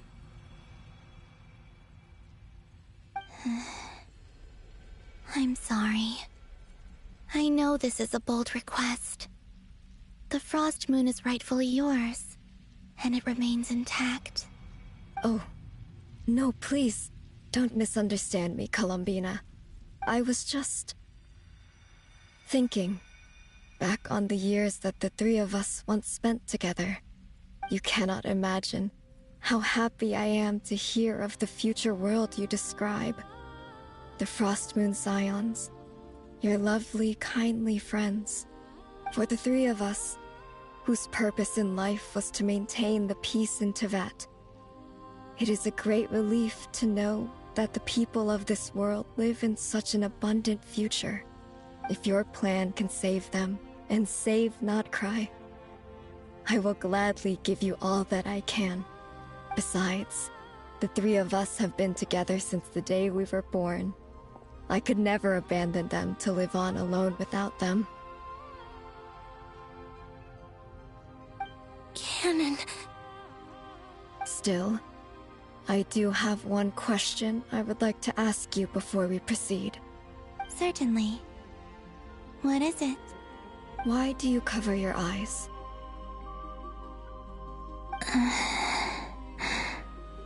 Yeah, I was curious about that too. But it seemed personal, so I didn't want to intrude.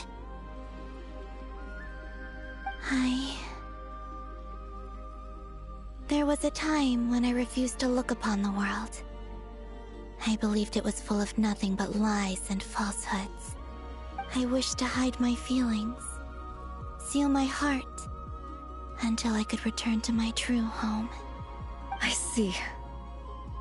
Perhaps that decision saved you from ever having to see the false sky again.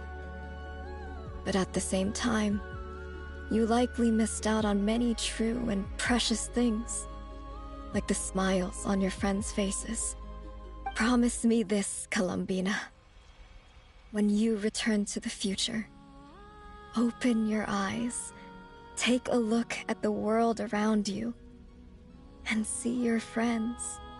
I'm sure that you know this already, given that you long to return, but that is your true home. Give me your hand, Columbina. Arya, Sonnet, you too. Okay. All right.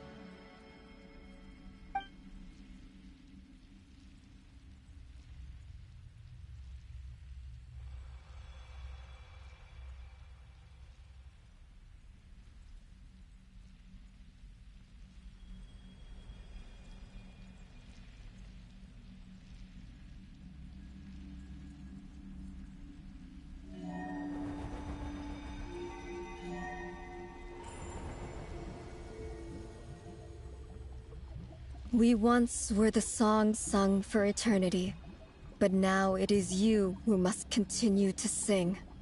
We once were the tides in the great river of time, but now we subside, and you arise. We were the messengers of madness and inspiration.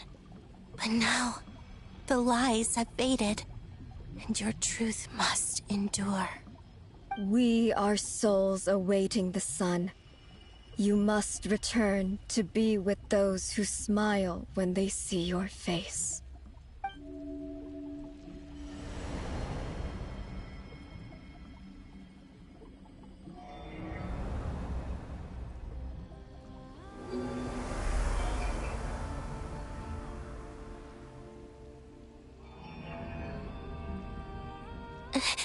Is it done?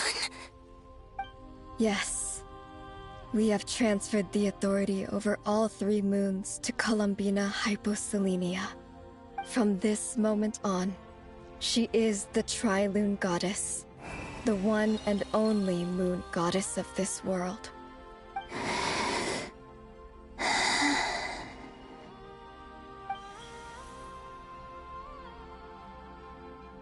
Thank you. Thank you, my sisters. Now go, and do what you believe is right, Columbina Hyposelenia. Be aware that we cannot grant you the power of the 3 moons beyond these prison walls. The conflict that arose over their remains following our disappearance will still take place. I understand. Sisters, oh, my body, it feels... Now that we have given up our power and authority, our bodies are merely mortal shells. This prison is dissolving them as we speak. It's okay, Sonnet. The end must come for every god, just as it does for every human. That's all this is. The final destination of our lives. Canon and I will be by your side the whole way. We have one final request, Columbina. Could you use the 3 moons' power to send us back into the real world? Now that we have lost our powers, I doubt this space will seek to hold us further. It's just... we would like to spend our final moments together in the only place we ever called home.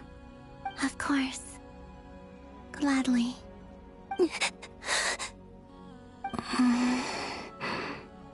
Sonnet? Yes?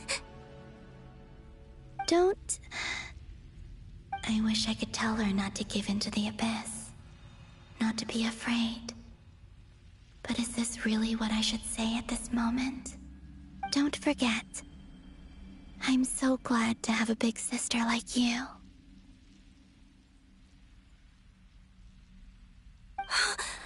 No, Hypo. Thank you. I'm okay. I'm not afraid. As long as my sisters are with me, I won't be afraid.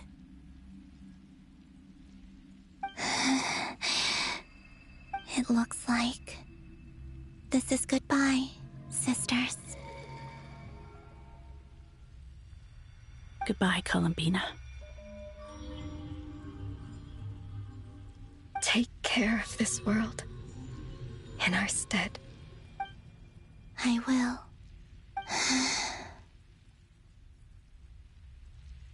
And now, it's time for me to bid farewell to my body, too. May it become the moonlight that keeps Nodcry company through the long years ahead. So this is why Nodcry was not always home to Kuvaki. It only appeared after I poured my body out upon this land, and only this land. Kuvaki responds to me because it is me, my body, answering the call of my soul.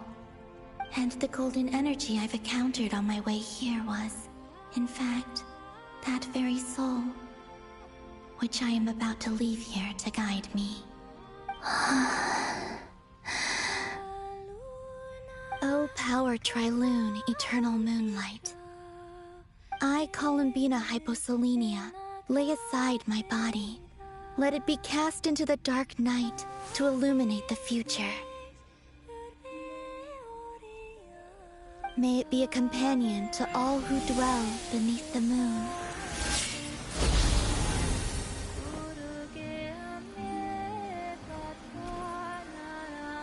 Until the time comes for me to return home.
That was crazy! Were we even allowed to see that?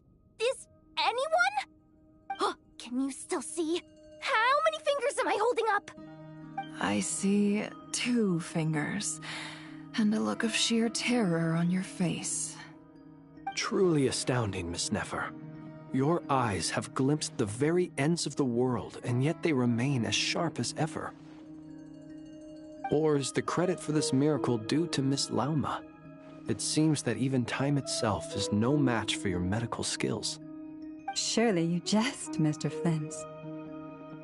I suspect we have Columbina to thank. She must have realized the immense toll that the ritual would take and purposely set aside some of her power in the past to protect Nefer's eyes when this moment arrived. There is always a great price to pay for witnessing the truth, but it seems that this time, Columbina has shouldered that burden on our behalf. She chose the perfect method of getting a message to us. Though her eyes were always shut, she was clearly so perceptive. She knows us well. She knew exactly how we would think and what we would try. Despite being separated by time and space, we're seeing the same possibilities and seizing the same opportunities. if she's okay right now. But as long as there's a chance we can do something, we'll fight to make it happen. We'll get you back somehow, Columbina.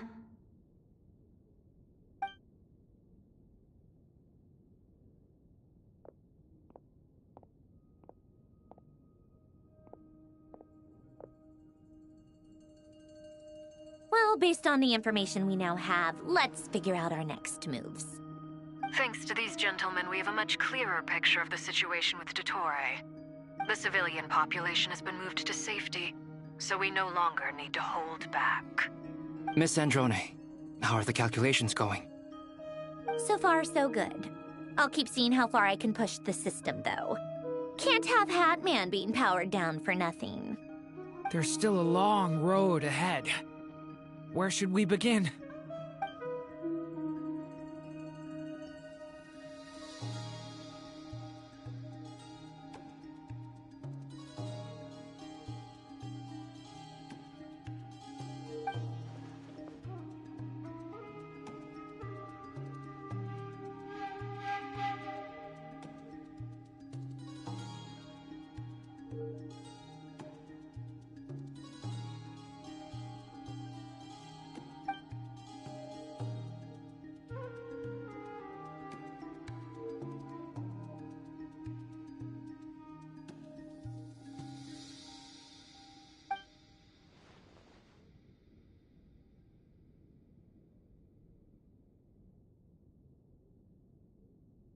Our plan is clear.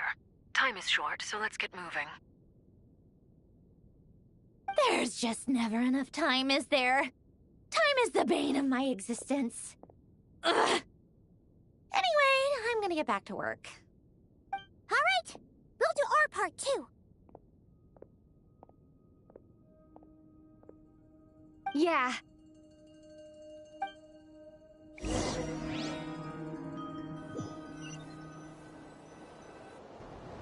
Albedo's theory says that elemental energy can dilute the Light Realm's power, but I'm no expert in building elemental defenses. Sounds like something out of the Advanced Elemental Theory section of the library. Whew.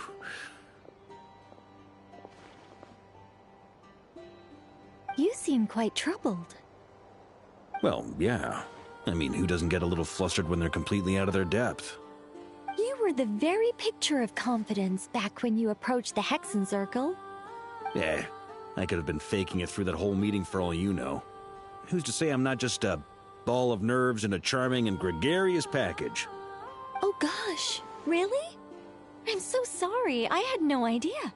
Well, you're all the braver for it. Still, I was much more in my comfort zone than I am here. At least in Mondstadt, you can cry for help from a cliff top and actually stand a chance of summoning Barbados himself. Things have never looked bleaker than they do now. If we don't pull this off, Tevat's doomed, isn't it? Oh, you think so? Actually, yes. Yes, it probably is. It's a shame. Don't put too much pressure on yourself. Tevat has faced annihilation many times in the past, but it also gave us you, didn't it? Hey, don't give me that. It's not like I'm anyone special. I disagree. Every human born in this world is special. We angels have always believed that. In that case, this humble human being has a big favor to ask of you. I thought you might say that. I'm sure Alice, in her great wisdom, sent you here precisely to help us in this difficult time, yes? Well, that has less to do with her wisdom, and more to do with my power. Of course, of course.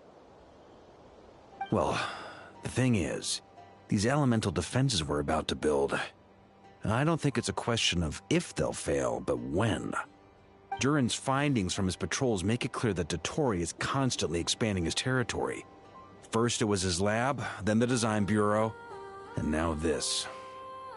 It's not realistic to completely stop him encroaching on the rest of Nagrai. Rather, our goal should be to stall him for as long as possible.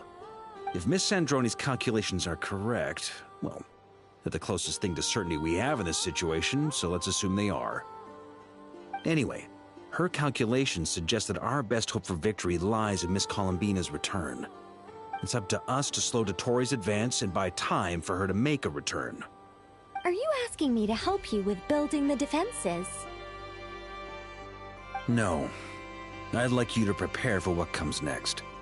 When he eventually reaches us, we will have to fight him.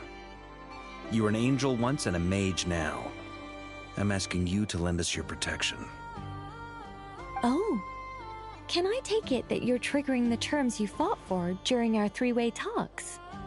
Well, technically those terms were about protecting Mondstadt.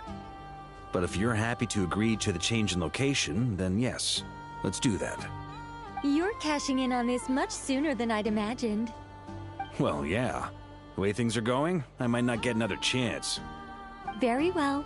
The mages have heard the knight's plea, and we will respond. To tell the truth, Alice and I had already discussed how we might help you all, so I didn't come empty-handed. I always like to be prepared.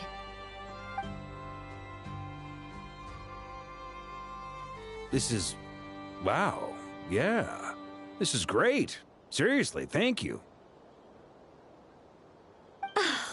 It's been many long years since I had a chance to dazzle humanity with a little divine intervention. To humbly serve as a reliable and responsible guide. Anyway, Knight of Boreas, please accept this gift in recognition of your great virtue. Go now. May the angel's blessing deliver you safely to your destination.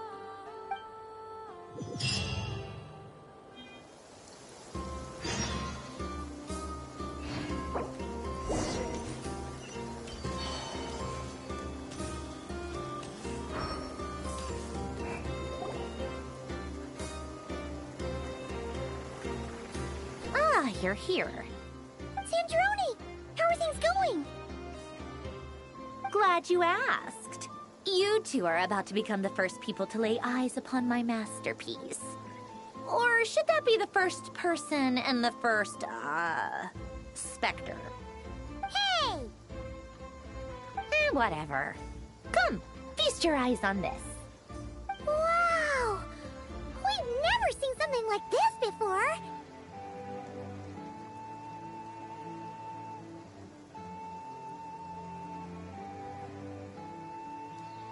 This meter displays the progress of my formula. Currently, it's still making the most important connections. Once it's finished running, I'll deliver it right to your side. And then, we can finally bring Columbina back. What do you mean, deliver it? Can't you just tell us over the Dodo communication device? It'll just be some numbers, right? Ugh, you're such a greenhorn. This isn't the kind of formula you solve in math class. It's a highly complex algorithm capable of constructing a framework of rules. Ugh, whatever. We'll be here all day if I start trying to explain it. All you need to know is the formula must be completed before we can bring Columbina back.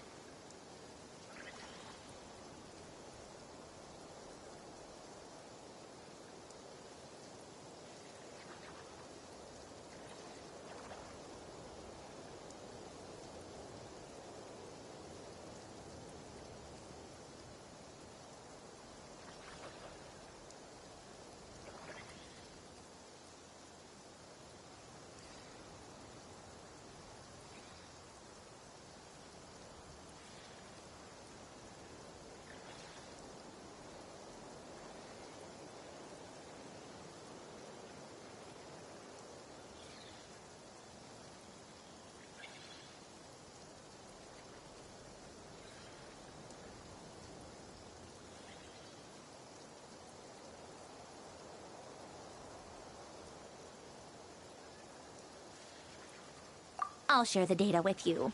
Nicole's agreed to let me use her information channel, so we just need to use the Dodo communication device like so. And... there. Now you can check in on my progress. Wow! Look at that! You're amazing, Sandrone! About time you recognized my genius. Took you long enough. Anyway, that's all from me. You should check on the others if you have time. Make sure we don't have any weak links in the chain. That might sound harsh to you, but close supervision is a common practice in a Fatui. Not looking to catch anyone out. I just care about everything going smoothly. That's all. I'm kinda stuck here while the formula's running, so I need you to be my second pair of eyes in the meantime.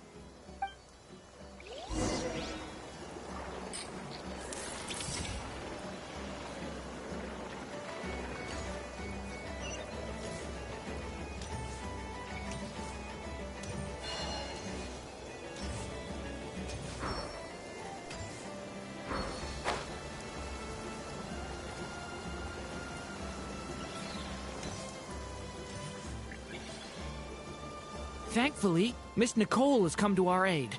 Nasha Town is now looking very well defended. Golden Flame. Yes, that's Nicole's power, all right. Based on the latest message from Grandmaster Varka, it sounds like they've reached an agreement. The situation should be more stable with her assistance. Everyone will have at least some degree of protection.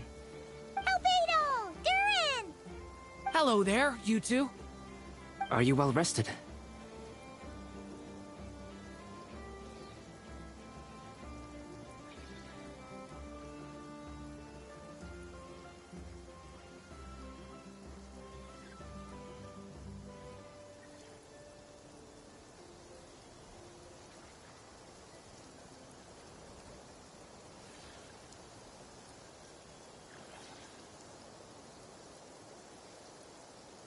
That's good to hear. As per the plan, Albedo and I will be in charge of Nasha Town. As Dottoro's energy field expands, it's creeping ever closer in that direction. But we will do our best to hold our position. We fought side by side many times before, and always with great success. I believe this time will be no different. So don't worry about us. Focus on fighting Dottore.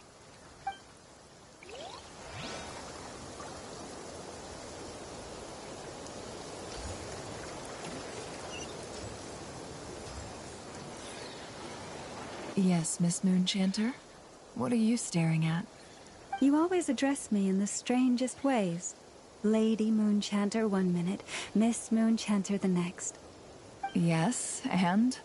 Are either of those incorrect? Not as such. It's just that I simply call you Nefer nowadays. Uh-huh. That's my name. What's your point? The point is I don't add any honorifics or titles. Meaning what? That maybe we're on friendlier terms now than we used to be. Is that how you see it? And I thought I was the one with eye damage. Never! Wilma! Paimon, Traveler.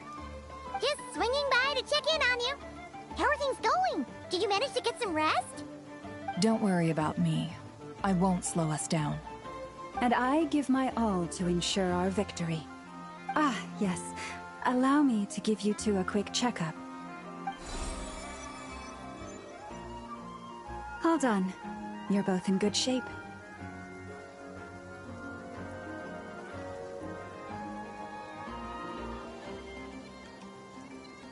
You're welcome. You'll have your work cut out for you in this battle against Dottore, so make sure to get some rest in first.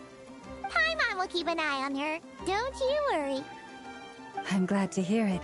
Take good care of yourself, too, Paimon. Sure thing.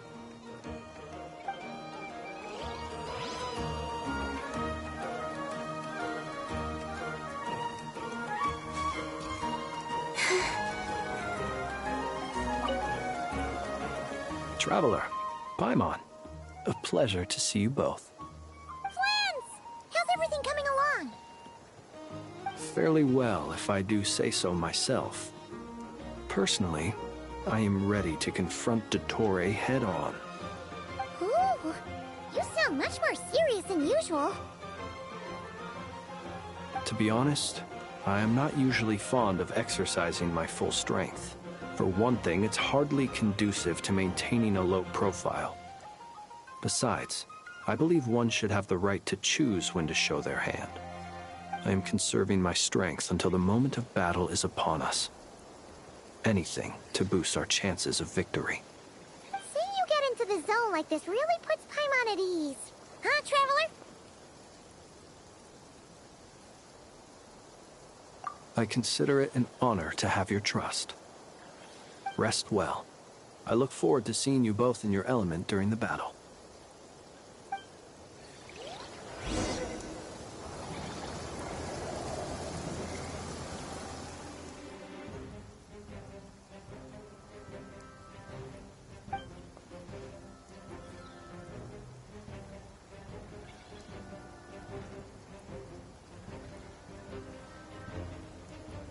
Here they come. That's quite a horde. As we expected. Get ready, everyone. Take your positions and prepare to engage. Let's begin. I'm at the ready.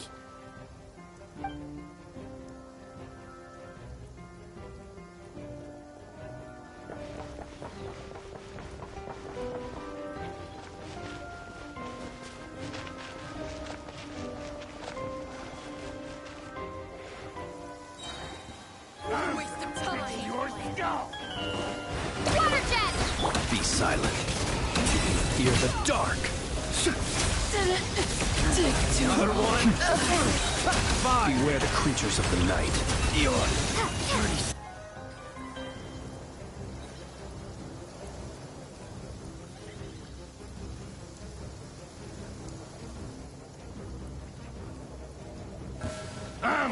It's your skull! You poor lost lamb. No more lies. Couldn't fix it. A grave trick can't hide the truth. These creatures cannot stand against us. No fighting talk. Just don't let your guard down. That goes without saying. I'm hardly the risk taker in this group. Excuse me? By the frost moon of old. Forest, protect. It all adds up. Time to come clean.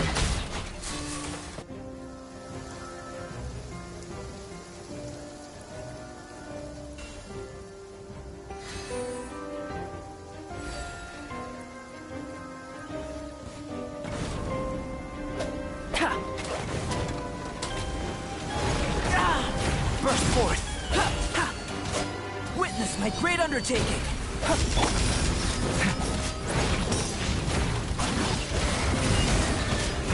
A lament for the end. That was easier than I thought. Naturally. What do you mean? Is it because as...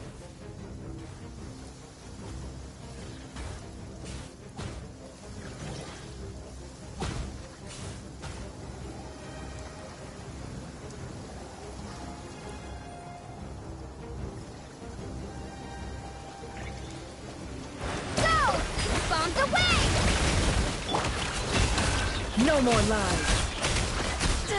Close your eyes. To dust. People have always used fire to drive away wild beasts. Wouldn't a lantern work just as well? You read my mind, my dear friend. I was just about to say that. All right then, dear friend. Bring the light.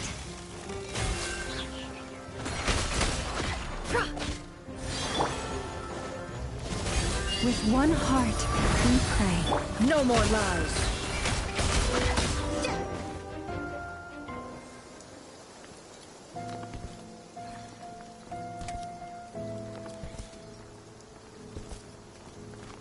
You're looking well. I trust you've had a good couple of days. Dottore. It's actually a good thing, in my view.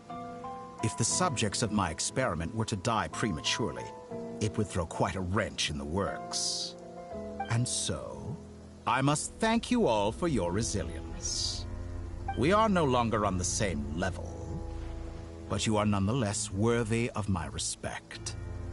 A creator god should be merciful and gracious after all. And in any case, it is only right that before I end your lives, the world is informed of the arrival of their new god.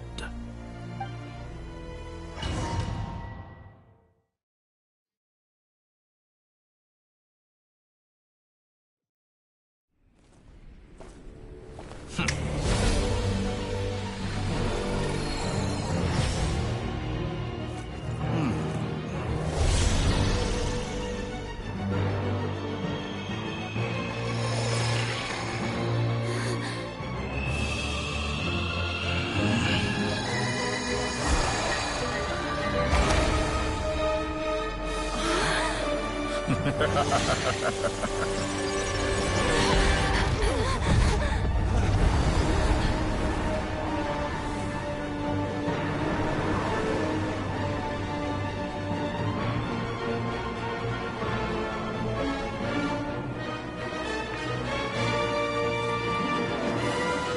experiment begins.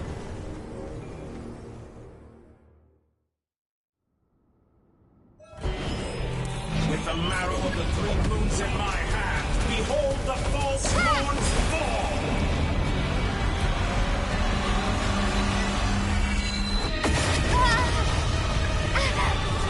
Did you honestly think that would hit me? Can't hide the truth. Outdone. Be silent. Observe.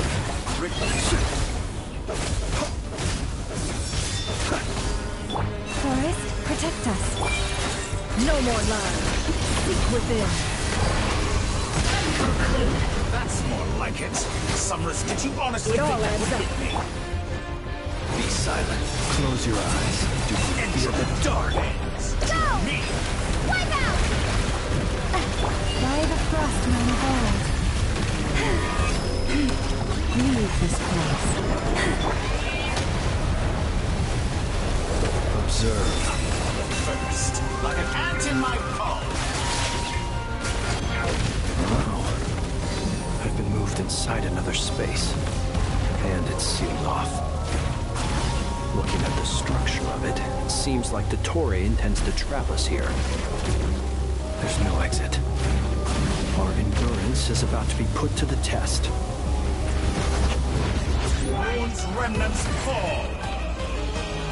Perhaps you could try being a bit more proactive.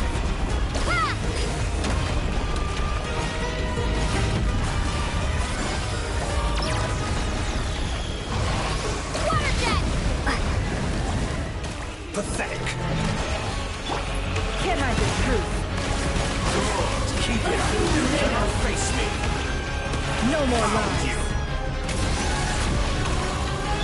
Entry. Bends to Branch into song.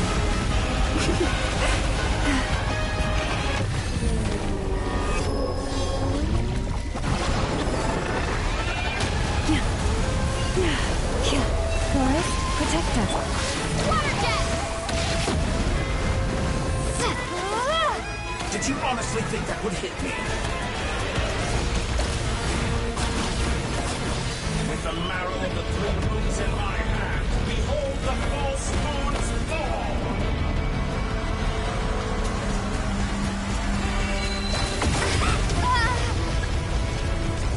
Outdone. Go! Tell me, where will you try scurrying off to next? Looks like the Torre has opted for a divide and conquer strategy. But we will not allow him to triumph. Now, I shall pray for our victory.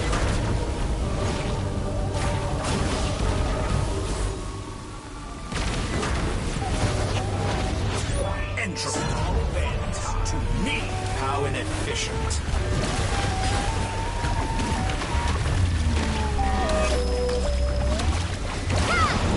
It all adds up. No more lies. Did you honestly think that could hit me? Excellent. You barely managed to perfect it.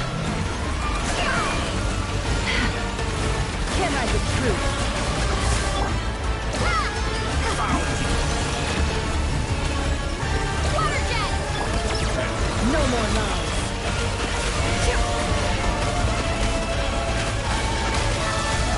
It all adds up.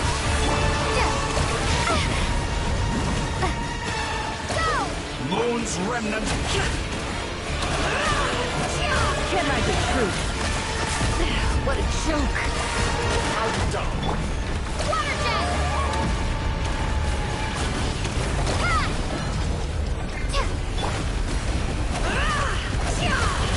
No more lies.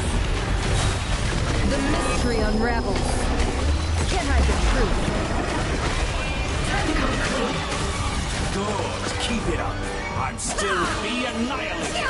That which cannot stand against me. What's this supposed to be? A knockoff version of the space Columbina got trapped in? There really is no way out. We'll see about that, Dottore.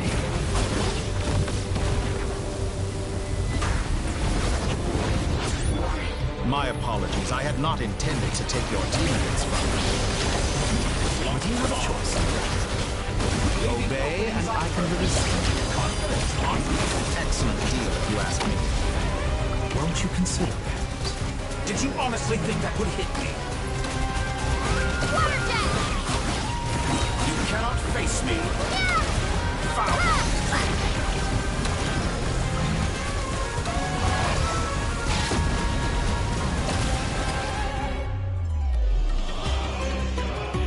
I'm aware you've been working on some little tricks to surprise me with, but it appears that none of them have come to fruition.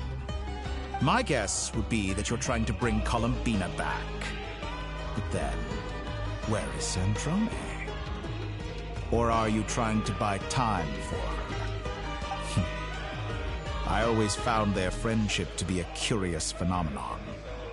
Two highly incongruent personalities, and yet they share a deep connection. Speaking of Columbina, I once saw her as like a younger sister. We got along quite amicably while she was with the Fatui. But then one day she suddenly decided she would refuse to take part in any further experiments. To this day, I truly don't understand what I could have done to upset her so much. It's such a pity. I could have had a sister, a family. But alas, she grew to dislike me. You're not fit to be family to her. That I can't deny. So many people, all obsessed with playing out the same tired old dramas. This world is rotten to the core. And then there's you. You had every opportunity to reach the right conclusion. The thought of killing you off like this? But I maintain that I approached you in good faith, so I will offer you another chance. Will you work with me? You have until I count to 10 to make your choice. 1, 2, 3. Not in a million years.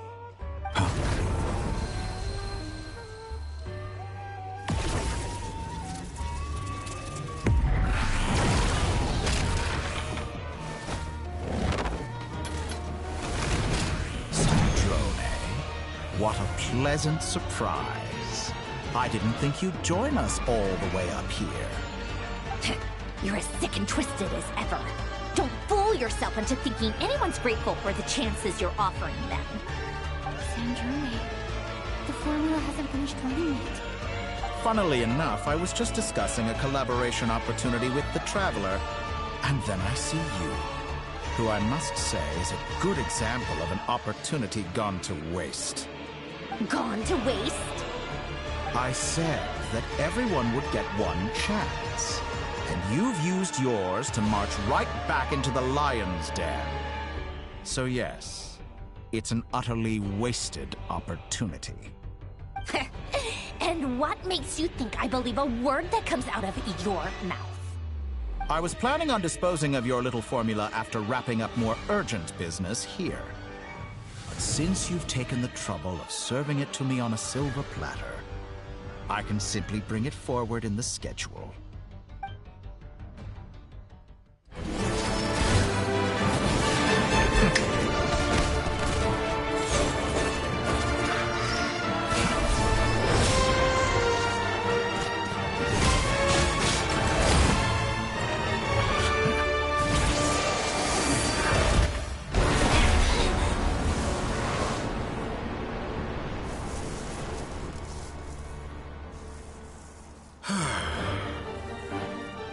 Is this your life's work?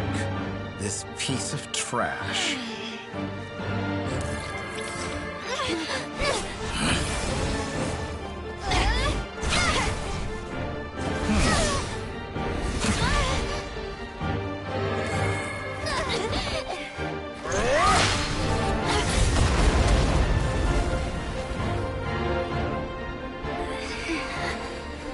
Your formula runs too slowly, Sandrone. You put your hope for success on others instead of fighting dirty. That is why you have failed. Now, whom should I slay first? Any volunteers? No one? How nice of you to leave the decision to me.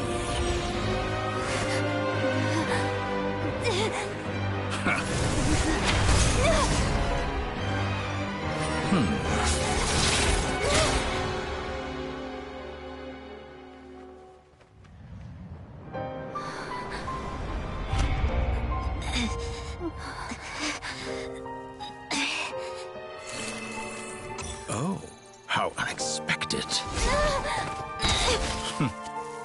Sandrone, any last words for me, comrade?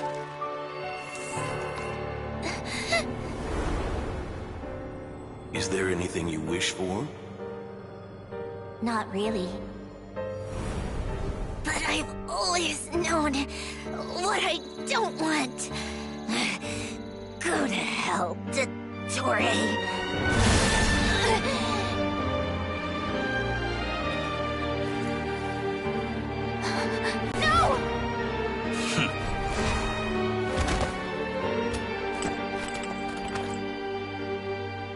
And now, you have failed.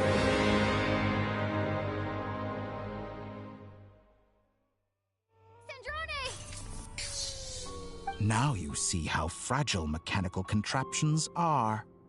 Just a gentle tap, and they fall to pieces. However keen of an inventor Sandrone may have been, her death spells the end of the formula that was running inside her body. Of course, I have to commend her for making it this far. As her colleague, I have to admire her stubborn tenacity. Now, it is time for you to take your place by my side. My count was interrupted, but the second chance I extended to you still stands. Once again, you are welcome to join me. By now, I'm sure you have gained a greater appreciation for the power and authority I wield. What is stopping you from embracing a new world of endless possibilities? Not in the mood to talk? As you wish. You seem less talkative than usual today.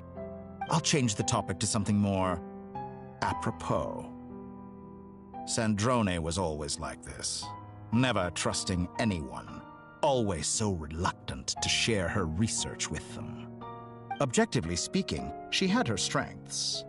It is remarkable how she extracted and even optimized the world formula from so much data. But her inability to trust was her undoing. Had she allowed someone else to monitor or run the formula for her, you might still have a chance at victory even now. But regrettably, she was a stubborn fool. As much as it pains me, she had to go. Dottore. Maybe this is news to you, but people can change. Columbina surprised you when she escaped, and I think Sandrone would surprise you too. Change? You can twist the truth however you want, but I see it clear as day. You're the one who can't trust other people. Is that how you see me? By this point, what can you hope to do about it?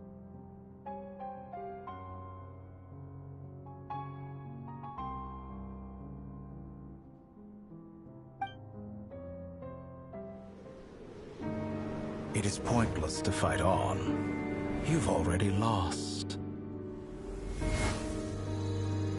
Wrong. You can't win this, Dottore.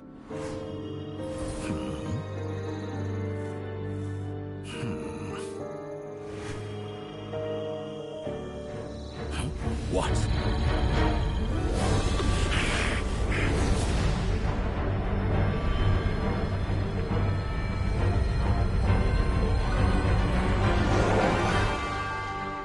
My formula can get us 90% of the way. It will connect you to Columbina. Then, I will bring the formula's output to the Traveler's side. For the last 10%, do whatever it takes. Just bring the moon down.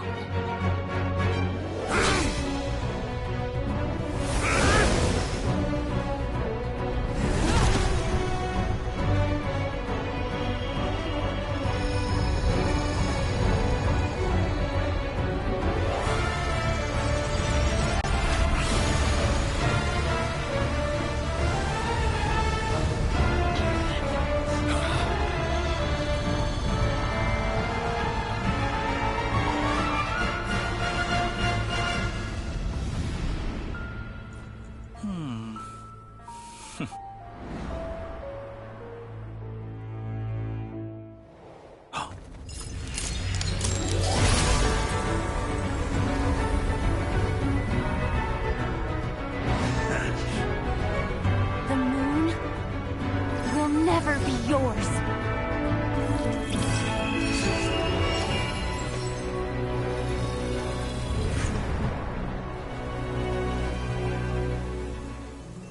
I turn my body into moonlight and pour it over Nodcry.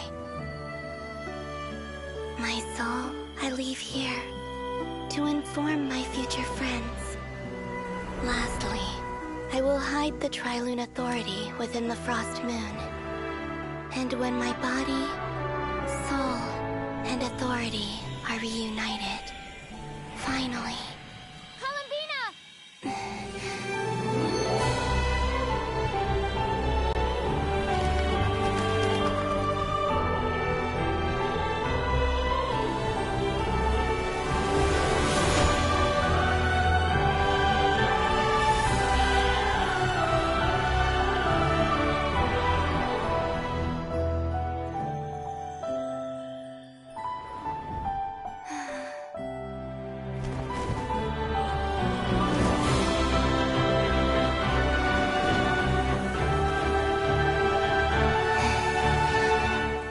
It's been too long. I'm back.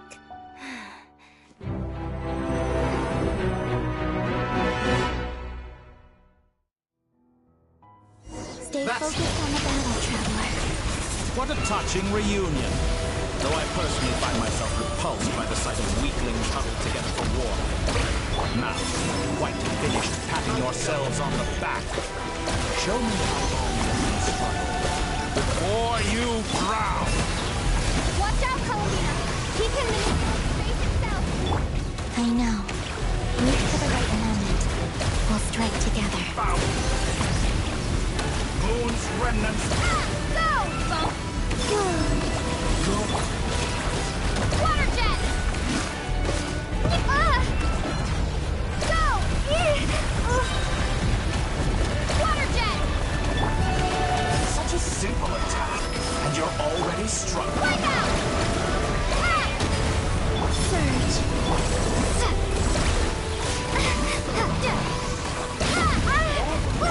Years teach you nothing. Water jet! Be shocked. Water jet! Bombed away!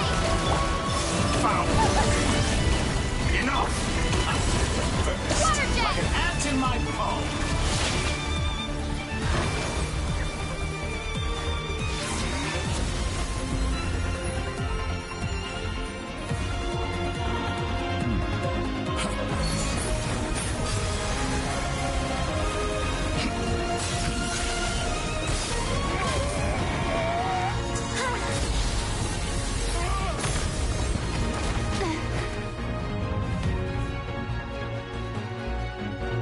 I grant you the new moon's blessing. The new moon shines upon you. I am Groot. It's over, Dottore!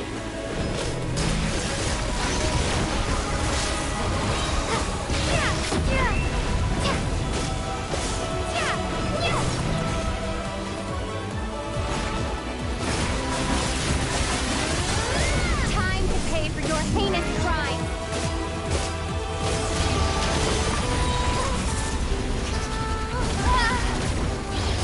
Let the moon...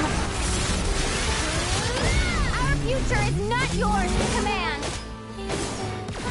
So you'd rather wallow in this rotten, decaying Everlasting as the moon.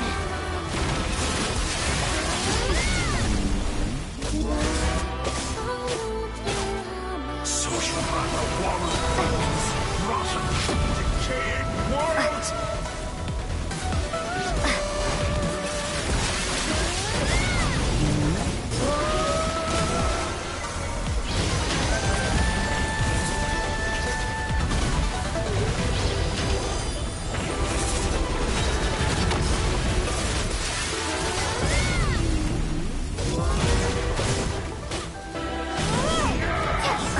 So close. I was so close to the new... Willfully blind. How can you be so satisfied with your fate?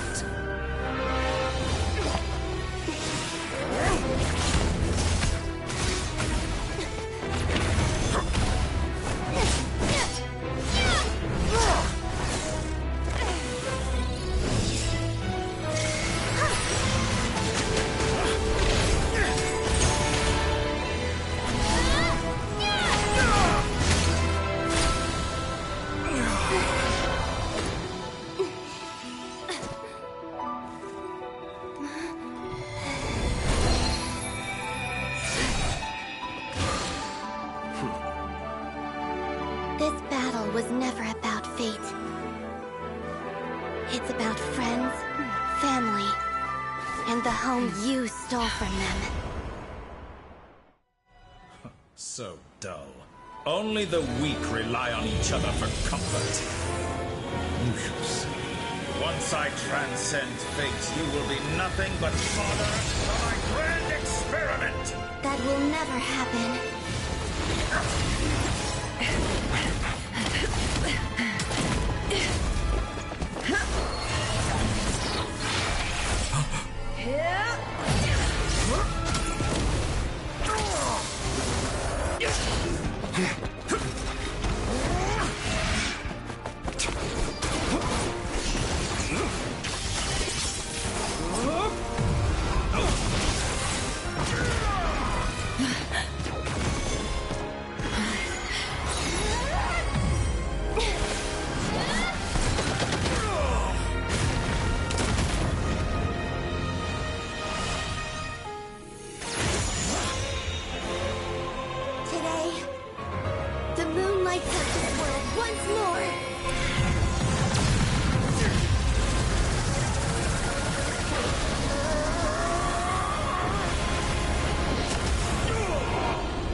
No.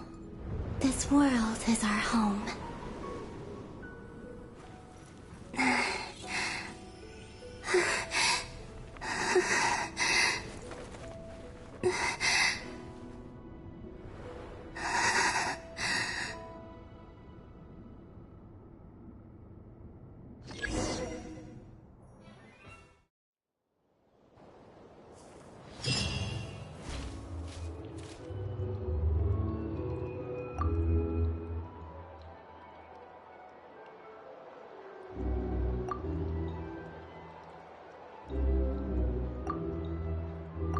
No, you're doing it wrong. The moon looks like this now. What are you trying, children? The new moon, Mom. It looks different than before, doesn't it? Also... Can I go buy a sugar sculpture today? Please? Just one? All right. I suppose today is a special day after all. Almost like a festival. Extra, extra! Get the latest Nasha Express here! Post-disaster report! Nasha Town reborn beneath a new moon! The voyage begins today! The future looks bright thanks to the League. Want a copy? I knew things would be different. But I didn't think that would include the moon. They say a new moon goddess has been born. A new moon goddess? Who's saying that? The Frost Moon Scions? I guess so. I'm not too clued up on the details. As far as I'm concerned, the moon's still in the sky and it's business as usual. Hey, since we've come all this way, shall we grab ourselves a free meal while we're here? Are you a convert now? Or are you just here for the free lunch? Oh, come on. What does it matter? After everything we've all just been through? That smells good. All right, that's it. I'm hungry. Time to eat. Come on! We gotta get there early, or there won't be any good spots left! Shh, keep it down. This is a residential area. What if people are still sleeping?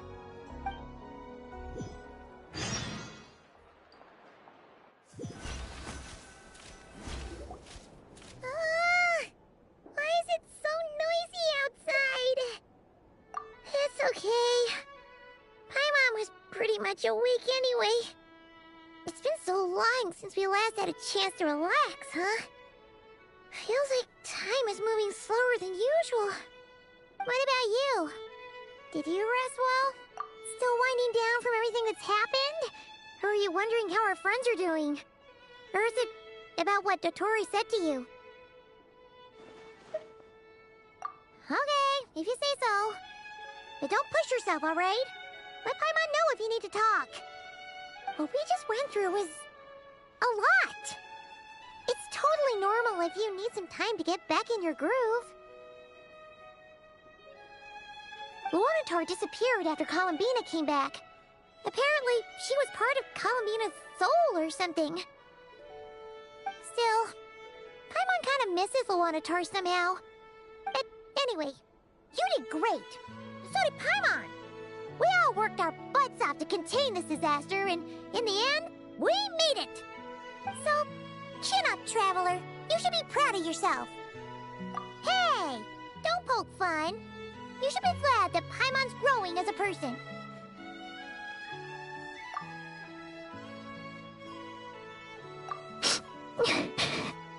Paimon didn't think you'd mention it.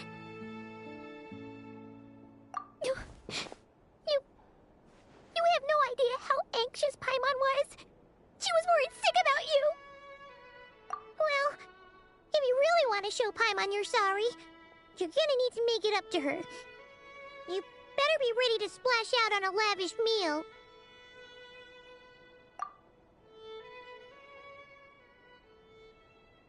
Phew. Okay. Paimon's full now. Huh? Oh, well... Hey there, Traveler and Paimon! Good morning! Morning, Yehuda! Here for some breakfast? Oh, I've already eaten. Just need some water. I was mostly worried you might forget what day it was today. So, I came over to remind you. Careful there, Paimon. Too much food will make you drowsy. Don't let anyone catch you hiding at the back and nodding off during the League meeting. You should probably be saying that to Aino. She's the baby of the group, if anyone. True. You know, I'm surprised that all these competing groups are actually coming together to try to solve things together. Definitely a first for Nodcry. Well, nothing like a region-wide calamity to bring people together. After that, surely even the most self-interested people have to realize that going it alone isn't worth the risk, right? Try telling Boss Neff that. She's not exactly convinced that people are gonna get with the program. Really? But if she's so pessimistic about it, why'd she agree to be the Curatorium's representative in the League? Probably 'cause even though Unity sounds like a pretty far-fetched idea, the benefits it would bring make it worth a shot. I think things will work out, though. I swear, Nodcry feels like one big family now with everything that's happened. More than it used to, anyway. Paimon's with you on that one. And it seems like plenty of other people agree, too. Just listen to the bustling streets. All right. Everyone's been rebuilding these last 2 weeks, and the evacuees have been coming back in droves. Life's slowly returning back to normal. Which means my workload's probably gonna shoot back up. Were you about to head out? There's still some time before the ceremony begins, you know. Yeah, we were gonna take a stroll around the square and say hi to some friends first. Sounds good. See you later then.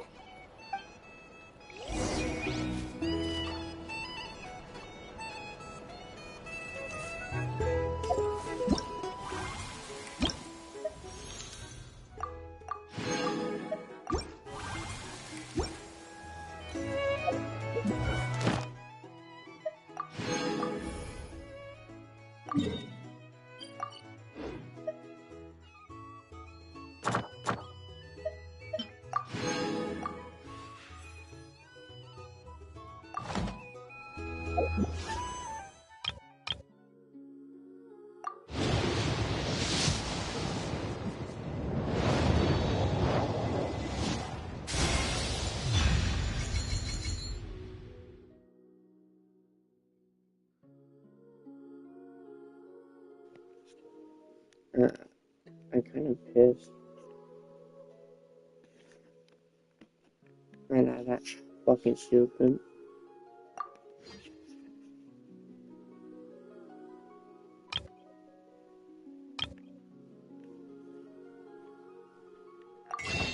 Are you sure it's a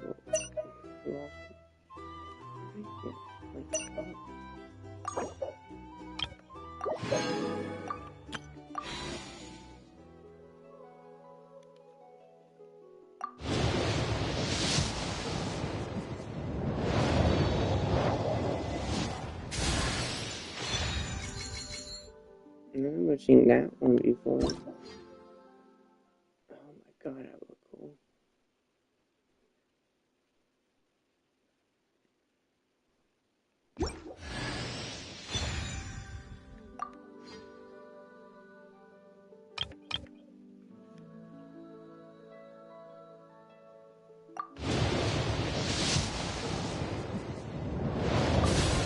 No, it's saying performing that as well.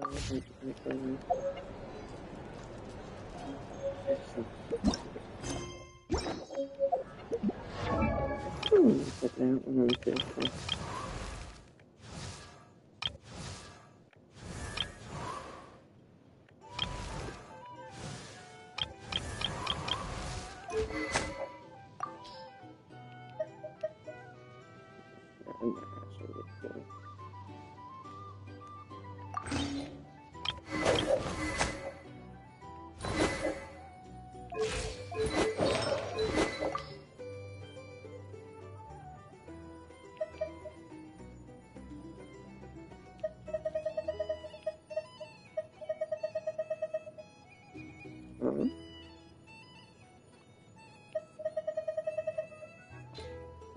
Oh, okay. I see that.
Please accept today's boon. Have a nice day. Are Paimon's eyes deceiving her? Or is that Inefa handing out food for the Frost Moon Scions? Hello there.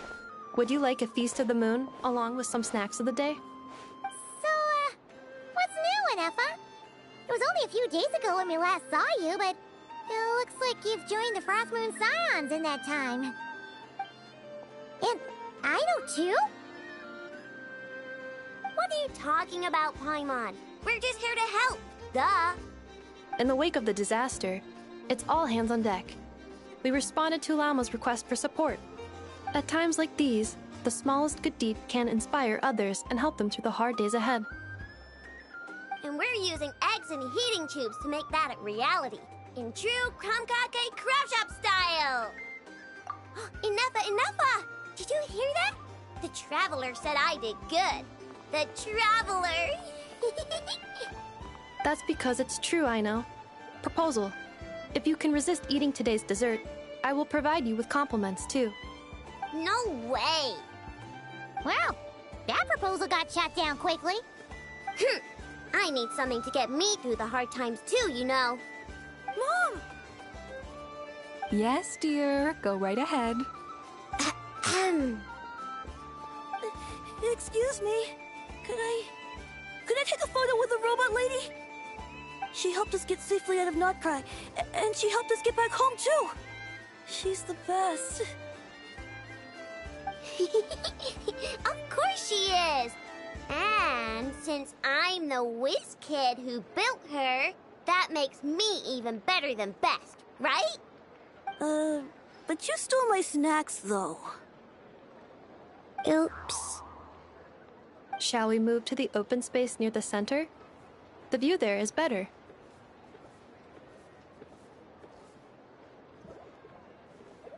Thank you! Aren't you the better pick for this job, Flint? You underestimate yourself yet again, Master Ilua. Not at all. I rarely come by Nashi Town. I don't know any of the big shots here. All in good time. Socializing is a step-by-step journey. But you're much further ahead on that road, aren't you? You're not seeing the full picture. You know the truth now. My friends do not understand my habits. There is no question about it. The Lightkeepers need a representative in the League. Someone who is upright, cares about other people, and can realize their self-worth through group action. You say it like you wouldn't make the cut. I am most flattered that you think I would. Sigh a little less, Master Ilua, and have more faith in yourself. All the Lightkeepers agree that you're a very promising young man. That is precisely why Starshina and Nikita felt safe delegating such important work to you. I'm sure we all also agree that we would sooner die of dehydration than manage to wrangle anything out of you in a discussion. My apologies. I am not in the habit of bringing water with me when I go out. Whatever. I'll take the job. By the way, who else is part of this? Oh, it's quite the who's who of Notcry. There's the Moon Chanter of the Frostmoon Scions, the boss of the Curatorium of Secrets, a representative of the Voynich Guild, and even someone from the adorable Krumkake craft shop. I'm sure you will find speaking with them to be a genuine pleasure. If you say so. I've never done this work before, so I'm honestly a little scared of making mistakes. But I'll do it. Not only is it our duty as Lightkeepers, but because I want to make Notcry a more welcoming place. An admirable attitude to take. The beacons are lit, Ilua. We're but one step away from breaking through the blizzard. We have the chance to band together and build our shared homeland into an Elysium. This is unprecedented for Notcry.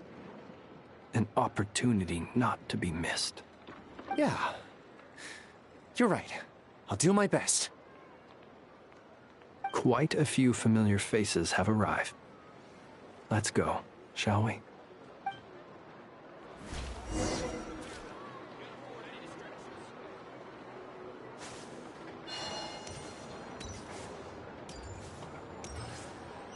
Use your head, kid.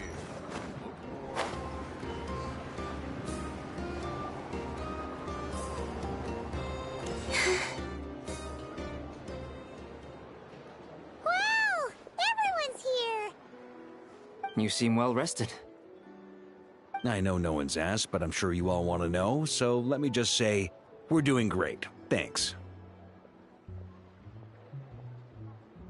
Well, great, but not perfect. Starting to lose my mind from boredom. Can't drink a drop of alcohol while I'm waiting for my wounds to heal. I'm sure you had a sneaky swig or two. Wait, how'd you find out?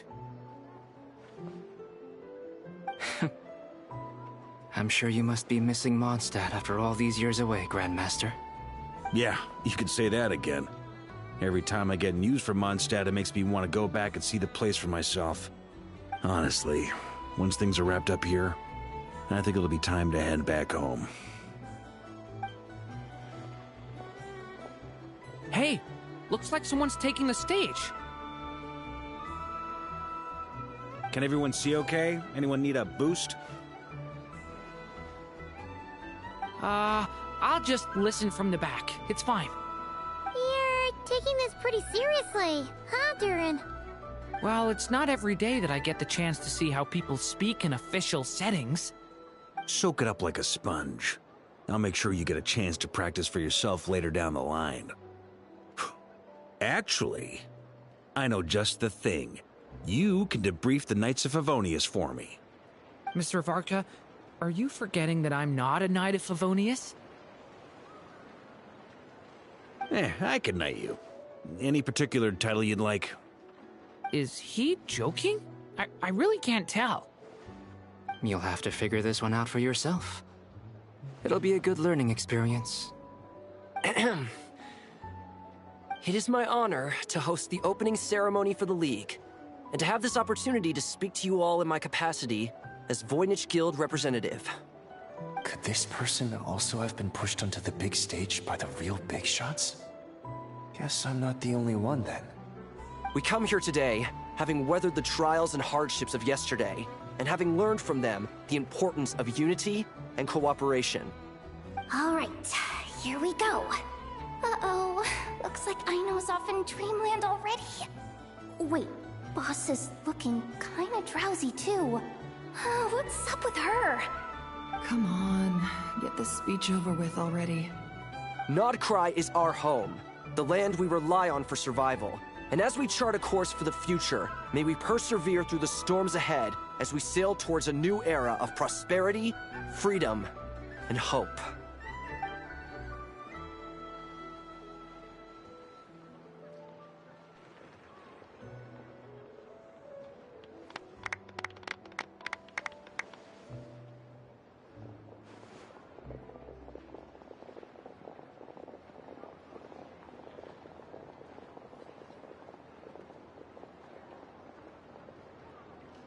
Looks like we'll have more opportunities to travel in the future.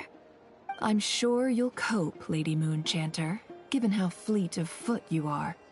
Unfortunately, I suspect I'll be too busy at the Curatorium to act as your host. We have a busy schedule, not to mention an international network of contacts to manage. That'll be all right. I'll just check your schedule with Yehoda well in advance.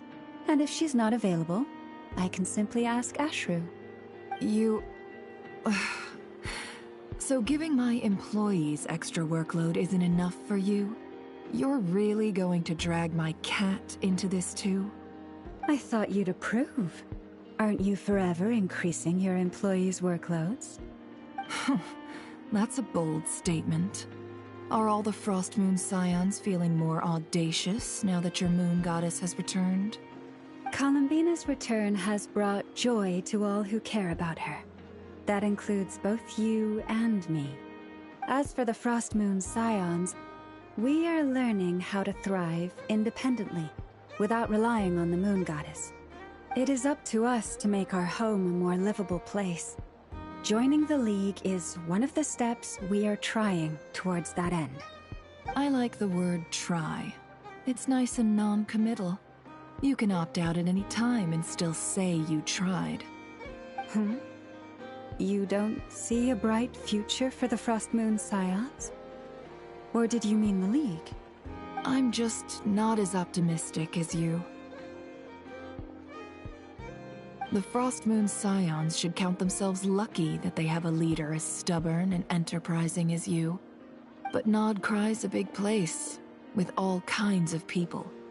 Most of them don't enjoy answering to a leader, or even listening to reason. Well, that's where you and your methods come in. Unless the Curatorium of Secrets is only here for appearances. For now, yes. And that won't change until this venture becomes worth my while. What would make it worth your while? Getting out more than I put in. Right now, I'd barely break even, but I'll grant that it's a good start for Nodcry. Then maybe it's worth a try.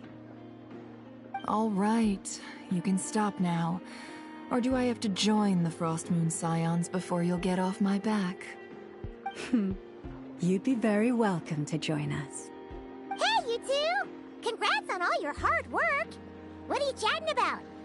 Nefer was trying to dissuade me from adding to her employees' workload. Also, she's considering joining the Frostmoon Scions. Sorry, what? Your conversations are always the most interesting.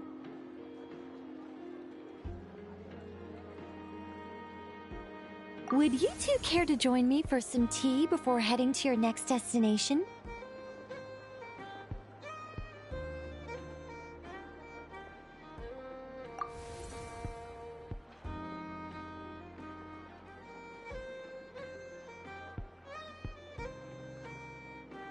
Nicole? Wait, where are you?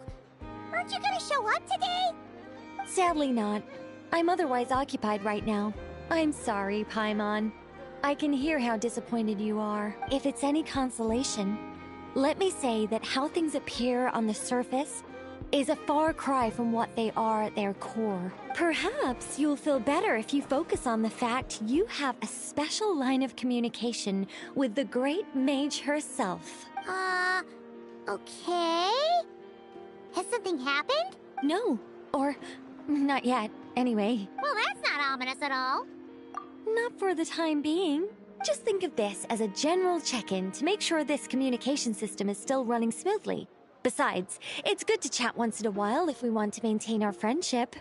You could have just said so. Paimon got all worked up for nothing. Still, the best friendships are built through face-to-face interaction, you know? It's never gonna stop being weird having tea with you when you're not there and just talking to thin air. All right, fair point. I'll bear that in mind for next time. Yeah. Any update on that crisis at the world's borders? Alice just informed me that they had their work cut out for them. And now everyone's thoroughly exhausted. But they did finally get things back under control. Still, we can't let our guard down yet. The disruption caused by this disaster has made Teyvat easier to detect from the outside universe. She plans to wait for things to stabilize, then reschedule her Mondstadt vacation plans. As for me, I agree with Hat Guy's perspective. This is a time when many new variables are emerging, and the situation is changing constantly. Plus, most of this change is for the worse. We have to remain vigilant and ensure that the embers of chaos are not rekindled. I did notice that the energy in Nodcry changed somewhat after the War of Funerary Flame, but since it was still aligned with the Light Realm, I never gave it a second thought. It looks like I'll have to examine the connections between phenomena I observe more closely in the future. Just doing my duty. It's more or less second nature by now. Of course. To give you the full picture, I'd have to start with the substance from which angels were formed. Never mind. Paimon's right. Showing off my knowledge would be much more satisfying in person. By the way, you did receive the gifts from the Hexen Circle, yes? I'm not trying to claim credit or anything, but my pride demands that I at least mention it. They're quite similar to the protective talisman that Alice gave Dory, but with some very special enhancements. Oh, so that's what kept our friends safe when Dory trapped them. Indeed. We went to great lengths to make sure they were invisible to his eyes. I'm so happy they came in handy. Still, not fishing for gratitude, by the way. I just want you to be aware that sometimes your friends may be protecting you in ways you cannot perceive. Anyway, I'll contact you if anything else crops up. If not, you know what they say, no news is good news. Oh, my angelic instincts are tingling. They say you should head to the docks next. Your friends are about to board their ship home. When the winds of freedom blow too strong, we're in.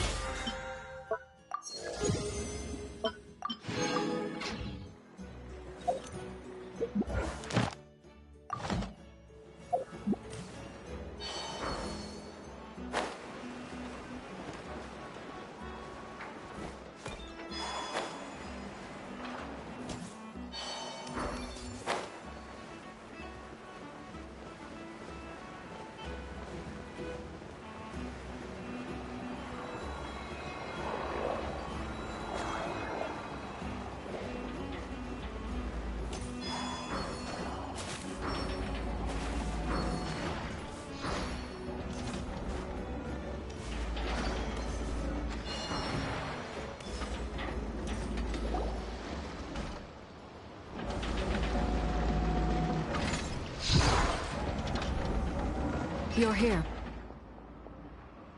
You're here too, Hat Guy! Are you heading back together? No. I'm bound for Sumeru, and she for Fontaine. We just happened to cross paths at the harbor. Everything seems fine. Sandrone may have an abominable temper, but she's always been very responsible with important calculations, and things entrusted to her by valued friends. You always speak as if you know us inside out, Mr. Hat Guy. Maybe I'm just a good judge of character. I certainly hope that's all there is to it. Regardless, you have been a significant help in this matter. For that, you have my gratitude. I didn't do anything special. Sandrone's the one who completed a seemingly impossible formula and turned the tide of the entire battle, even giving her life in the process. She's the one we should be thanking. Even we were unaware that Sandrone had hidden the real formula inside Polonia's body. She managed to fool Dottore into thinking the formula was running in her system, by installing an identical-looking decoy within her. She probably realized that she didn't have the strength to stop Dottore. But this way, she could at least get him to lower his guard. She always worked like that. Always had a backup plan.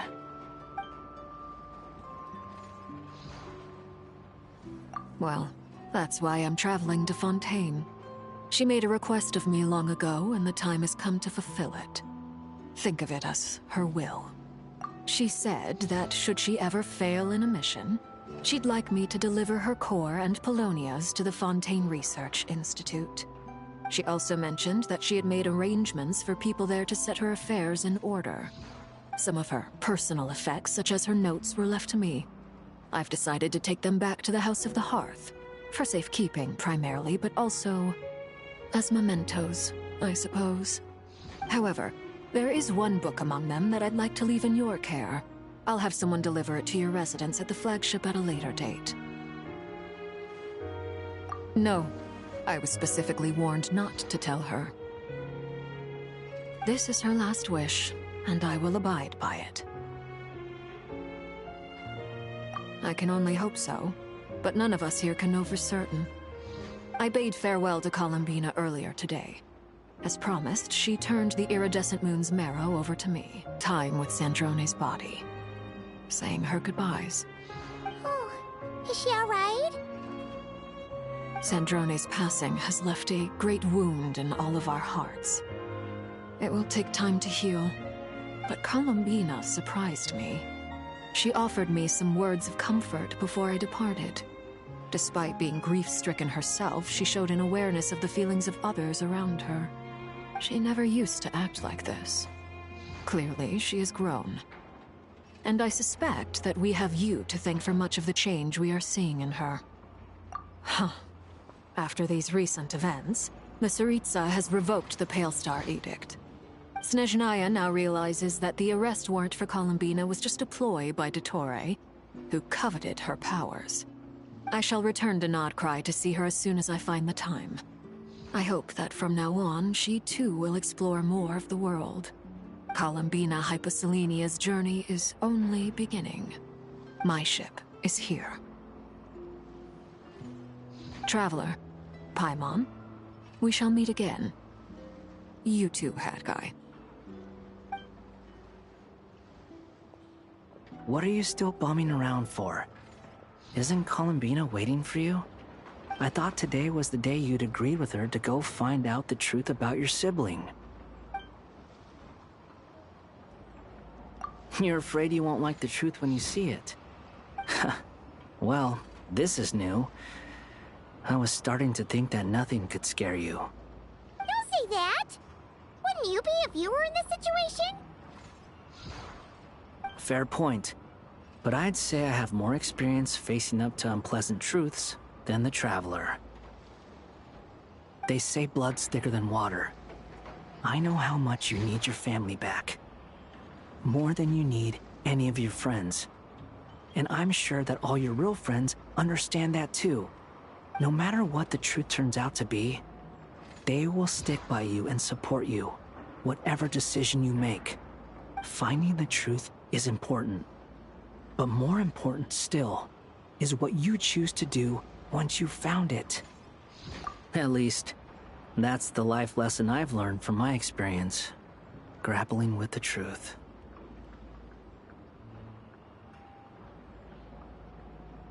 What? Now that Dottore's dead and gone? A little, I guess. But it hasn't solved everything. Maybe I regret not getting to end his life with my own hands. Or maybe it's something else. But for whatever reason, I still feel like I have a chip on my shoulder. Either way, I'm going back to Sumeru. Lesser Lord Kusanali is gonna need help dealing with all the chaos Dottore left in his wake. Not just from this incident, but everything he did in the past, too. You should continue with your journey, as you've always done. Who knows? Maybe we'll meet again someplace else. So, what should we do now? If you want to explore a bit more to steady those nerves, Paimon's game!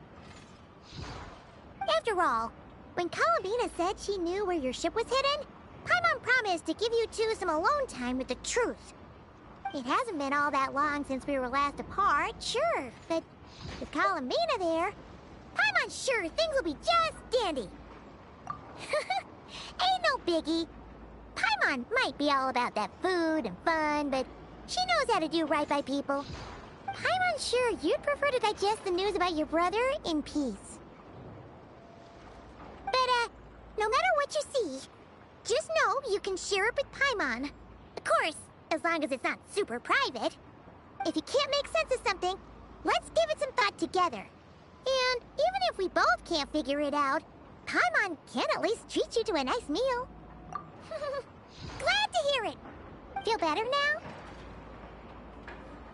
Alrighty. Next up, time to meet with Columbina.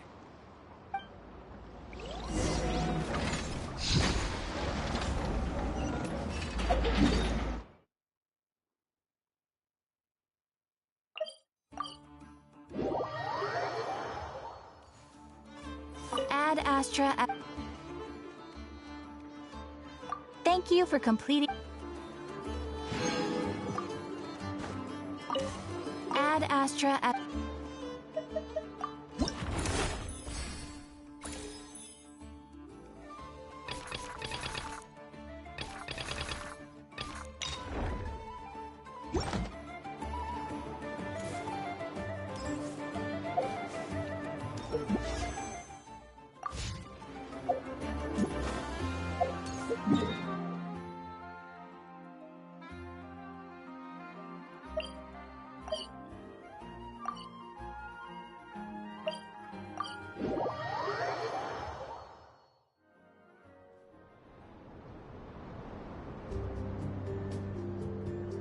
Columbina, we're here! Can't quite believe we're meeting out here. We're We've gotten used to walking over to Silver Moon Hall whenever we go see you. Well, you're still welcome to go there whenever you want to see me. It's just, now that it's all over, I've decided to make some changes. Try and fit in with the Frost Moon Scions, like Llama suggested. The older generation are still timid around me. They don't dare get too close, and they bow their heads when I walk by. But things are much better with the children. I see more curiosity in their eyes. Hopefully, by the time the next Moon Prayer night comes around, I can enjoy the festival with them as myself, without having to pretend that I'm only dressed up as the Moon Goddess. You'll do fine, Columbina. Paimon's sure they'll realize you're super nice once they get to know you better. You really think so? When we first met, you thought I was a little up in the clouds. We were just starting out then, come on! So Llama told you, huh? I'm only teasing. I know that I have you to thank for pulling me back down to solid ground. It feels good to finally stand firm on the earth where I was born. Oh, that's great!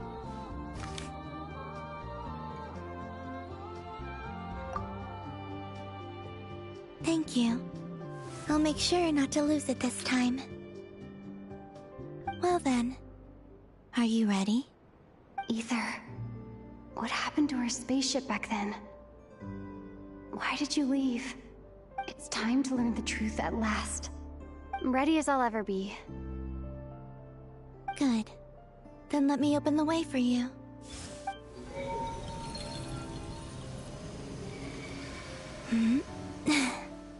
Where does this lead? To our shared destination. Huh? Do you remember me telling you about my missing prologue back when we just met? I said that my story began on the moon. But while I was inside the moon's reflection, I realized that my prologue was really hidden in the future. I just had yet to discover it at that point. The story of the time before I was born was in fact the story of my distant future. It's truly fascinating. But when I obtained the Trilunar Authority and returned to our present reality, I sensed something I hadn't expected. Your prologue. So you mean... Yes, your spaceship. All this time, it has been hidden on the Frost Moon, which lay beyond the sky.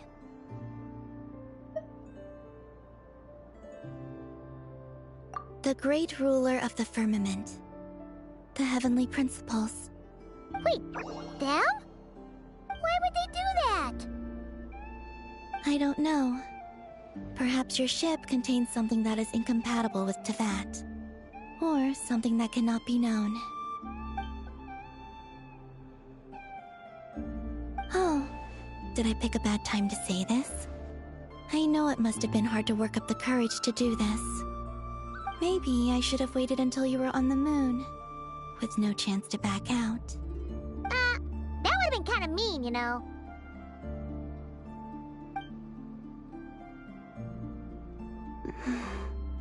Take me there. Oh? Whatever is hiding in that ship, it belongs to me and Ether. Those memories belong to us. No one else has the right to decide whether I should or shouldn't know about it. Not even the heavenly principles. Very well. Then let's go. You two take care, alright? And don't forget to come back soon! Rest assured, Paimon. We will. Traveler, after you. Thinking about the story that we'll find hidden on the moon? Yes. And hoping that it has a happy ending. Stories like that don't exist, you know? You don't believe in happy endings? I don't believe in endings.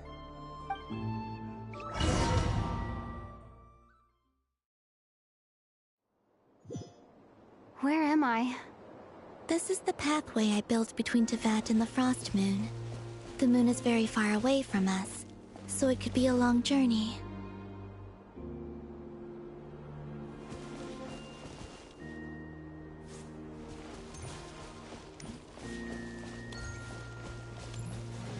After I obtained the Trilunar Authority, I unwittingly saw past events from many of my friends' lives. One was Lauma. She was so young when they chose her to be the Moon Chanter. From then on, the Frost Moon Scions looked to her to bring messages from their goddess. But, for better or worse, I had left Hisi Island before she was ever born. It was not until much, much later that she met me. I think it's for the best. Because of the way things turned out, you had the opportunity to become friends. You're right. In that sense, I think we were both very lucky.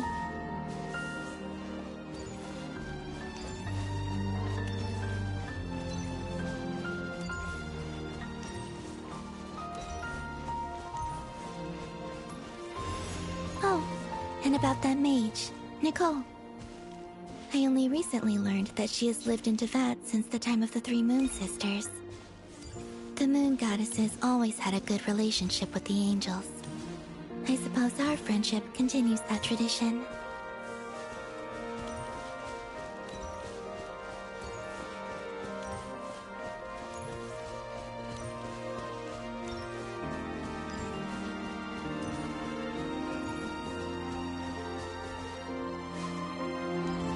And then, there's Sandrone. I never knew that much about her, beyond the fact that she was created by someone called the Lord Artificer. She, too, suffered for a long time before joining the Fatui.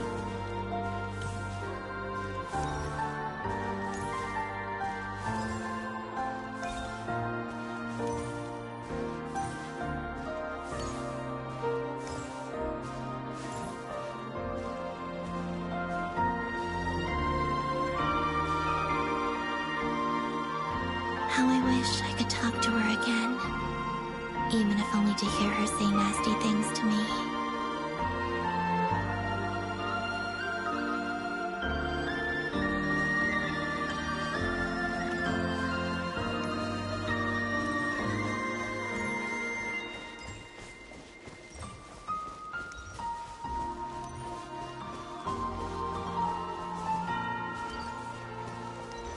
Also, I saw your sibling's story. I'm afraid I didn't see much. It seems that he rarely came to the surface, where the moonlight shines. But I did notice that back when you first set out on your journey, he would often appear nearby, gazing at you from afar with a guilty look in his eyes. Ether...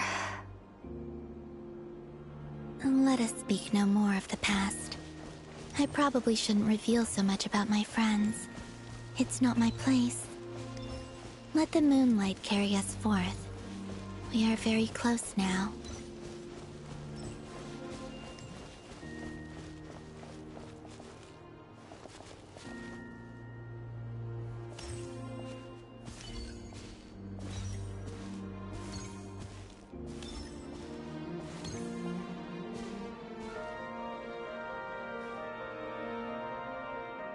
After this, I'd like to bring some Kuhenki to the moon as well.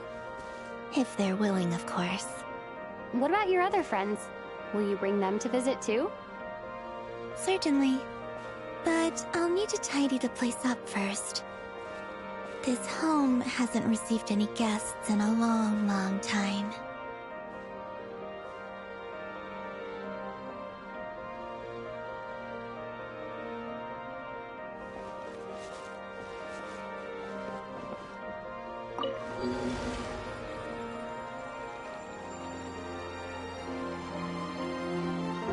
I remember writing something similar with you on Moonprayer Night.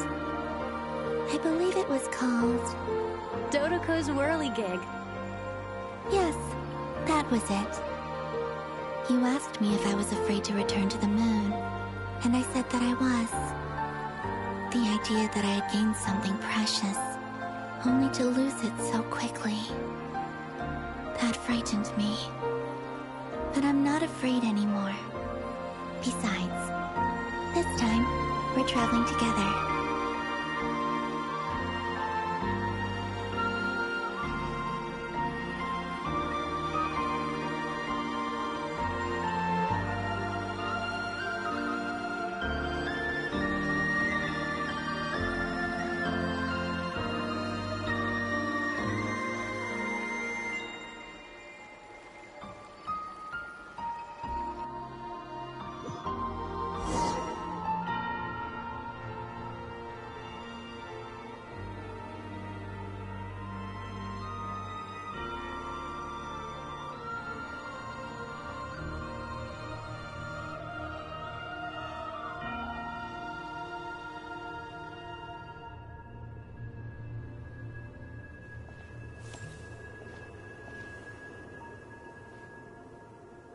We're here.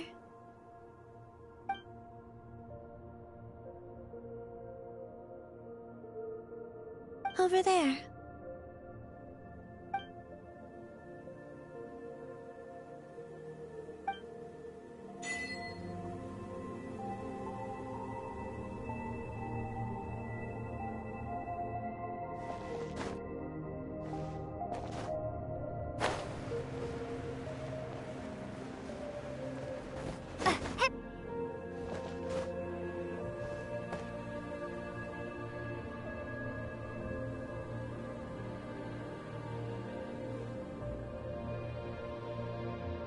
Our spaceship. It's huge. I suppose that the moon is the only place one could hide it. It'll be alright. Huh? The way you feel in this moment, I went through it too, on Moon Prayer Night. The door was right in front of me, but I struggled to find the courage to step through. Solitude for me once meant living a life in which even I was absent. Before I met you, that was the only life I knew. But that night, solitude meant throwing away the life I had gained after meeting all of you. Columbina. Go. Retrieve the part of your life that was once lost. Trust me, you will lose nothing by doing so. Look, Teyvat is right there. All of our friends are down there, waiting for us. You're right. Thanks, Columbina.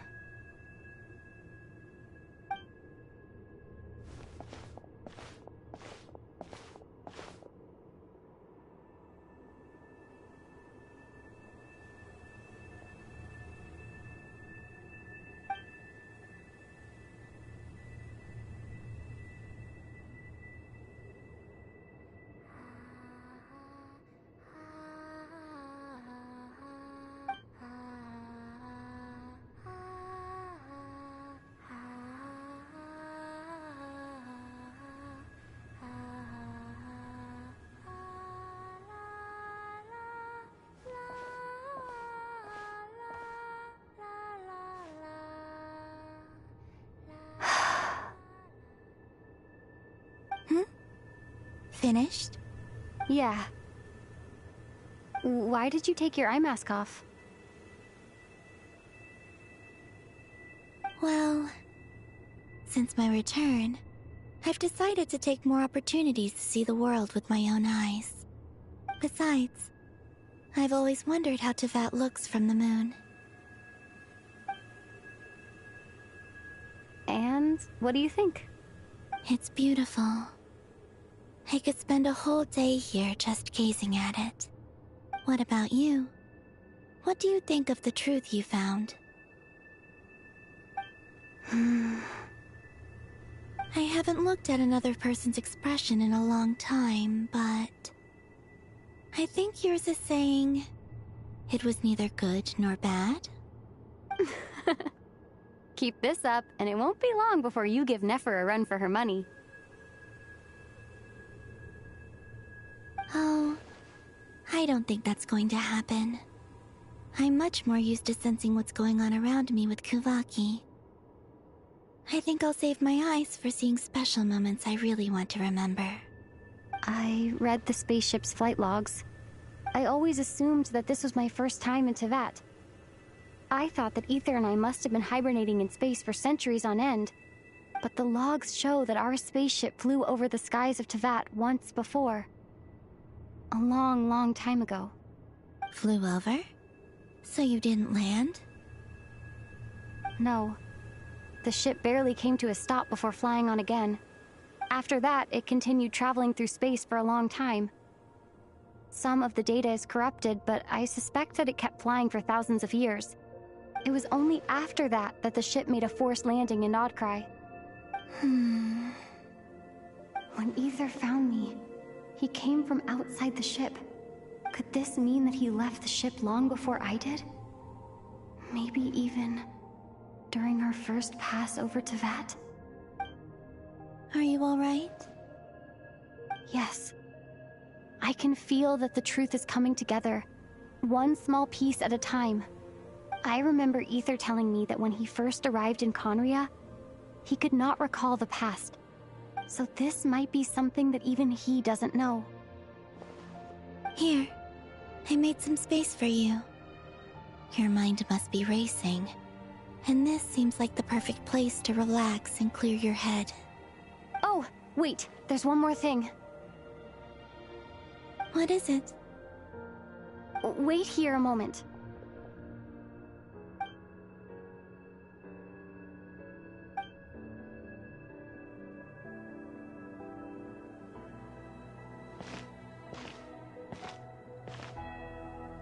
Hey, Columbina.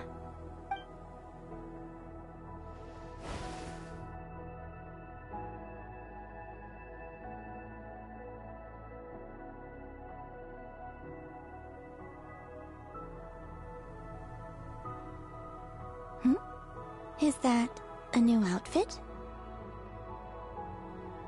An old one, technically. It's been in a cabinet inside the ship this whole time. It's a matching pair with Ether's. He's always liked this set more. Huh. I don't think there's a huge difference. Really? Yes.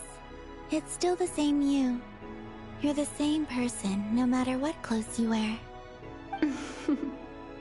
Only Columbina would make an observation like that. Traveler, do you consider Teyvat your home?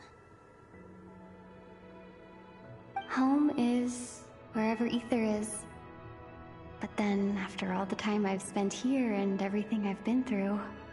Yes, I'd say it's my home. Would you change your answer if Teyvat changed appearance? I mean, if the truth about Teyvat turned out to be different than what you thought. I don't know. But I don't think so. The truth is not what matters most to me about Teyvat.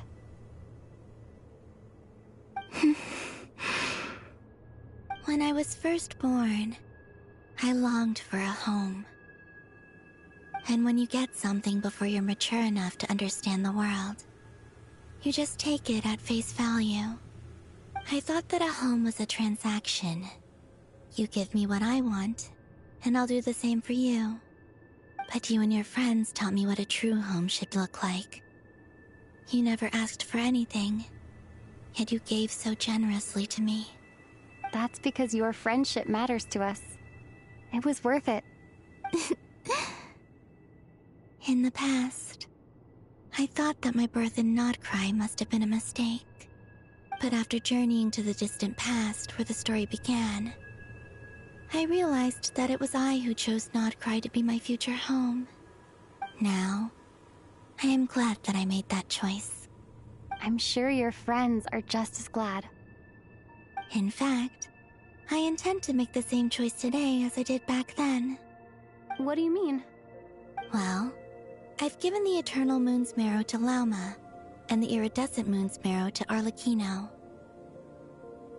And now, I shall return my Kuvaki to Nodcry again, that it may continue to protect my chosen home. Wait, but what about your body? Hmm? Oh, are you worried that I'll disappear again? I won't.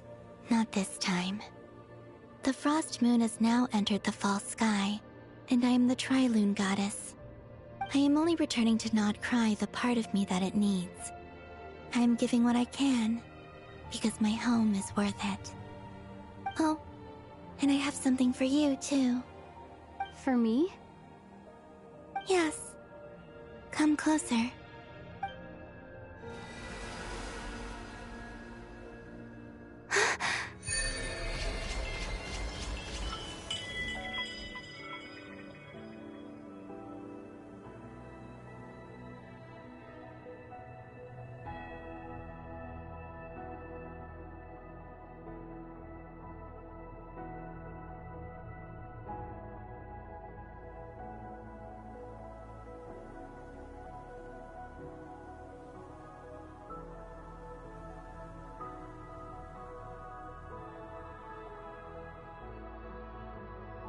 What was that? I lifted some of the restrictions this world placed on you. I trust this will help in your future adventures. My power. It feels like it's grown. I can use the elements more freely now. Thank you. This will be a great help. You're welcome. I see you as family, and after everything you've done for me, In fact, no. It's not because I owe you. It's because you're worth it. Here, this flower is for you.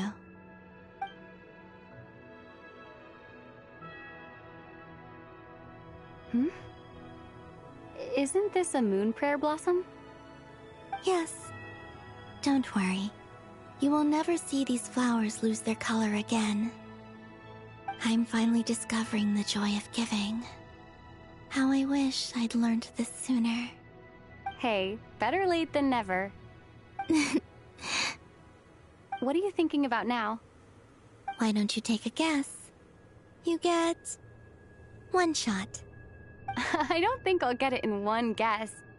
But I'm sure it's a happy thought. That's kind of a sneaky answer. I can't say you got it wrong. Down into that, the moon seems so far away. I felt it might always lie beyond my reach. But on the moon, everything feels so close by. The haze that once enshrouded the skies has finally been dispersed. I feel like a traveler on a winter's night, starting a new chapter in my tale by the warmth of a bonfire. I don't have a lot of luggage, but I do have a lot of hope for the future. Well, what's next? Next? To start with, I want to stay here just a little longer. After that, let's return home and continue our journey.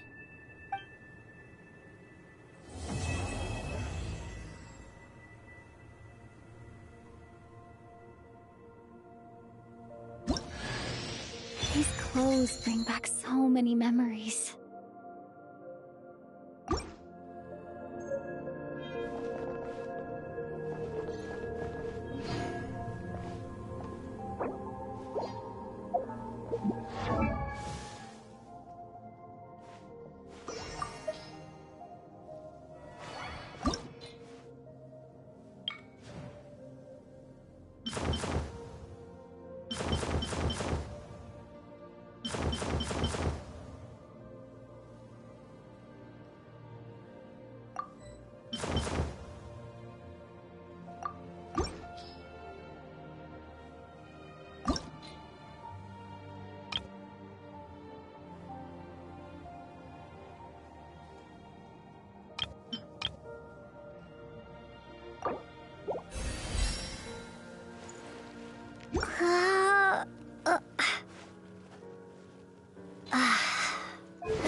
The journey goes on.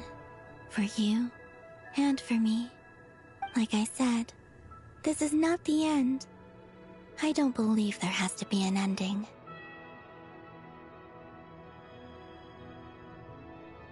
Oh, is that your next destination? Most people would probably tell you to pack some warm clothes.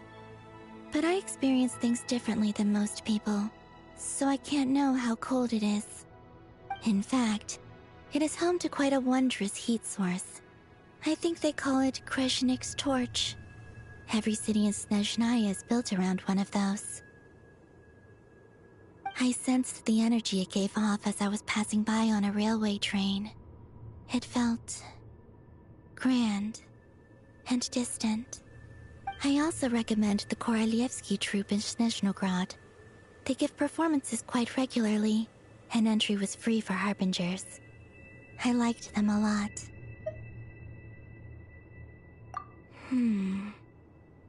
Ice cold and sharp. Crystal clear in some ways, yet profoundly unfathomable in others. Like the thick layer of ice on top of a frozen lake. That's just the impression that Tsaritsa gives me. I was never able to glimpse what truly lies beneath that icy exterior. In fact, I don't think the people of Snezhnaya even know what kind of power their god wields. Maybe that's because the Tsaritsa herself has never acknowledged, nor accepted that power. There's Regrator, the Rooster, and the Jester. Between them, they control a lot of what happens in Snezhnaya. But I can never wrap my head around how exactly power is split between them. I just know they are each responsible for many specific domains. I noticed that the Rooster and Regrator often appear to get along on the surface, while working against each other in secret. And theirs is not a friendly rivalry. But I wasn't particularly interested, so I tended to keep my distance. Now that I think about it, the term Mistelton often seemed to come up in connection with Project Stuja. Once things settle down in Notcry, I'd like to explore the world beyond Snezhnaya. You've told me so many stories about the other places you've been to, and all the friends you've made there. I'm curious to visit those nations and see them for myself. It would also help me learn more about the journey that has made you into the person you are today.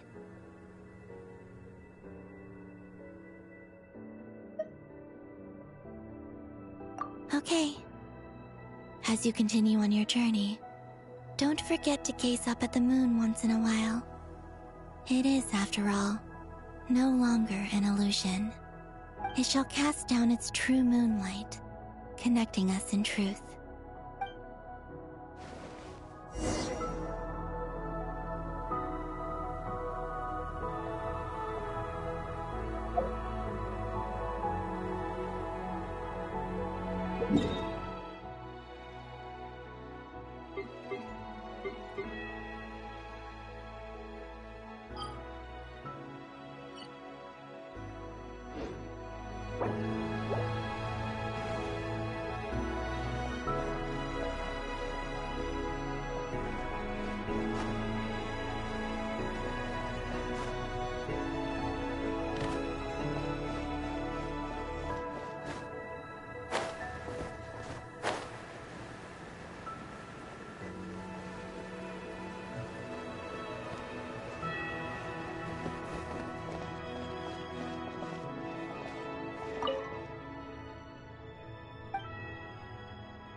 To Jean, acting Grand Master of the Knights of Favonius. Ugh, this preamble is such a pain to write. It's probably high time we got rid of this acting business. I trust that Dern has updated you all on recent events. Hope we didn't worry you too much. The good news is, we managed to come together and put a stop to the Doctor's evil schemes. With that, I think it's safe to say that Notcry is finally out of the woods. As for the Fatui, not counting the Damselette, aka the Moon Goddess, who has left their organization, we found ourselves allied in this instance with both the Knave and Marionette. May she rest in peace. As ever, we find ourselves better off for making friends rather than enemies. But until we can ascertain the Tsaritsa's true intentions, the future remains uncertain. In a short while... Wait. How am I meant to surprise everyone if I tell them in the letter that I'm heading home? Well, that'll be a huge waste. Okay, got it. I will begin sending the expeditionary team back home in waves. I'm sure they'll be able to answer any questions you still have. I hope they won't gloss over the details of my many heroic deeds. But if they do, I'm sure it'll be because they're just too exhausted from the long journey. I think of Mondstadt daily. Please give everyone my best regards. P.S. The honorary knight went above and beyond this time. Are there any other honors we can give her? I'll leave it with you. P.P.S. Please be extra nice to Klee for the foreseeable future. I cashed in on the last favor that the Hexen Circle owed us, so we need to earn some more goodwill. If there's any serious problems, feel free to stick me in solitary confinement when I get back. I'll do the time for her. Whew. And that, as they say, is all she wrote. End of an era. And with the moon shining down brighter than ever, I think everyone is going to sleep well tonight.